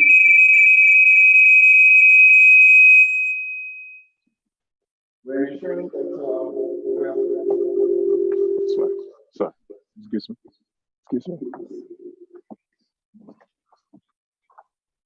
Yes, the microphones. Thank you. The microphones are playing a bit of I think we're not okay.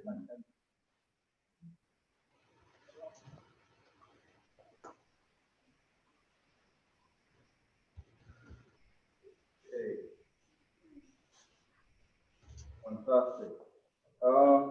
So we're going to cut the cake. We're going to do the honors. Can you still hear us out there?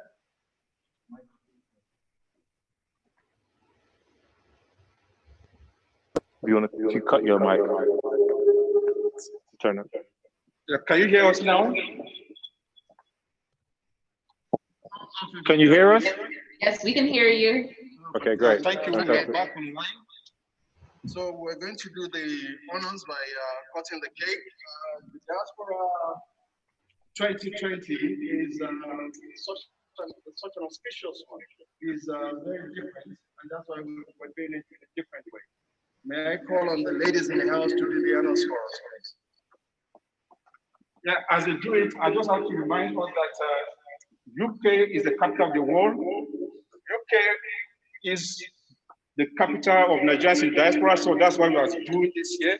And just I remind you that those of us that in Nigeria, so far as you make your money in the UK and remit it back, whatever it is, we recognize you as a Nigerian diaspora from UK, and any problem you have to contact us, we'll be there for you.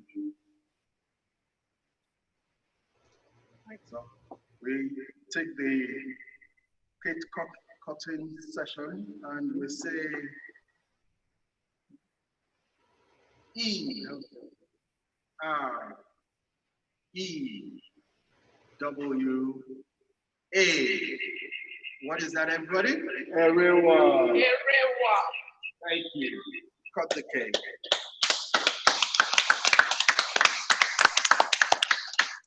That is for NIDCO. Thank you so much, everyone. Thank you for the opportunity. Thank you for the honor. We appreciate you. Mike. Thank you. On behalf of the Nigerian Diaspora, my name is Abbas Shoni, the founder of Ben Television, former chairman of Nigerians in Diaspora Organization. It's a pleasure that we're celebrating this virtually, and we do pray that each and every one of us who is in the diaspora will key in on the agenda so that we can all come together to make our nation a greater and a better place. Thank you. Well, congratulations to our 200 million brothers and sisters. Thank you very much. Thank you. Thank you, guys, and I hope you're all staying safe. And as much as we're gonna tuck into this cake, we also have a special after party that's going to be taking place right after this. So don't go nowhere. We have our DJs in the house, and they're going to be mixing the tables and having a good blast. So I know you guys are wanting to get out to the clubs and stuff like that, but this is where it's going to be happening for today. So stay tuned. We got a lot coming for you. Exactly. So where's my brother Banky? Is he back on here? Can we bring him back? We want to send this now officially. Can't believe this is already coming to an end. Can you imagine what an amazing day this has been? I want to use this as an opportunity. I know that Becky was referring to Honorable as Auntie Paprika. So as we send over now these final closing remarks, we would like to bring back the Honorable, the Lady of the Day, Honorable Abike Dagberewa, and the Secretary of NEDCOM, Engineer Dr. Sule Basi.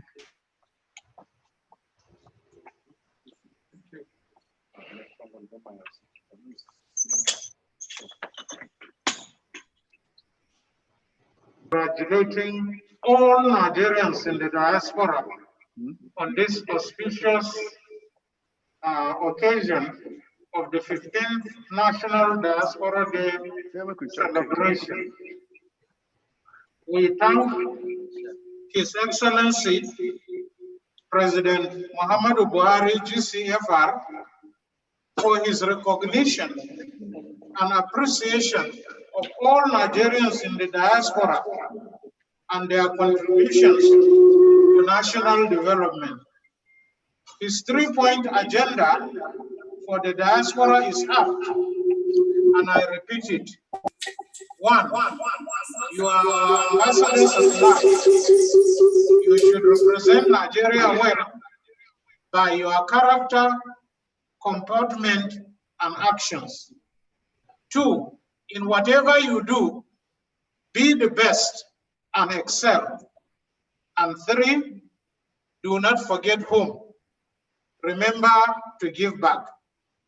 I want to thank all those that have made this day the success that it has been.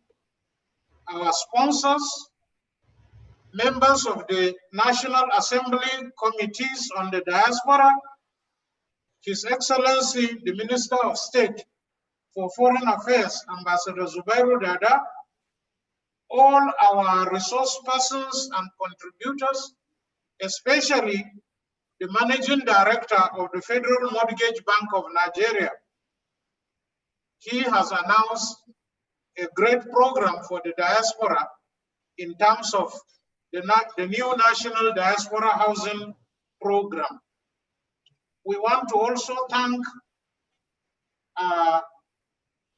the staff of NEDCOM and especially the local organizing committee that has worked hard over the COVID-19 period to put up this particular program. We also like to appreciate all diaspora organizations that have participated to celebrate this great day. Let me end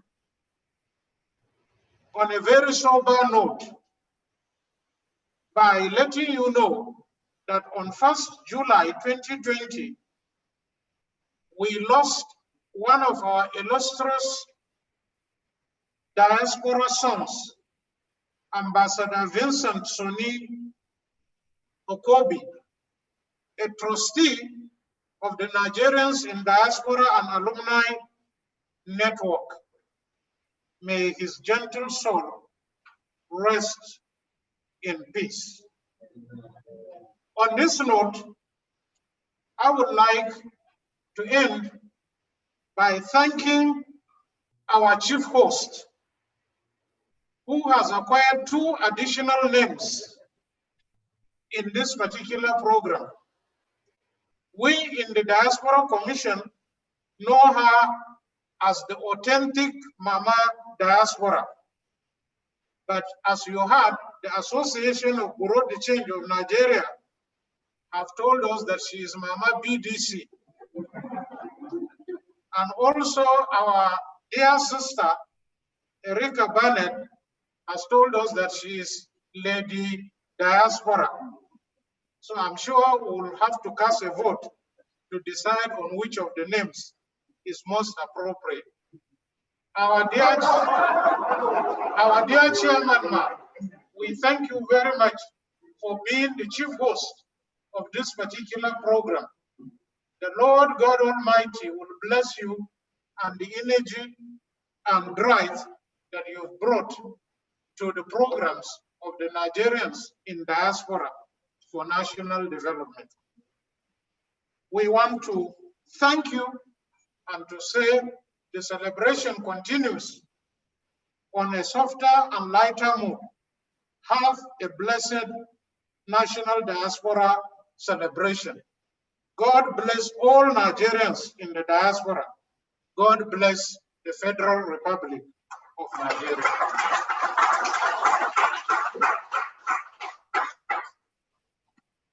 Thank you.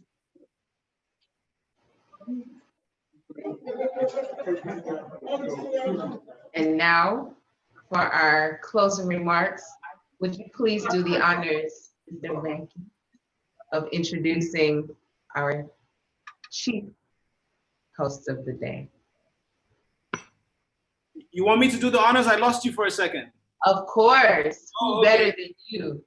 Okay, ladies and gentlemen, boys and girls, Nigerians, globally, whether you're tuned in from the US or the UK or back here in Lagos like myself, please give a round of applause right there in your living room. Put some noise in the emoji section and make some noise for the Honorable Auntie Abike Dabiri as she comes to close us out. Our host for the day. Thank you so much for having us, ma'am. Had a fantastic program. God bless you. Ladies and gentlemen, Auntie Abike, over to you, ma'am.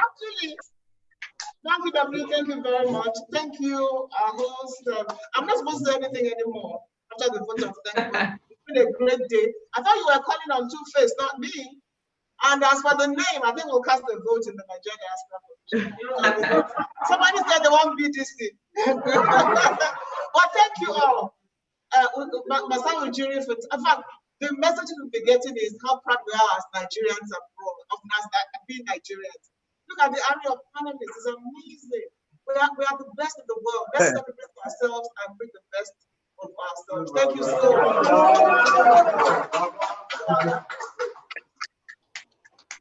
Wow. Wow. I mean, what better closing than that, isn't it? I mean, this is, we have to make sure we, again, give our shout out to all of our sponsors before we close out. I can't wait to actually get this introduction of this legend. And I'm gonna let another legend introduce this next legend because, I mean, there's just too much legendary music and Afrobeat and the cultivation happening in this world right now. I am in a place of complete honor. My co-host, Mike, you got anything for us before we go ahead and give a special shout out to our sponsors and then something so sweet for the people. You can take it away, sister, because I believe it's echoing over here in the UK, but you know what? You're right, you're absolutely right. We're in the presence of so many different icons and legends. And musicians, actors, Nigerians, we're great. We have the black man blood in us. so I feel as if we should just continue on. I believe we're gonna just segue back to Lagos and let the kings of kings take over and show us what we do best. And let's have a great time and keep positive and excellence as always. Absolutely. Thank you so much for hanging out with me, bro. It was amazing. We'd like to give a very, very special thank you to our sponsors, FCMB, MTN, United Capital PLC Group, Airtel, BOI, DTCA, AVCON, media partners that's come on board and been a part of this event that's been absolutely spectacular, Direct Africa, NABN, WAB TV, the Africa Channel, and of course, NTA. Thank you so much from the bottom of my heart to each and every one of you who have tuned in today and who have been able to humor me as we've come in on this Nigeria Diaspora Day. It is my absolute honor and blessing to have been a co-host with such esteemed individuals, and I look forward to celebrating more of Nigeria's excellence around the world forever. On that note, Mr. Banky W, please help me do the honors of introducing the legendary Tupac. Okay, ladies and gentlemen, boys and girls, I hope you're ready because you're about to experience a treat right from the comfort of your living room. Somebody who you would have had to pay a lot of dollars and pounds and naira to experience. The legend, the kingmaker, the door opener, the pioneer, the pace setter, the one and only, the king. Keep coming. Ladies and gentlemen, in your house, in your room, right now, brother, the icon. Hey, over to you, sir. Wait on, Baba. Wait on. Woo! Whoa! Diaspora people, pop up the volume, man. My diaspora people, man. What's up? Banky W, I see you. Dr. Shehu, I see you. One love to all people in the diaspora. We'll take it gently. The only one I ever see is stars so bright. Hey, and just yesterday came around my way. Came my whole sin to me with your astonishing beauty. Dr. Shehu, I see you. Yes, so honorable Abika Daviri, one love, man. African queen, official. On not too much. If your mouth is not too busy, follow me, see. You are my African queen. Dr. Shehu, yeah, my take me where I never been. Honorable Abika Daviri, I see you. Oh, you are my African queen. I said you are the girl of my dreams. And you remind me of what you. Hey, I got this African beauty. Let's go. Woo! Oh, my pop on the volume, man. Oh, they hear this now. Let's go. Oh, my Lord. Make I can do that. Enter the. Make I sing this song. Say. Anyhow we be today, no matter pressure we're there. Any obstacle on the way, that will move all us straight away. Even if I get it fever, on my landlord does the pray. As long as happiness stay my radar, as long as we confess, because I don't need to fall, to fly higher. I get natural high. I don't need to care too much, because thinking a problem. Instead, I reason solution. Follow me to breathe, follow me to chill, follow me to flex and enjoy my life. Follow me to give without explanation. Follow me to leave, so we go to we must move on. As long as your breath is a function, we must move on. No matter where you come from, we must move on. As long as your breath is a function, we must move on. Hey! Ogenedo. What's on over the You're the flesh and the bone. The breath of life now you're own. Because I'm dealing with the pressure, dealing with different problems of life. I know that everybody got them. Big man or small man, doesn't matter if you black or the white. I see I tell you, we must move on. As long as your breath is a function, we must move on. No matter where you come from, we must move on. As long as your breath is a function. Ah, we must move now. We must.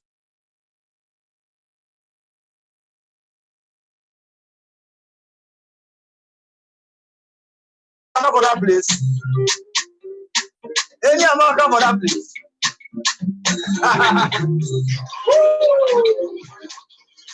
Let's not behave like Amaka in this 2020.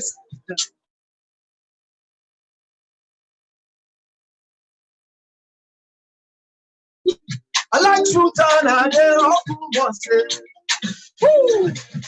know what you want to do.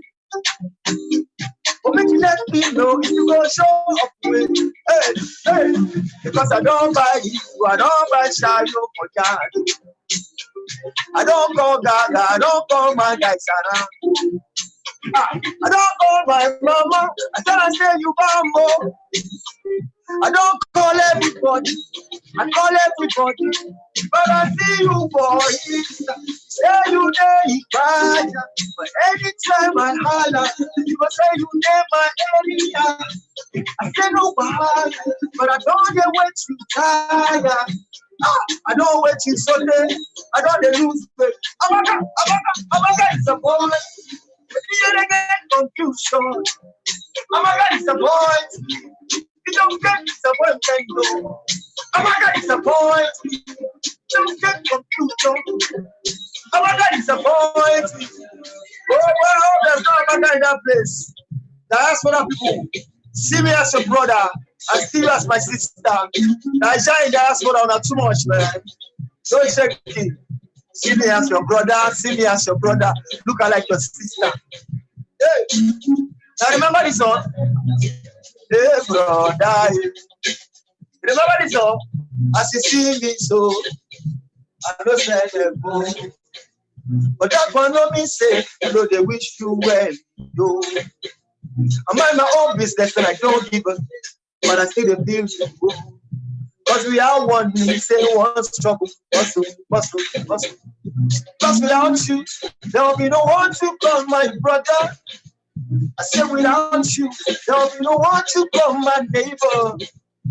I said without you, there will be no one to show I care. But without you, there will be no me. That's why I said again, I don't want you to look at me like a stranger. I don't want to come across to you like lost another. Hey. I know you cannot trust nobody, but you have to trust someone.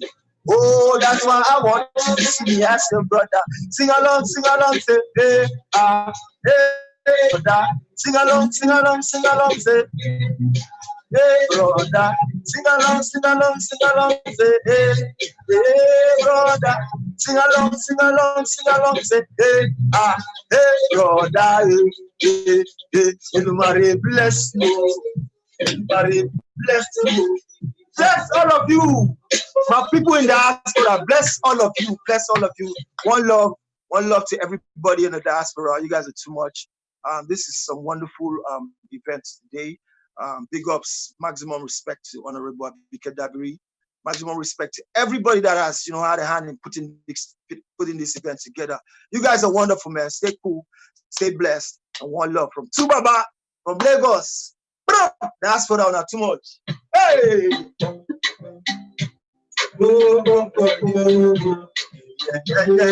Ah! Hey! Hey! Body, body, ah! Body, body, body, ah! Body, hey! The minute you enter, you attack my vision. I sign I'm on top your matter, Nakamakazi vision. On my way, see you get the same intention. But as you worry, they carry last someone that people see. Hey, child, body, that's why anywhere you enter, designer, they want paragon. They want to any location, you are design also. That's so easy, because that's so get it. It's a crime, you call the police, breaking the body, body, Hey, body, body, body, one love. Dr. Show, one love. That's for our people. On our true hearts, man. One love. One love to you guys. Yes, sir.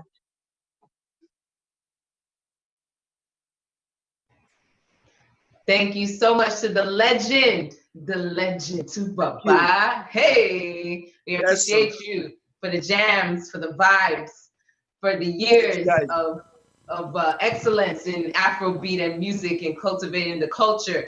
Thank you for that. Thank you. Guys, we have now entered officially. Amen. God bless you. After the we show, officially entered the Afro